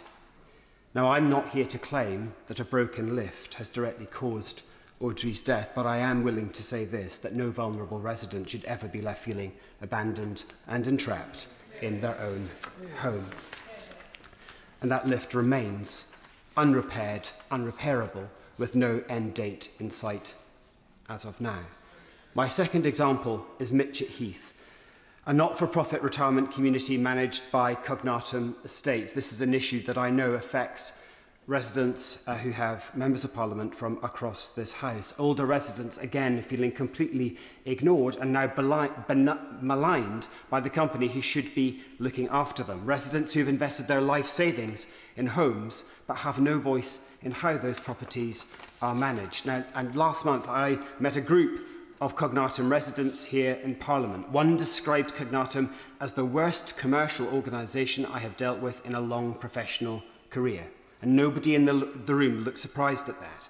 Residents described soaring service charges, complaints that went nowhere, a regulator, the ARHM, that they don't believe is independent, a tribunal process that's so expensive and where lease terms can allow the managing company to recover legal costs from residents, and they simply give up trying to engage in that process. They spoke about residents' forums disappearing, residents having to renegotiate electricity contracts on behalf of the management company because they're so incapable of doing it themselves. And I think the most extraordinary thing that we heard was that Cognatum refusing to allow defibrillators to be located in a retirement community because they are fearful that members of the public might seek to access those defibrillators from outside of the state altogether. Can I simply conclude, Madam Deputy Speaker, if you will allow me just a few more seconds to ask the Minister... Order. No, there is a very strict time limit. Sarah Russell. Thank you, Madam Deputy Speaker. And I want to thank my right honourable friend for Vauxhall and Camberwell for this debate and all the work that she has done on it. And also, I can see that Lord Best is in the gallery, and I know that he, amongst many others, have been campaigning on these issues for years. I rise really to draw attention to the experiences of some of the leaseholders in my constituency. I have spoken at length before about unadopted estates in this chamber, so I'm not going to dwell on that today because it doesn't touch on the Select Committee report, but I would like to just draw this to the Minister's attention again as a major issue in my constituency relating to this. But to turn to the specific problems that we have, the draft legislation as it stands is fantastic, and the proposal to cap ground rents will be absolutely life-changing for people in my constituency who have contacted me and talked about ground rents that are going up to double, about the difficulties that they are having consistently with the fact that there appears to be no real ability to hold a managing agent to account at all whatsoever. The specifics that I wanted to talk about today, though, is a case that I've been working with the homeowners, well, the leaseholders, for some time, where Firstport, yet again, are the managing agents, where they're having finally managed to dislodge Firstport as the managing agents. The residents have been told by the new managing agent that the £40,000 reserve that they believed was available to them, there's none. There is nothing. Firstport have not explained where that money has gone, what it has been spent on, and this has now been the outstanding position for well over 6 months. £40,000 is a lot of money to just vanish, and you would think that an organisation would be able to point to what it had been spent on pretty readily if they were keeping accounts in any normal fashion. This has been part of a succession of difficulties that these leaseholders have had with Firstport, and this has been going on for years and years and years. I understand that the government has concerns that the draft legislation as it is already exceptionally long, and as a lawyer I have a huge amount of sympathy for that. But I completely agree with my right honourable friend for Vauxhall and Camberwell Green and her Select Committee and the members thereof that we absolutely have to do something in line with Lord Best's previous recommendations about the regulation of managing agents. We have been talking about this topic in this House for as long as I've been an MP, and clearly significantly longer than that. If these organisations were capable of self-regulation, and if educating people who worked within them was sufficient to solve this problem, it would have been solved a long time ago. No one wants regulation for the sake of it, but the only way that there will be accountability for vast amounts of individuals' money that appears to simply vanish into the ether is if we put regulation in place. Thank you very much, Madam Deputy Speaker, and thank you to the Minister. Thank you, Madam Deputy Speaker, and I commend my right honourable friend, the member for Vauxhall and Camberwell Green, for securing this important debate and for her continued strong and effective leadership of the Housing, Communities and Local Government Select Committee. I've spoken several times in this House about the problems with the current leasehold and property management system, more recently from the opposition front bench. Like so many of my constituents and people across the country, I am a leaseholder and I know firsthand the horrific situation that they face. But in today's debate, I'd like to focus on property management companies who are bringing misery to the lives of both leaseholders and those living on freehold estates in so-called leasehold properties. Apart from the law as it currently stands, it is poor performance and, quite frankly, total incompetence of companies such as RMG and Firstport that are, quite frankly, at the root of so many issues facing leaseholders across the country. Since my election, I have not come across one property management company that residents are happy with, whether it's Highley in Hoddesdon, Academia, Robinia Road or Watery Lane in Turnford, Aldermere Avenue or Mongolia Way in Flamstead End, or Eleanor House in Waltham Cross. It's hard to think of one part of Broxbourne not affected by this.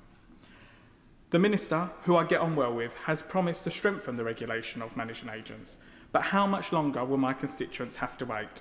His department has already held a consultation on measures to help leaseholders challenge unfair fees and charges and introduce qualifications for managing agents. In fact, the consultation opened nearly exactly 1 year ago and closed in September 2025, and the government are still analysing the feedback, and this is what the people out there get fed up with. The Leasehold and Freehold Act 2024 is on the statute book. The present government clearly wants stronger regulation on managing agents, as that is what they've told this House, so why the delay? We need to get this sorted. So I welcome the fact that the government have brought forward a common hold and leasehold bill, and the fact they allowed the committee that I am on to scrutinise it in its draft form. That is a positive sign that the government wants to get the right legislation in place for our constituents. But I feel the government should commit to giving more powers to the department so that ministers can hold managing agents to account with specifically enforcement powers. Managing agents that break the rules should be fined and ultimately stripped of their licence to operate. This would mean that management companies actually have to start to care about the interests of the residents they're supposed to look out for. In my constituency of Broxbourne, we have had to put up with poor service charges and increasing bills for years. Residents have nowhere to turn when something goes wrong. They feel like that managing agents have all of the power. I know the Minister wants to change that, and I hope he will reflect carefully on what has been said across the House today, and I urge the government to get a move on and solve this issue for millions of people across the United Kingdom. Thank you, Madam Deputy Speaker. Thank you to my honourable friend from Vauxhall and Camberwell Green for her excellent work and her committee members' excellent work in pre-legislative scrutiny, which we've heard about today. Since becoming an MP, one of the most common issues I hear from my constituents is the poor quality of service provided by managing agents to local leaseholders. When the boilers broke at Walsham Court and Hinns Court last November, residents tried to contact Anthem to no avail and were left without water for 4 weeks. At Middlesex House, residents were left without water for days, without extra support and supplies until my office intervened. At Armstrong House, Firstport has let the quality of communal areas deteriorate to a shockingly poor extent. I could go on for hours, but have yet 3 minutes to go. But as members have said, there are countless examples of service failure from managing agents. I welcome the Minister's actions to date and the proposals in the draft bill to cap exploitative ground rents, which will save thousands of pounds over the lifetime of leases, pushing for service charge reform and transparency, and pushing towards common hold as the default form of tenure, long overdue changes. But having seen these cases firsthand, I know more is needed, and my 10-minute rule bill in the last session proposed to establish an independent regulator of managing agents, modelled off the excellent recommendations of Lord Best's 2019 report. I understand the government are willing to move on mandatory qualifications for managing agents, which again is welcome, but I'm concerned that without an independent regulator to enforce codes of conduct and ensure these qualifications reap benefits, it will be of little benefit to many leaseholders. Furthermore, without a dedicated regulator, the burden of enforcement would continue to fall upon individual leaseholders and in future common holders to take up lengthy and expensive legal action to hold their managing agents to account. I think there's also 3 key benefits of why a managing agent regulator is also desirable. Firstly, good regulation is good for markets. I think this will help growth, not hinder it. There are significant costs and financial waste in the current system, and the leasehold product has been exceptionally damaged by the poor behaviour of managing agents. And a regulator has the chance to restore confidence in leasehold and common hold in future. Second, introducing a regulator for managing agents would help ensure the success of the common hold tenure. The need for managing agents will not go away with the introduction of common hold.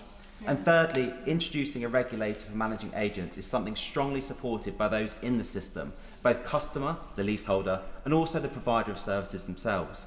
As the chair of the Select Committee has mentioned, leaseholders responded overwhelmingly they want to see this change as part of their survey. And the TPI, RICS, and even managing directors of Firstport and Ramsden and Ritter are all supportive of the need for more effective regulation and a regulator of managing agents. Those in the industry understand there is nothing to gain by the poor behaviour of some undermining the good behaviour of many more. Yes, we need to take forward the existing important proposals in the draft bill, but the time for the regulation of managing agents is now in this bill. It is vital that something is done and is clearly seen to be done before the next election for existing leaseholders struggling day in, day out with rogue managing agents.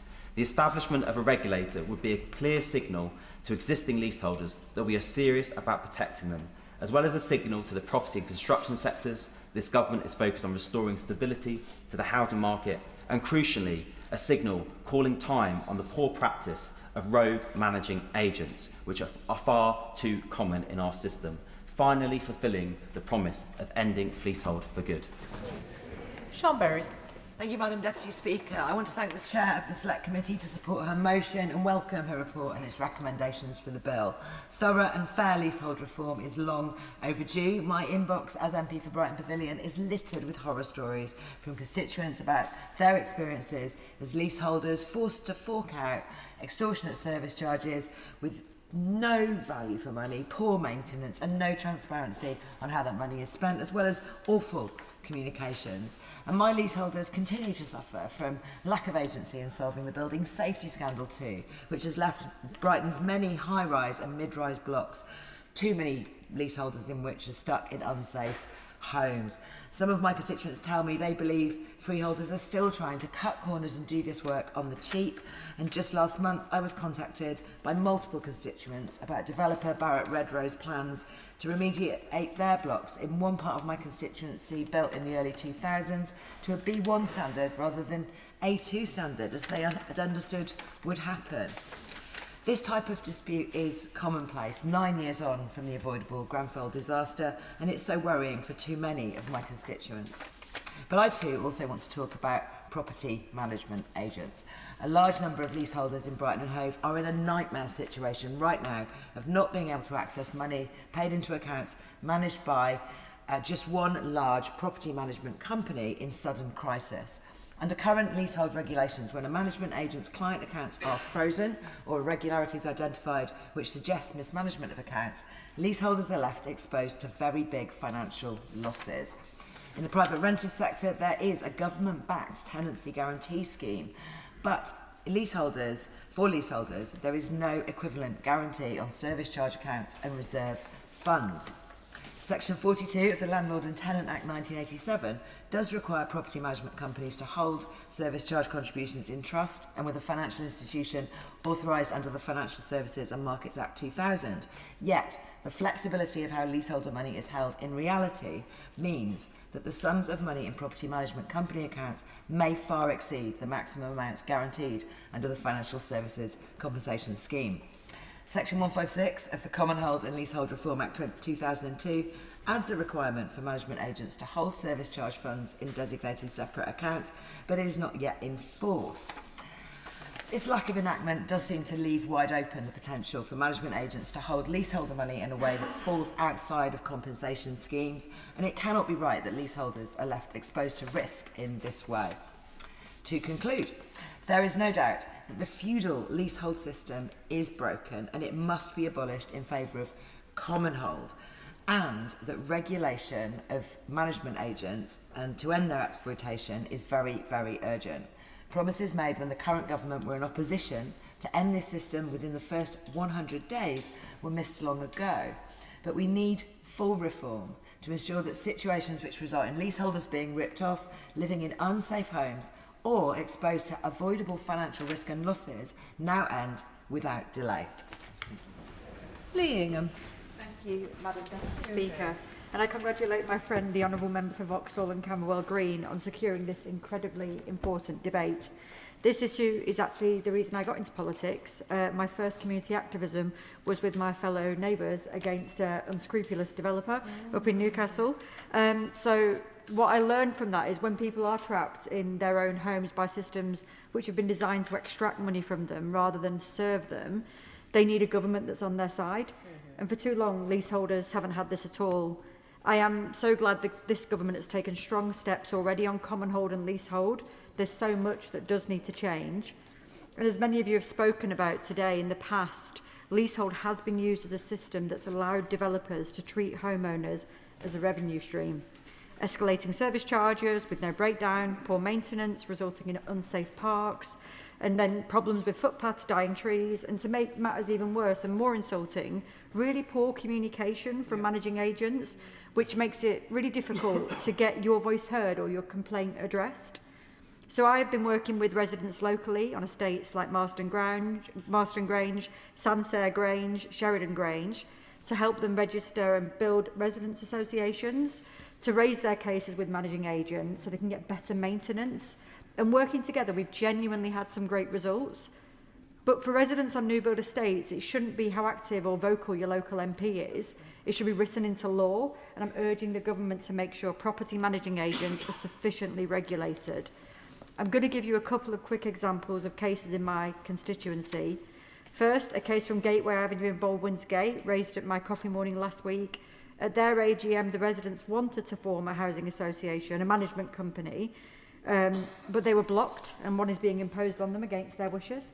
St George's Estate in Stafford, residents have reported that it genuinely feels like the managing agent is stealing money from us, to the tune of £600 to £1,000 per leaseholder, and they've been trebled of those charges. And they now have to pay £2,500 to change the rent review period on their lease to be able to remortgage or sell. It's just deeply unfair as a system. And at Deans Park Court, a retirement complex, I know others have spoken about this, residents in their own flats describe management charges as extortionate. The company just refuses to engage meaningfully. And at Adlington Brooklands House in Stafford, a constituent grounds rent has written year on year, now stands at almost £2,000, which is nearly 6 times the national average. I could go on and on, to be honest, Madam Deputy Speaker, but I think I've made my point quite clear. The government has taken bold and decisive steps already in capping ground rent and abolishing forfeiture, making common hold the default for new flats, and these are really significant reforms. But the HCLG committee has called for the absence of independent regulation of property managing agents a significant shortcoming, and every one of my constituents and I would agree with that. Lord Best has recommended an independent regulator with the powers to fine agents and revoke licences as far back as 2019. It's now 2026. I think the case has been made consistently, and delivering it would be a tremendous contribution of this Labour government. On that point, my honourable friend, give way. Of course, yeah. Would you agree with me that it would also give some comfort to my poor residents, both on Ribblesdale Avenue in Accrington and also on Linden Park Estate in Great Harwood, when they're currently faced with the impending truth that First Port will be their managing agent shortly, and they are rightfully terrified of actually what this might mean to them and the expense that having a house might be added to them, as well as the failure of these organisations to manage local parks, etc. And so taking these steps, she says, will help give confidence to my residents that they will have the protections they deserve. I thank my honourable friend for giving way. I can wholeheartedly agree with what she says.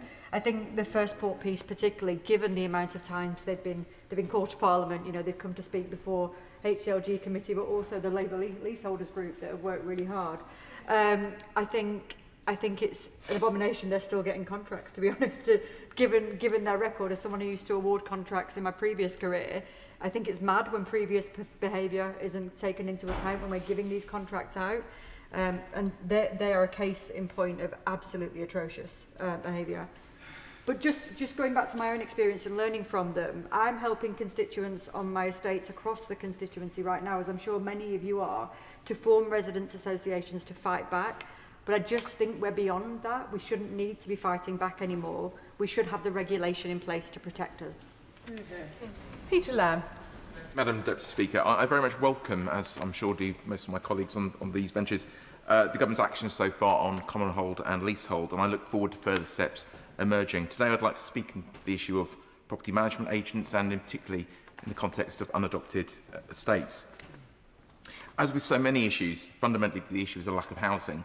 Despite the enormous actions taken by this government and by past actions to try and get the housing market moving, the reality is that housing delivery in this country collapsed in the wake of the 1984 Housing Act. Anyone who looks at a graph of housing delivery since that point can see that the mass exit of the state from direct delivery of housing has never come close to being replaced by the private sector, which is one of the reasons why I was very excited this week to see comments by the Secretary of State talking about the potential mass re-entry of this government into housing delivery. It is one of the very few things that can resolve this, because what we fundamentally have here is a broken market. People are forced to accept unreasonable conditions on their housing because they have no choice.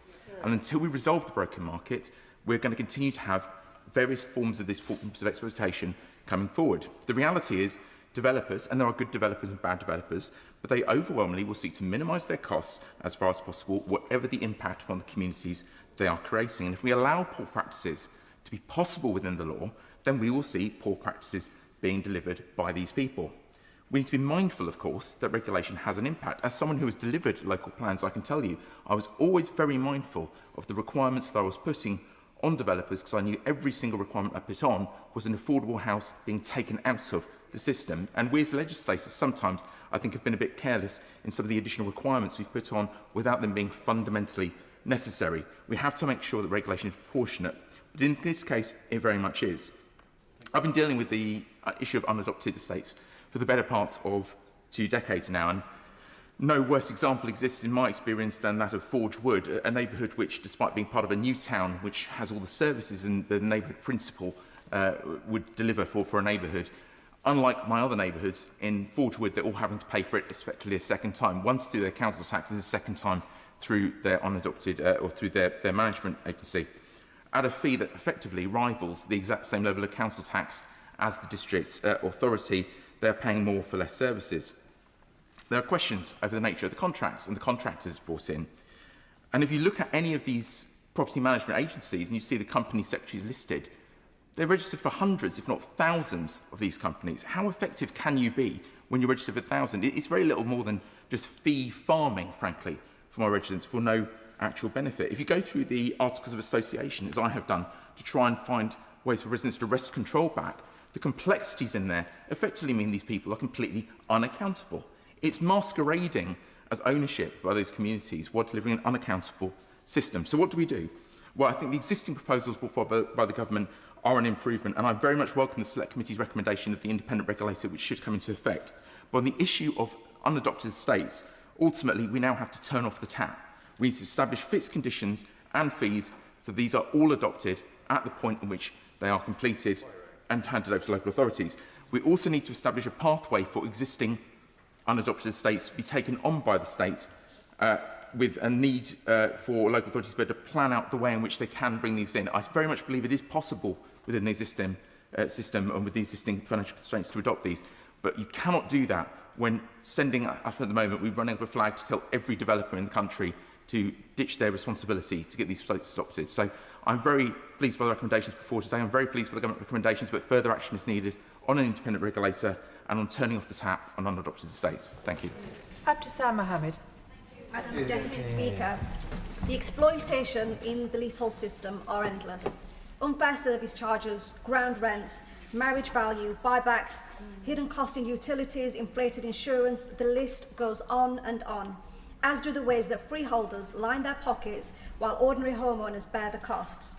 We saw this acutely in Sheffield, with disgraced solicitor Andrew Milne buying up hundreds of freeholds at £250 and then shamefully charging homeowners extortionate prices to buy them back. He has rightfully faced consequences with the SRA and the police for blackmail, but it was only a few months ago that residents in Walkley and my constituency were also receiving letters, legal letters, saying that their leases would be soon up for sale, leaving them worried about whether they too would be subjected to extortion. No one should be living with that kind of fear. Across developments of Columbia Place, Mill Sands, Riverside House, Anchor Point and Little Kellam in my constituency, residents speak with one voice. The problems in their homes are overwhelming. The responsibility to chase managing agents is taking up their time, and they are being charged extortionate amounts for work that never seems to happen properly or at all. 2 weeks ago, I met with over 40 members from Little Kelham. Their stories told one horror after another. I heard from a family with a 6-year-old child living in a home with a broken window who was told by the managing agent that there wasn't enough money to fix. Another family were told to move out from their home for repairs for 6 weeks. It ended up being 14 months. And then, when they moved back to the property, the repairs were incomplete. Another told me that her service charge went up by 250%, and when she challenged this, so opaque were the figures and how they were calculated that they were then dropped. Many others complain who try to take over the management of their properties, that when they request finalised accounts, these never materialise. The lack of financial transparency is staggering. It shows that not only are these isolated failures, but symptoms of wider structural problems. There are 2 things that my constituents are calling for above everything else: transparency in their arrangements and accountability when things go sadly wrong. Today's motion rightly says that the absence of statutory regulation for property management agents represents a major weakness in our plans for reform. The committee makes clear, as does the evidence in Lord Best's review, that voluntary self-regulation has not delivered the standards that leaseholders deserve, nor will it deliver the accountability they want. Where management agents repeatedly fail residents, I'm afraid that simply issuing guidance is just not enough. The regulator should be able to impose meaningful financial penalties and, where appropriate, remove licences altogether.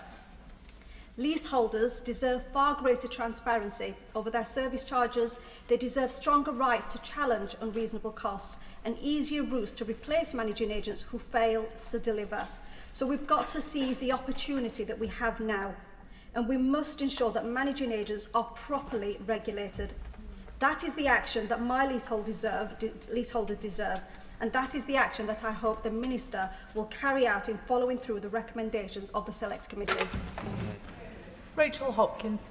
Madam Deputy Speaker, I'm very glad to be able to contribute to this debate today, to give voice to a number of my constituents who've been suffering as a result of the feudal leasehold system for far too long. And may I thank my honourable friend, the Chair of the Housing, Community and Local Government Select Committee, for setting out so many of the issues that so many of our constituents face.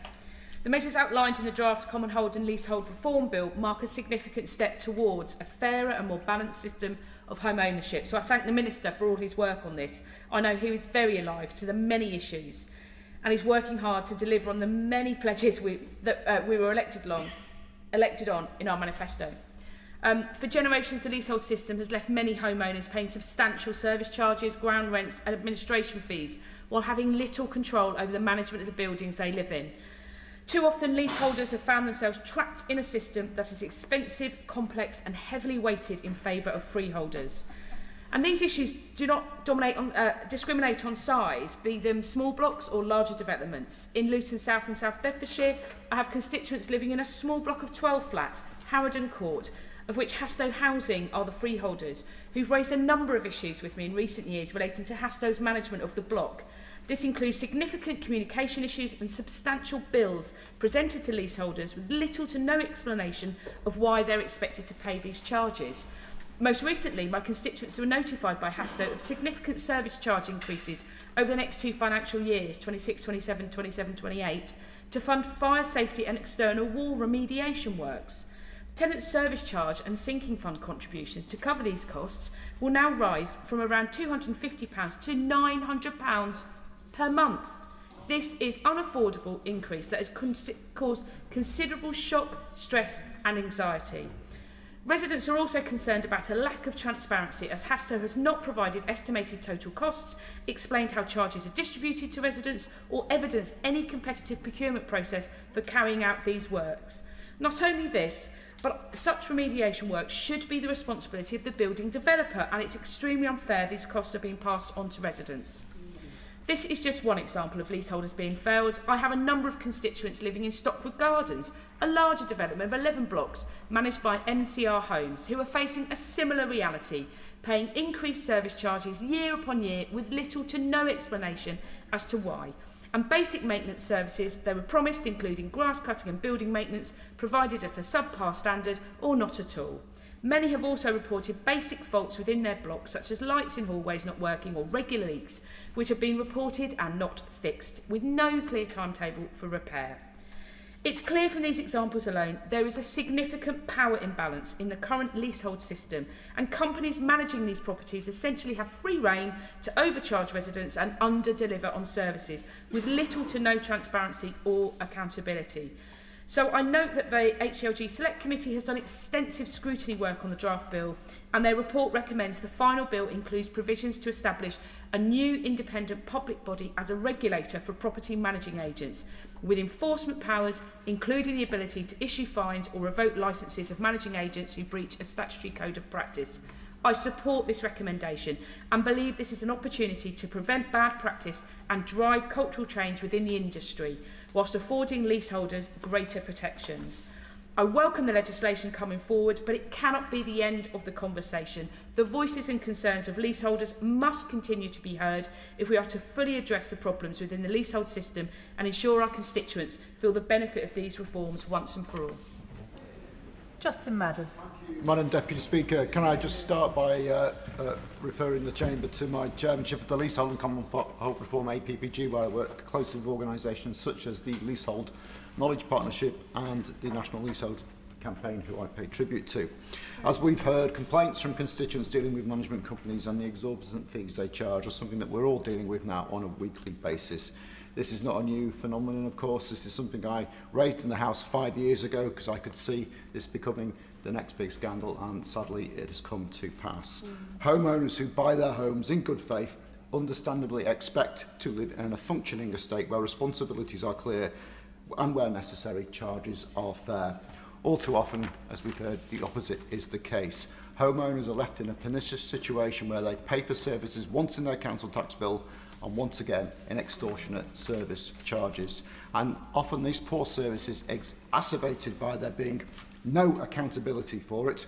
Residents are forced to persistently chase matters while frequently being passed from one organisation to another without resolution.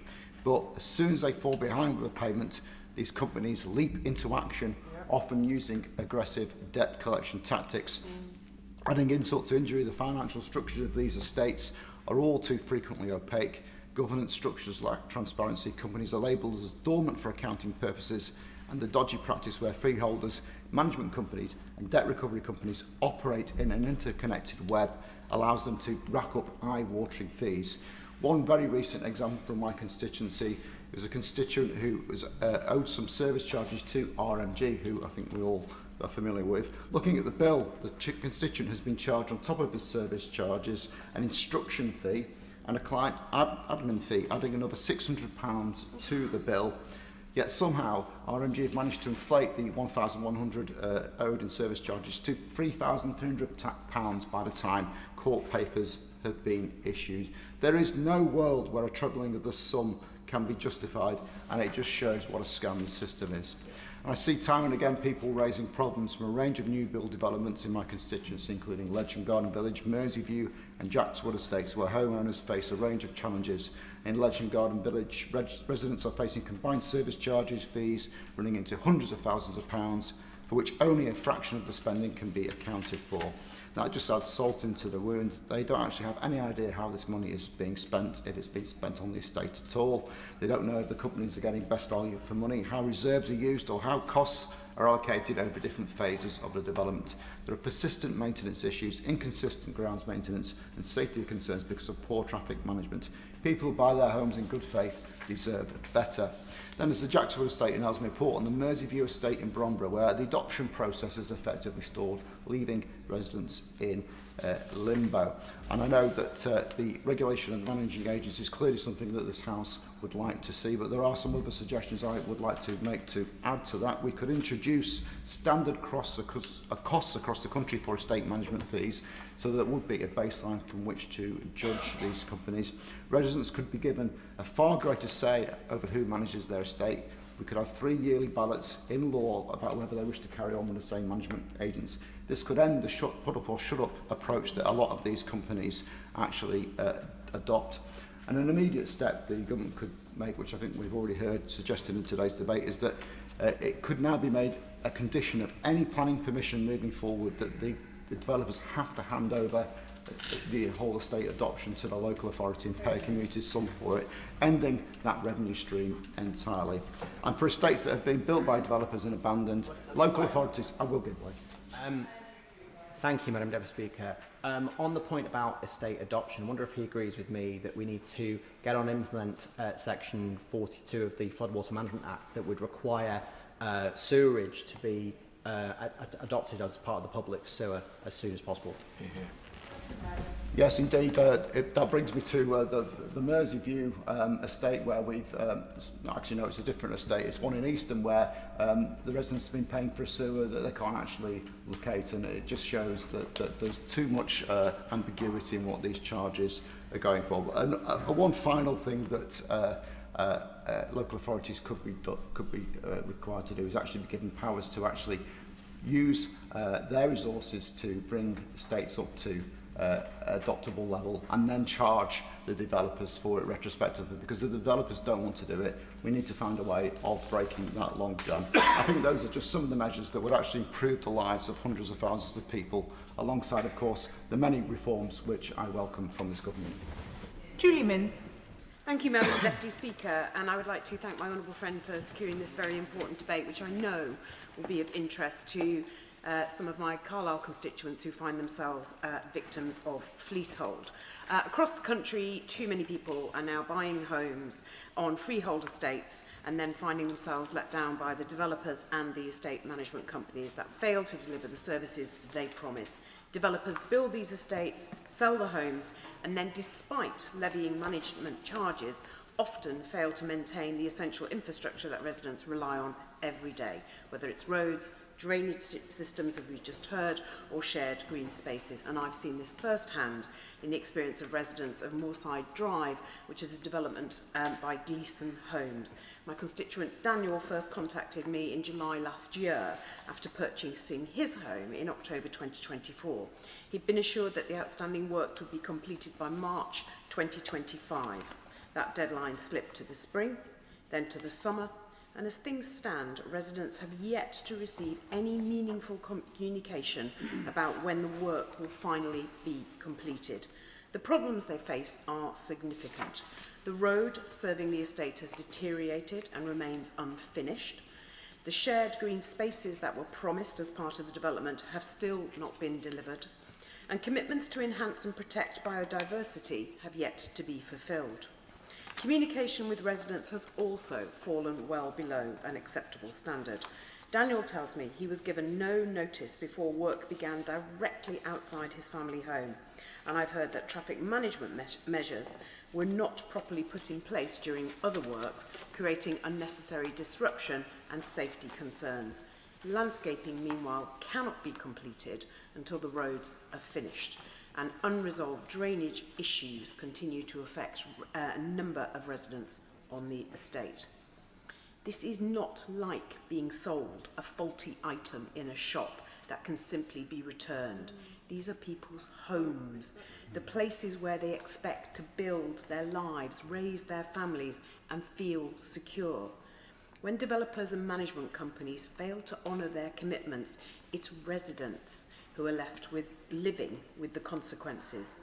That's why reform and regulation is so important. Homeowners deserve transparency, accountability, and effective regulation of the companies responsible for managing their estates. They should not, and we've heard it already this afternoon, have to fight for basic standards of maintenance or chase endlessly for information about works that should have been completed months earlier. I very much welcome the work of this Labour government to strengthen the rights of people living on managed estates. These reforms have the potential to deliver greater fairness, improve accountability, and ensure that homeowners receive the standards of service they have paid for. People who invest in a home deserve confidence that those responsible for maintaining their communities will fulfil their obligations. It's only right that we continue to strengthen protections for homeowners and ensure that managing agents and developers are held to account. John Slinger. Thank you, Madam Deputy Speaker. I want to thank my honourable friend, the member for Vauxhall and Camberwell Green, for the assiduous work that she has done with the Select Committee.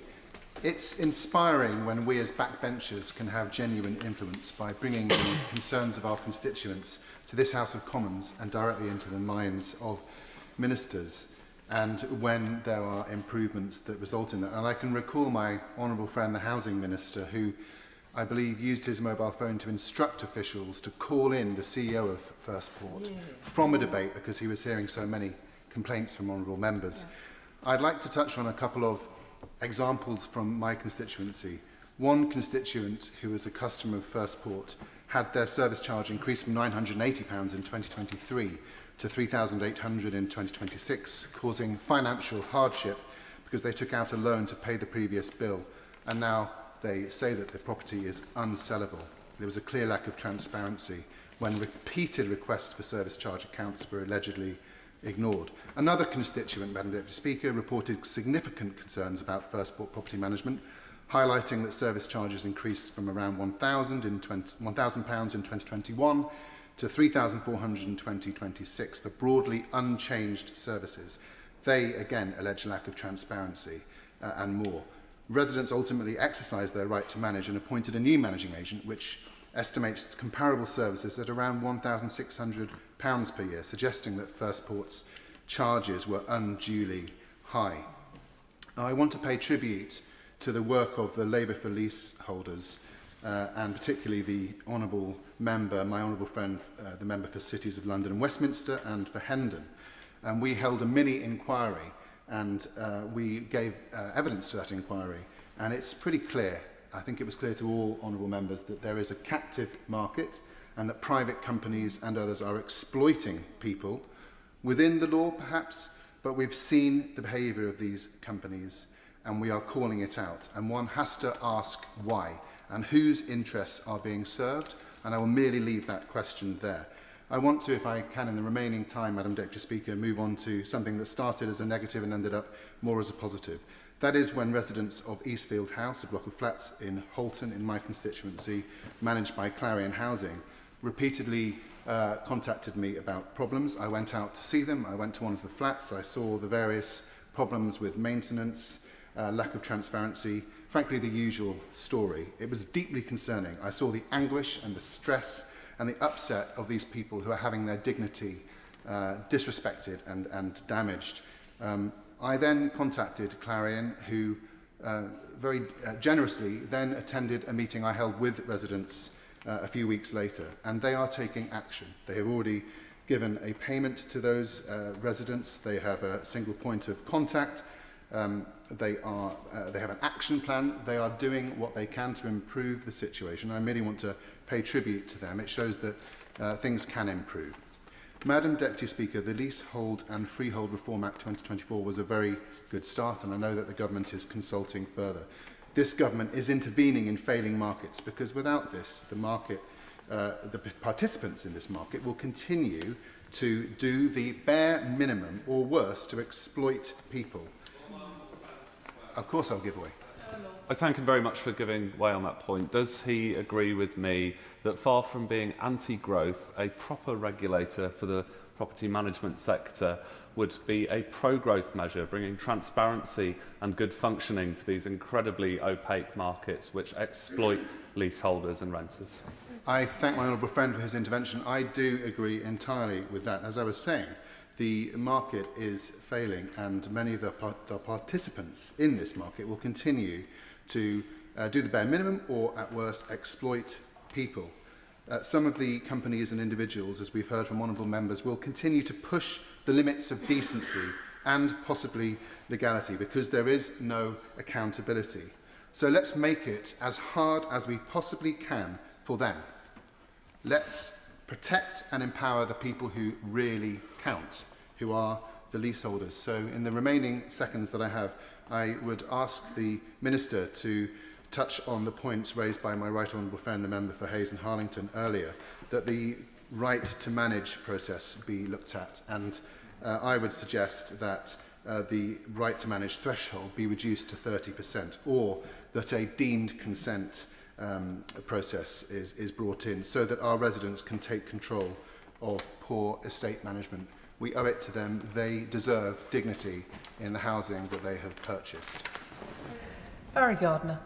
Thank you, Madam Deputy Speaker. For 28 of the 29 years that I've been in Parliament, I have campaigned for leasehold reform. I was instrumental in the 2002 Act. I was on the Bill Committee for the 2024 Act. And I welcome the Select Committee's report, and I pay tribute to the Chair of the Committee for her remarks this afternoon. I have 11,000 individual leaseholders in contact with my office. And I want to pay tribute to Jackie George, who is in daily contact with hundreds of them. She is my office manager, and most of what she does with leaseholders is actually in her spare time.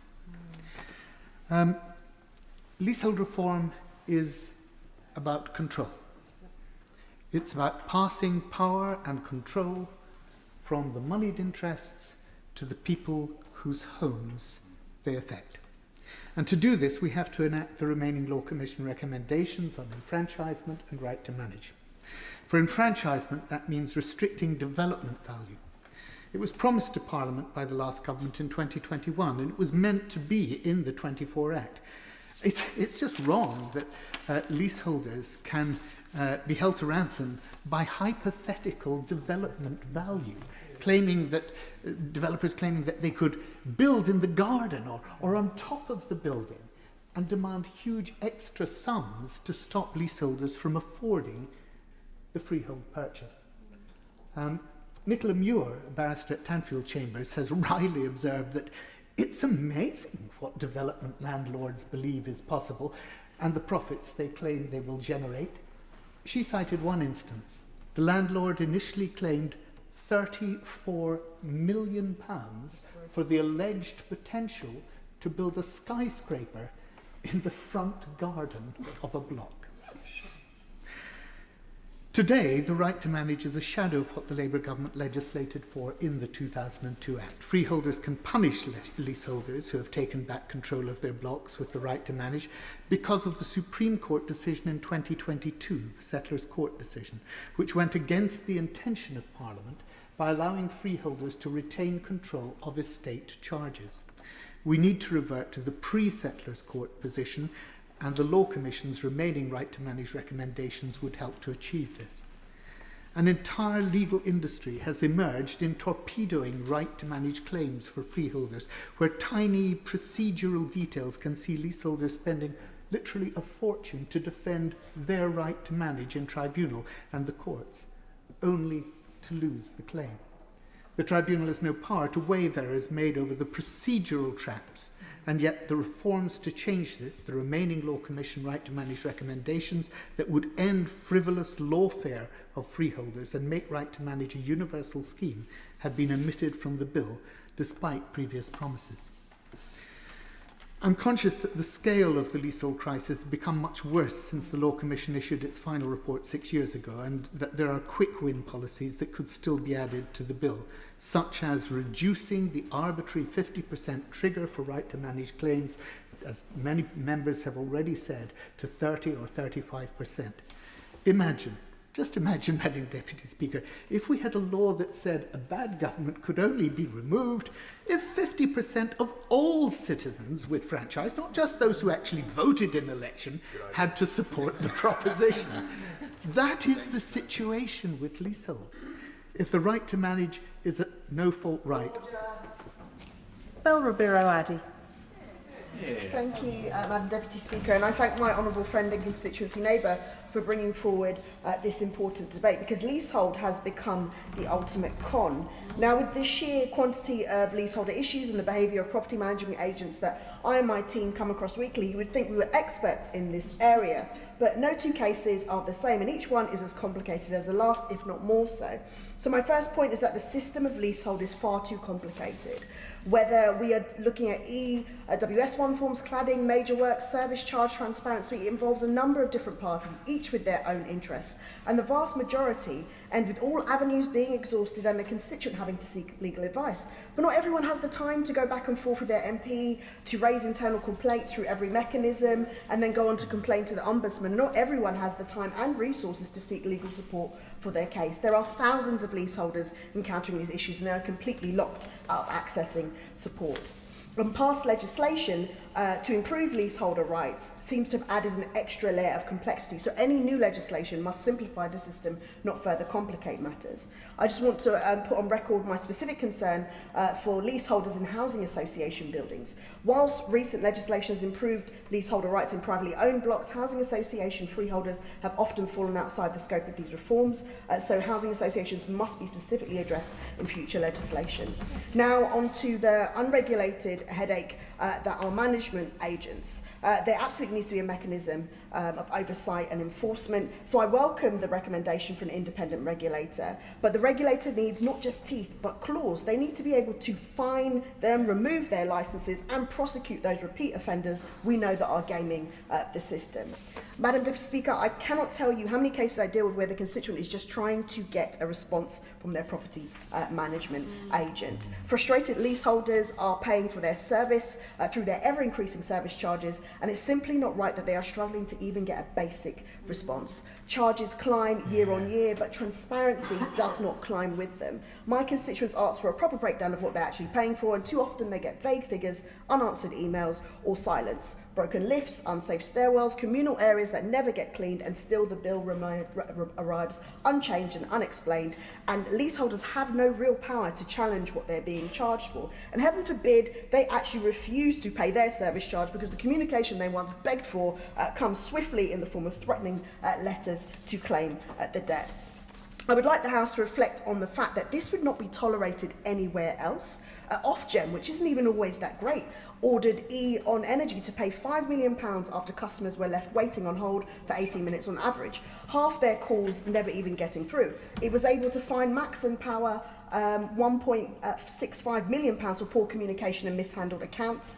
Just this January, a landlord in Harrow was prosecuted and fined £9,000 for failing to provide fire and electrical safety certificates, and a landlord who fails to carry out an annual gas safety check faces an unlimited fine of up to 6 months in prison. And in every single one of those cases, Parliament decided that taking someone's money and failing to deliver a bad service carries real consequences. Yet management agents can take thousands of pounds a year from leaseholders, deliver next to nothing, and walk away with a strongly worded letter. We do not accept that anywhere else in housing law. We cannot keep accepting it here. So an independent regulator must do what they have not been able to do in the past, and that is remove the licences, fine them, and as I said, prosecute them where necessary, because what these organisations have been doing is absolutely criminal. Thank you, Madam Deputy Speaker, and could I thank my honourable friend, the Chair of the Select Committee, for her work, and indeed the whole committee and the experts who've testified as well. I'd like to speak in favour of the government's proposals and briefly describe the situation in my constituency of Central Reading, as my honourable friend pointed out earlier, the Wild West of management agents. My residents, too many of them, Madam Deputy Speaker, face deep frustration, even anger, because of the actions of these companies. In many cases, people have worked extremely hard to get a foot on the housing ladder. They bought an attractive flat in what they thought was a nice development, only to be let down extremely badly by these companies who treat them in an appalling way, offer very poor service and high costs. I'd like to mention two particular case studies. The first one is of an attractive development in West Reading where Remus is the managing agent. This is near to a large Tesco. There are parks nearby, attractive redevelopment of a former hospital site with low and medium-rise brick buildings that fit the built environment. Many young families living there. It's a pleasant, or it should be a pleasant place to live. However, there are some problems with antisocial behaviour, and Remus have persistently failed to respond to very reasonable inquiries and requests by residents. For example, failing for months to repair shutters that provide the entrance to a car park and allowing antisocial behaviour to creep into a car park under residents' properties. Failing to restore hot water, which was unavailable in some of the flats. A whole series of other problems, including expecting residents to pay for the upkeep and the closure of a park, where there's some antisocial behaviour problems. Related issues with, I believe, other management companies involve nearby parking problems where roads have issues with parking. And this is all causing extreme problems and stress for residents in this area. I had a public meeting with a number of residents recently, and this was explained very clearly to me. And rightly, residents are outraged by the behaviour of these companies. And the potential for reform, as my honourable friend rightly pointed out earlier, and other colleagues have as well, is very, very clear. In one of the blocks in this area, that the residents have gone through the extremely lengthy process of getting common hold, and that has led to around a 50% reduction in the fees that the residents have to pay, which I think is a very clear indication of both the necessity of reform and the difficulties that some face in achieving it. Madam Deputy Speaker, I realise time is pressing, so I will just try to pull together several other case studies in and around Reading Town Centre and indeed in other parts of our town. These relate to failures by First Port, Moorland Estates and other management companies. And they include issues like allowing antisocial behaviour to take place in stairwells, leaving residents intimidated, poor response to fire remediation some years after the Grenfell disaster, and a series of other difficult problems. Again and again, residents being put under pressure. And in one case, a resident used the 1985 Landlord and Tenant Act, quite rightly, to demand a breakdown of the payments they were due to be charged, only for the managing agent not to respond to the statutory deadline. That is the level of poor service that some of my residents and other colleagues' residents are facing, Madam Deputy Speaker. So I would urge the Minister to continue with the important action on this matter. Thank you very much, Madam Deputy Speaker. Thank you, Madam Deputy Speaker. And I just want to firstly congratulate my honourable friend, the Chair of the Select Committee, for securing this important debate. The issues raised in her committee's recent report speak strongly to the experiences of thousands of my constituents in Poplar and Limehouse, where we have the highest percentage of leaseholds as a number of homes in any constituency in the country. Like many members of the committee, I'm not just alarmed, I'm in fact very angry about what many constituents have to go through in order to get even basic repairs and maintenance done. Far too many of them have to deal with uncommunicative, sometimes even rude or dismissive managing agents who can offer no clarity on maintenance works and delay necessary repairs again and again. And just to illustrate this, using a recent example in the heat waves, constituents living in Royal Captain Court in my constituency have endured the most horrible of conditions, with the lifts forced into fire safety mode because of the extreme heat in the unconditioned tower. One resident fainted in the staircase and dozens of others suffered in the temperatures. Residents have said that until the BBC reported on the case, that they received no replies from the managing agent Sanctuary about how, when or if repairs will even be done. This is a common situation in my constituency, Madam Deputy Speaker, the issue of lift breakdowns, and the issue will only occur more and more against the backdrop of the climate change intensifying. On top of this, Madam Deputy Speaker, as we all know, service charges and fees are going through the roof. One constituent recently contacted me to say that they have seen service charges rise 12% in the last year, after they'd already doubled in the decade up to that point. Residents of Aberfieldy Village in my constituency are reporting to me that service charges increased of £600,000 by First Port, and residents of Wapping Lane development report to me that their service charges increased from £7,000 in 2014 to £17,000 this year by Ballymore. Now, across the board, these residents and constituents tell me that they're receiving no transparency about the accounts, and we know that they cannot easily or fairly challenge these increases in court. The government have been consulting on the implementation of the Section 56 of the 2024 Act, provisions around service charge transparency, which many of my constituents need to see implemented swiftly, but the regulation of managing agents themselves must be brought forward. I cannot simply accept the massive discrepancies in costs, the service charge increases, the lack of communications and the lack of basic decency. In Poplar and Limehouse, many of the leasehold bills we have are huge. They're incredibly tall, over 20 floors in many cases, and that would make it very difficult for leaseholders to take over and run themselves their buildings under right to manage, a system that itself needs desperately simplifying. So there are some changes that are being brought forward in the leasehold bill, but for thousands in my constituency, they will continue to suffer under runaway service charges and rogue managing agents. And in absence of abolishing leasehold, I think it's only right, therefore, that the government accepts the recommendations of the Housing Committee and Lord Best and introduces an independent regulator for managing agents into the leasehold reform bill. And today I urge the government to do so. Olivia Blake. Thank you, Madam Speaker. Firstly, I should declare an interest as a leasehold homeowner, which is very common in Sheffield, and I would like to thank my friend, the Honourable Member for Vauxhall and Camberwell Green, for securing this important debate, and I agree wholeheartedly with the recommendations by her committee and Lord Best around a regulator. Madam Deputy Speaker, I welcome that this government has begun to take a deep look at the injustices embedded in the leasehold system.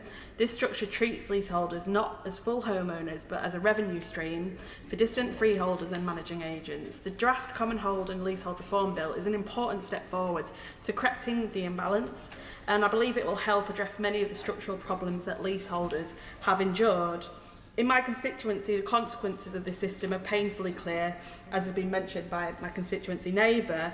My constituents have been experiencing not only threats of forfeiture, but being asked to pay thousands of pounds for their leaseholds for minor breaches of their leases.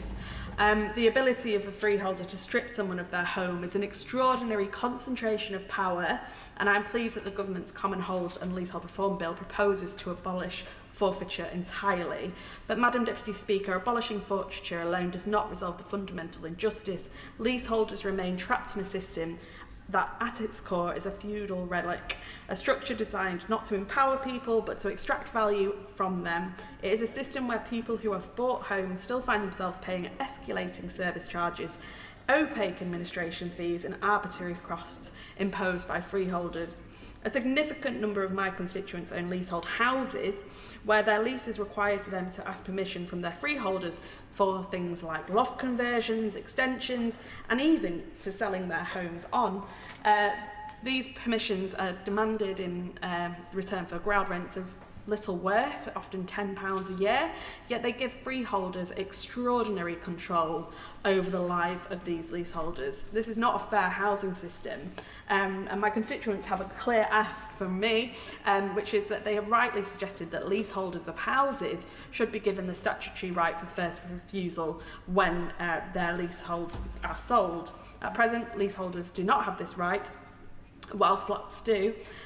If a freeholder decides to sell the freehold of a house, the leaseholder has no guaranteed opportunity to buy it. They may only learn of the sale once it has occurred several months later. If we are serious about empowering leaseholders, then first right of refusal must be extended and it should be included in the bill. It isn't just freeholders who cause problems. We've heard about managing agents subjecting many residents to problems, including in my own constituency, where leaseholders were made to fine £22,000 within 5 months for major works. This was following an inept management company leaving balconies and walls to crumble and the eventual repairs to become more expensive. Now a 2-bedroom flat on that estate advertised for sale with an annual service charge of £5,067, that's £422 a month, which in Sheffield is a staggering amount of money given our relatively low housing costs. Unsurprisingly, some of my constituents have struggled to sell their flats and they're trapped in that catch-22 that we've heard from others, and it is time that we end that, and we need to make sure that we have all the powers enacted in this bill, but we also should be looking at ways to make sure that this is future-proofed as well, and I think that the regulator really does root that in fairness. So thank you. Jonathan Brash. Thank you, Madam Deputy Speaker. From the moment I was elected in Hartlepool, my inbox, my surgeries, my public meetings have been filled with people telling me remarkably similar and shocking stories about their estate management companies, on which I wish to focus my remarks. The tale is very similar. Terrible communication, risible explanations, no accountability, but ever-rising bills. I asked my constituents ahead of this debate to send me examples, and I was overwhelmed by the sheer number that I received, and so obviously I cannot go through them all today. The stories came from Marine Point, Long Branch Estate, Wynyard Mews, St Mary's Court and other estates across the town. One of my constituents, Andrew, highlighted the fundamental unfairness between estates adopted by the council and those left in private management. People can live just streets apart, pay the same council tax, yet receive completely different levels of service. Derek asked me a simple question: why should we pay both Hartlepool Borough Council and cellar management when the council cannot carry out the work because it's not adopted the estate and the management company appears unwilling to carry it out either? It is an entirely fair question. Take Ray and Janice. They wish to put their property into a living trust, a property they own outright, yet they were delayed from doing so because cellar management must first consent. They described this as medieval behaviour. Jordan told me he was threatened over alleged unpaid invoices that he never received. The first meaningful communication was not an explanation, it was a demand. That is no way to treat people. Helena was told when she bought her Long Branch home that as more families move on to the estate, costs would fall because they would be shared more widely. The number of households has more than doubled. Her charges have not fallen, they have risen by more than £200. Kim described waiting months for basic repairs only for residents to feel that the work that was eventually carried out was of poor quality. Others have shown me photographs of unfinished drains, damaged curbs, maintenance left incomplete. These are not legal technicalities, they are the everyday experiences of ordinary families. People paying real money for work they cannot see, cannot verify and simply do not believe has been carried out properly.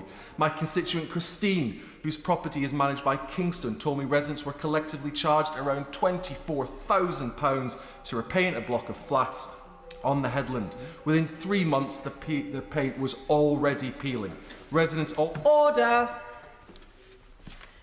Due to a fire evacuation of the palace, the sergeant on duty is requesting a suspension of the sitting. The sitting is suspended. I've been advised by the Sergeant-at-Arms that the chamber and galleries should be evacuated using the nearest available exits. Please proceed in an orderly manner and follow the directions of doorkeepers or security staff.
Order.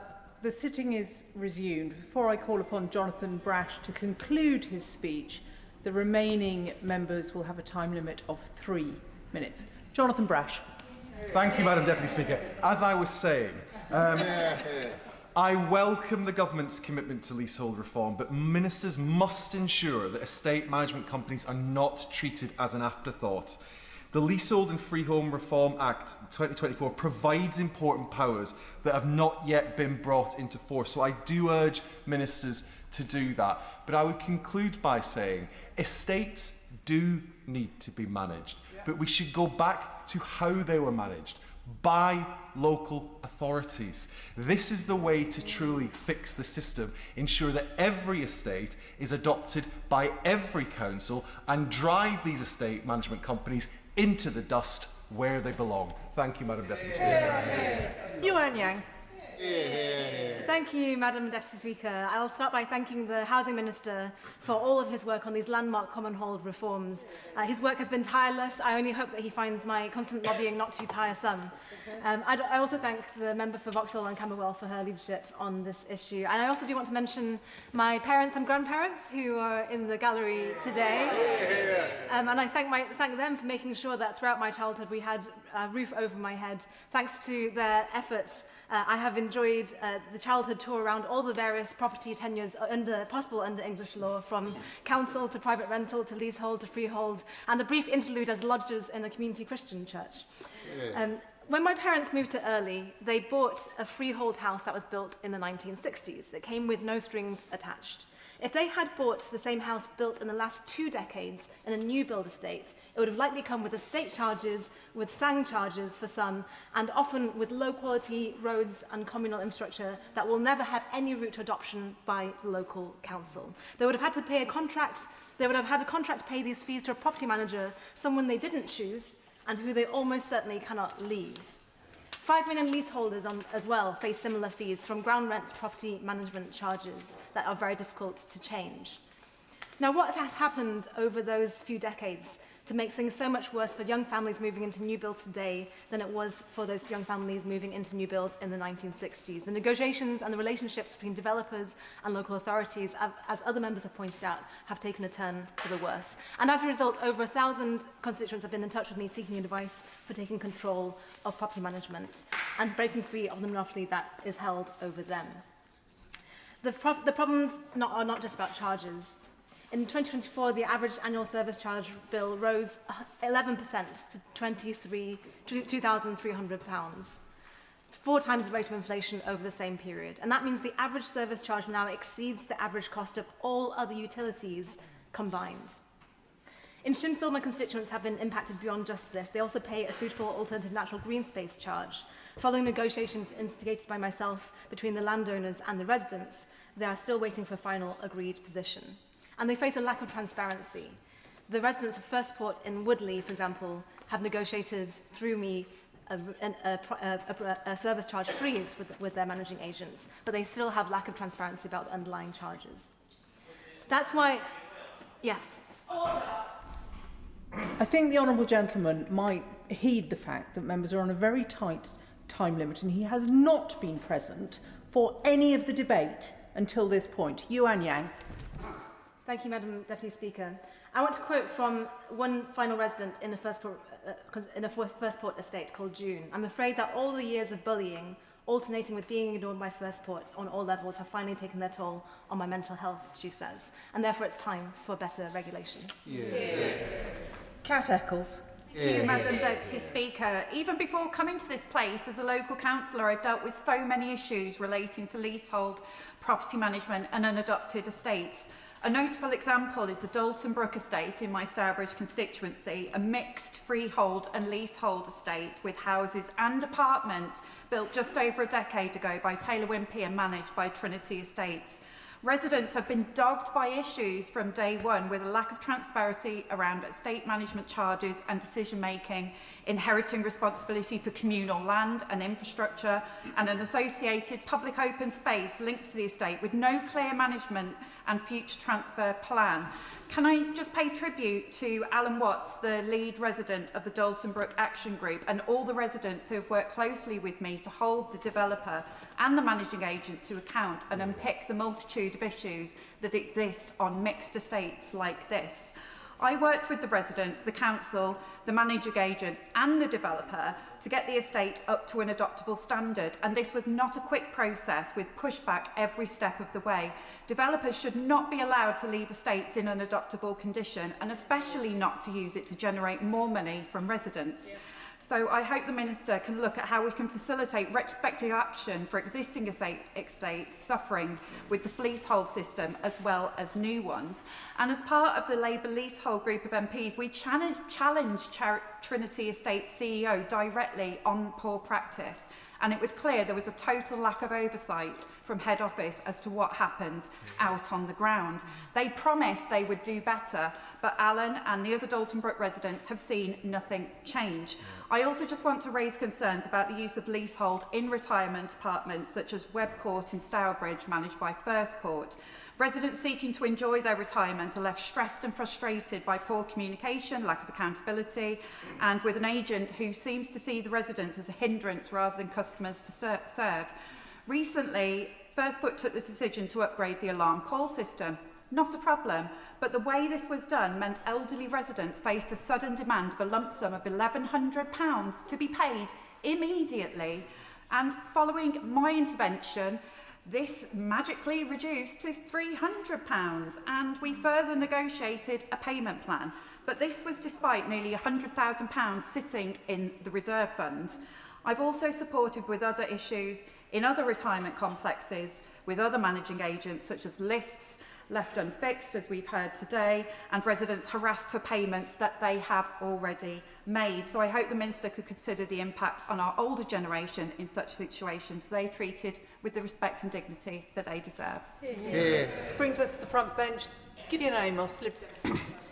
Thank you, Madam Deputy Speaker. Can I also thank the Honourable Member for Vauxhall and Camberwell Green and her Select Committee colleagues for their excellent report and for securing this important debate. Honourable members have made important points from all sides of the House, including my honourable friends for Woking and Surrey Heath, who resolutely spoke up for their residents. Liberal Democrats welcome the introduction of a common hold framework, the abolition of leasehold for new build flats and the end of forfeiture. They are clear steps in the right direction, but they don't go nearly far enough. Liberals and Liberal Democrats have been campaigning for an end to unfair residential leasehold since the Liberal government's 1909 People's Budget. And over 100 years on, progress has been woeful. Nearly 5 million households in England are living under this feudal system today. The Housing Secretary himself has called ground rents money for nothing. So why pay £250 for nothing for the next 40 years? And for any of the 5 million leaseholders living under the system right now, the draft bill does very little to help them gain enfranchisement, fix service charges, or take control of how their buildings are run. The government has said it is committed to bringing the feudal leasehold system to an end. Where are the goals and milestones that will mean it will happen? A target date is needed by which all leaseholders have had an affordable opportunity to convert to common hold and for the right to manage across the sector. As a first step to achieving these targets, government should enact all the remaining Law Commission recommendations on enfranchisement, including, for example, cutting out the swindle of development values. Recommendations which came out 6 years ago, but for some reason remain unimplemented. The government inherited that delay, but then promised in the 2024 King's Speech to enact them.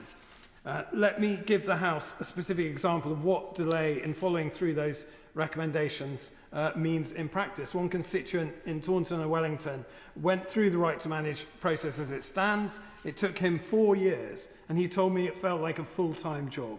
And the delay meant he kept paying an overpriced service charge, adding up to an extra £5,000. Residents were forced to set up 2 separate right-to-manage companies, duplicating costs simply to manage 2 buildings in one estate. And once they'd finally won the right to manage, they found no legal way to recover even basic costs of the right-to-manage company because the costs were outside the leases as defined in their current form. And there was a similar story when they went to amend their leases. And what links all 3 of these problems is the fact they were all recommended to be fixed by the Law Commission back in 2020. So why not implement them in the forthcoming bill? Right to manage should not be a niche arrangement that only a determined minority can manage to navigate their way into. landlords and freeholders who hold all the information and resources should be required to offer right to manage through a ballot of their residents with a presumption in favour unless more than half of residents vote against it. On leaseholders being enfranchised into owning their own home, as well as setting a target for that to happen, the Minister should bring back his own amendment from when in opposition on properly setting deferment and capitalisation rates. So far, that does not appear to be in the bill either. Before I close, I want to say a word on leasehold as it affects freeholders, Madam Deputy Speaker. They face exactly the same issues of having moved in, they have no control over the fees they are forced to pay. Homeowners should be given the right to manage the estates they are contracted into responsibility for. I understand the Government has asked the Law Commission to look at this, but that is welcome. However, the track record on Law Commission advice being taken forward is concerning. On the 27th of January, the Minister promised my honourable friend for Thornbury and Yate that these residents would get protection this Parliament. Since that protection is not in the draft bill, when will it be? In the meantime, council should be given greater powers to adopt estates. And finally, we need a property management regulator with real teeth of the kind Lord Best recommended. And it should have the power to crack down on and cap the most exploitative service and estate management charges.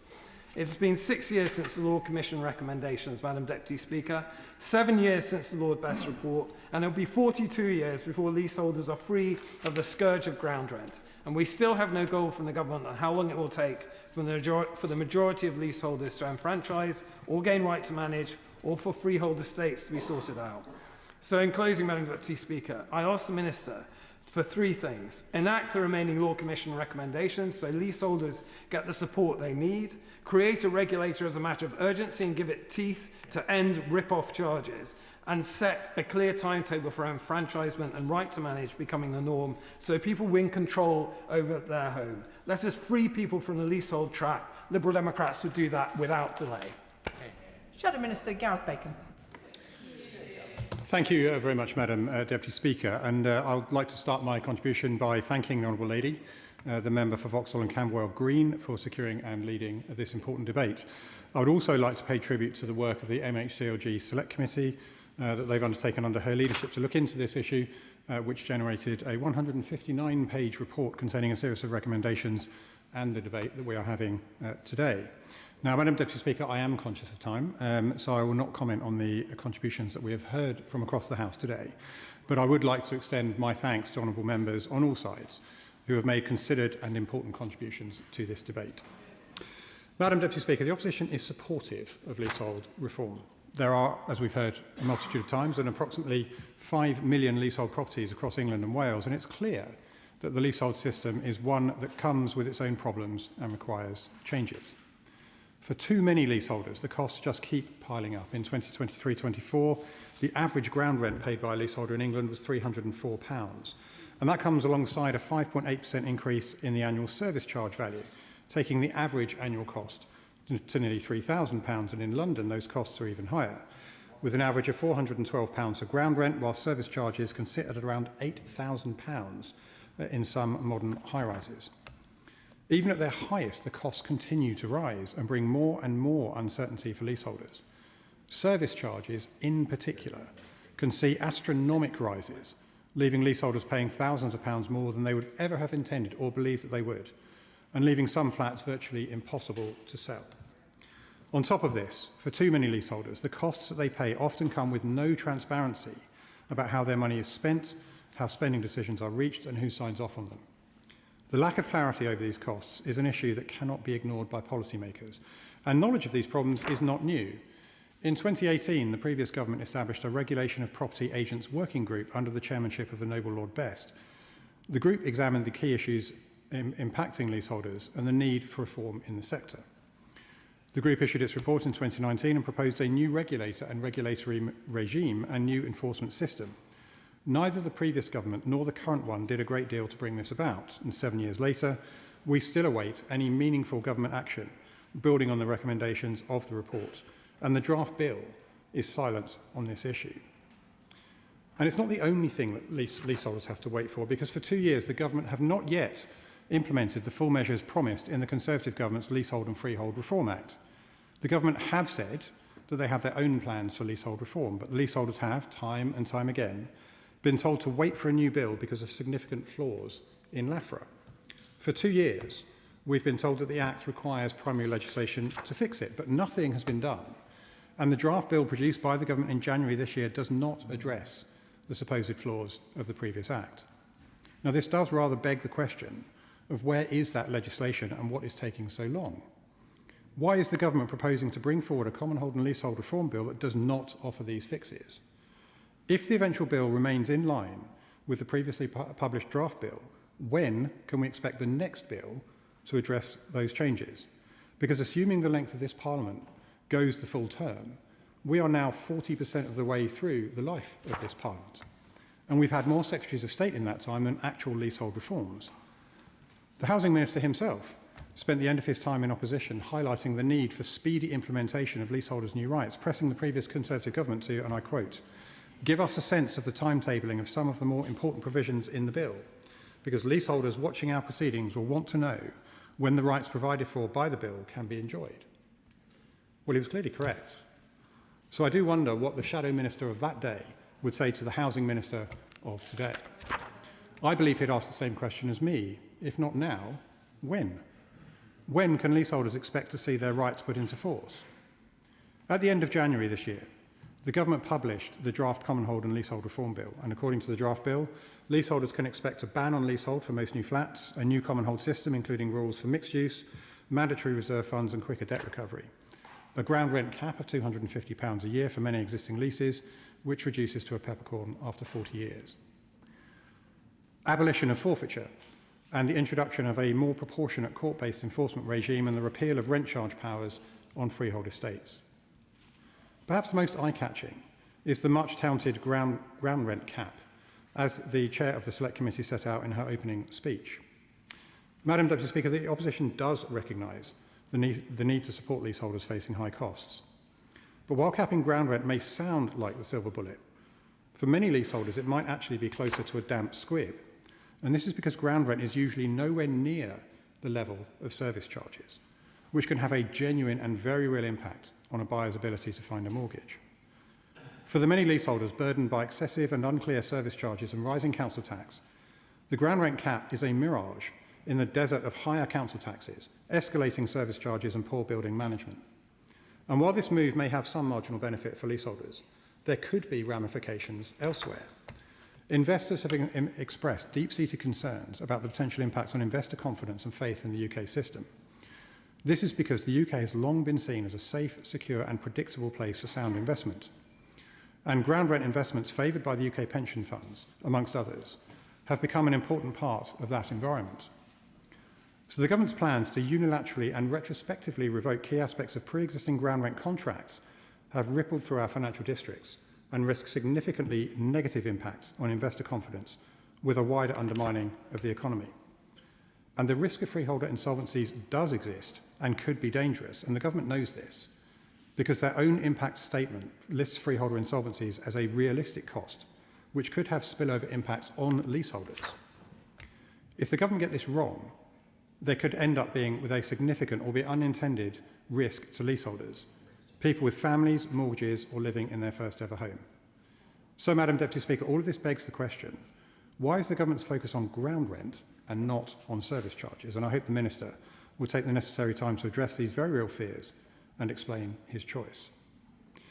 Madam Deputy Speaker, as outlined by the Honourable Lady, the Member for Vauxhall and Camberwell Green in her opening speech, one of the main focuses of today's debate concerns the question of the regulation of managing agents and the Select Committee's recommendation that clauses for this are inserted into any bill that is forthcoming.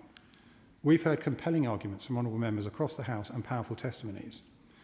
With the government's plans for a wholesale market conversion to common hold, this issue becomes all the more pressing, and that is because in moving to common hold, there is the prospect of responsibility for building safety and management for thousands of flats, moving from professionals to residents. And this might work perfectly with a dedicated, well-trained and attentive residents committee at the helm. But what about the multitude of buildings where this may not be the case? What happens when the roof begins to crack, the water starts to seep in and lifts begin to break down? What happens when the sinking fund has been drained and the Residents Committee chair, who might be under mounting social pressure, is forced to cut service charges to unhealthily and impractically low levels? We must ensure that if common hold is to become the norm, the government is not laissez-faire in how it implements it as a system. The government mustn't blindfold residents into sleepwalking into a situation where their homes are under management without proper training, without a strong mandate, or without adequate knowledge of building safety and flood risks. To guard against this, it may very well be that commonhold residents choose to hire a managing agent to care for their homes. Of course, there are managing agents in existence today. Some are good, some are not. And as outlined at the start of my speech, many leaseholders have spoken of the bad experiences they have had at the hands of some managing agents. The difference between managing agents being appointed under a commonhold system rather than a leasehold one is that the managing agent's client would be the homeowners, I'm just winding up, Madam Speaker, would be the homeowners themselves, not a distant freeholder. The residents themselves would have the power to hire and fire the managing agent, and that is why the Select Committee's recommendations are so important. If there is to be a regulator, it must have teeth. As the Noble Lord Best said in his report in 2019 and applied again in his evidence to the Select Committee on the 10th of March, and as the Honourable Lady said in her speech, because if there is to be a regulator, it is absolutely crucial that it work as intended. It would need to have the requisite expertise, personnel and budget to discharge its duties efficiently. Lessons must be learned from the failings of other regulators, such as the Building Safety Regulator. So as the Government considers bringing its bill forward and examines the work of the Select Committee, if the Government do decide to heed the recommendation of the Select Committee, I hope the Minister will commit to working across party with the whole of industry to ensure the Government gets it right first time. Minister Pennycook has agreed to give a short speech to accommodate the next debate. Minister Pennycook. Thank you, Madam Deputy Speaker. Can I start by declaring an interest? My wife is the Joint Chief Executive of the Law Commission, whose work I will cite in the course of my remarks. It is a pleasure to respond to this vitally important debate on behalf of the Government. I warmly congratulate my honourable friend, the member for Vauxhall and Camberwell Green, on securing it. Commonhold and leasehold reform and the regulation of property agents are issues of the utmost importance to millions of homeowners across the country, and I commend her and the Backbench Business Committee for giving the House an opportunity to debate them in detail. I also want to briefly put on record once again my sincere thanks to my honourable friend, the other members of the committee and its clerks for the huge amount of work undertaken in support of pre-legislative scrutiny of the draft Commonhold and Leasehold Reform Bill. This has been an excellent debate, Madam Deputy Speaker, with many informed and passionate contributions, and I thank all honourable members who have participated. Collectively, those contributions have served to reinforce both the complexities and the challenges of leasehold reform and the strength of feeling that exists across the country in respect to the need to act boldly and urgently to provide relief to the millions of leaseholders and residential freeholders currently suffering as a result of unfair and unreasonable practices. And make no mistake, Madam Deputy Speaker, they are suffering, and we've heard some particularly egregious cases in the debate today. What may seem like prosaic matters to many, service charges, ground rents, consent fees, are the source of acute financial hardship and misery for huge numbers of those living in one of the approximately 5 million leasehold dwellings in England and Wales. So let me be as clear as I can from this dispatch box. Leaseholders are being routinely gouged by freeholders and managing agents acting on their behalf, and they're being gouged as a result of a system that denies leaseholders control over the homes they live in and have paid for, and subjects them to extraction in the form of punitive, escalating ground rents, unreasonable or extortionate charges, unjustified permissions and administration fees, and onerous conditions, often imposed with little or no consultation. I've said it many times before, I'll say it again today. This is not what home ownership should entail. Leasehold is blighting lives. Leasehold is a barrier to a fair and efficient modern residential property market. Leasehold is an anachronism in the 21st century. And the aim of this government by the end of this Parliament is nothing short of dismantling it and the corresponding emancipation of leaseholders. Now, I'll heed your strictures, Madam Deputy Speaker. I don't have time, therefore, to respond to all the specific points that have been raised about freehold estates, service charges, development value, the retirement sector. These are all well-made points. I'm more than happy, as ever, to speak to honourable members outside of the chamber. But I can assure the House none of those issues are an afterthought. Where there are provisions in the 2024 Act, we are working at pace to take them forward. Where there are issues outside of the draft bill, like freehold estates, as my honourable friend from Hartlepool knows, we have consultations where we're analysing feedback. Just to say briefly on the draft bill, Madam Deputy Speaker, we made a clear and unambiguous commitment in our manifesto to act where previous governments had failed and finally bring the leasehold system to an end. That forthcoming Commonhold and Leasehold Reform Bill is not the end of that story, but it is integral to honouring that manifesto commitment. And as the committee's report rightly recognises, the draft legislation represents a significant step towards ending the leasehold system for good, delivering greater fairness for leaseholders while laying the foundations for a reinvigorated Commonhold model. I'm immensely grateful to the committee for its detailed and thoughtful scrutiny of the draft bill. Their report provides a valuable set of recommendations as we continue the process of augmenting, strengthening and refining the bill for introduction. As my honourable friend, the chair of the committee, knows, we're considering each of those recommendations carefully. I hope that we can report back in the not too distant future. I want to make some very brief remarks about common hold and ground rent. Before I do, Madam Deputy Speaker, let me address the main issue that has been subject to debate today, and that is the issue of property managing agents and the committee's recommendation that we establish a new independent public body as a regulator for them with enforcement powers. Now, I agree with my honourable friends for Brent West, for Luton South and South Bedfordshire, and others who have mentioned the importance of control. I continue to believe that giving leaseholders control over the buildings they live in is our overriding priority, and that will help tackle the majority of abuses. But I want to reassure honourable members, I have listened and heard the serious concerns raised on both sides of the House in respect to the performance of managing agents, both on freehold estates and in leasehold blocks. And I know from my own caseload how serious these problems are. Managing agents do play a key role in the maintenance of multi-occupancy buildings and freehold estates. As the Shadow Minister said, their importance will only grow as we transition towards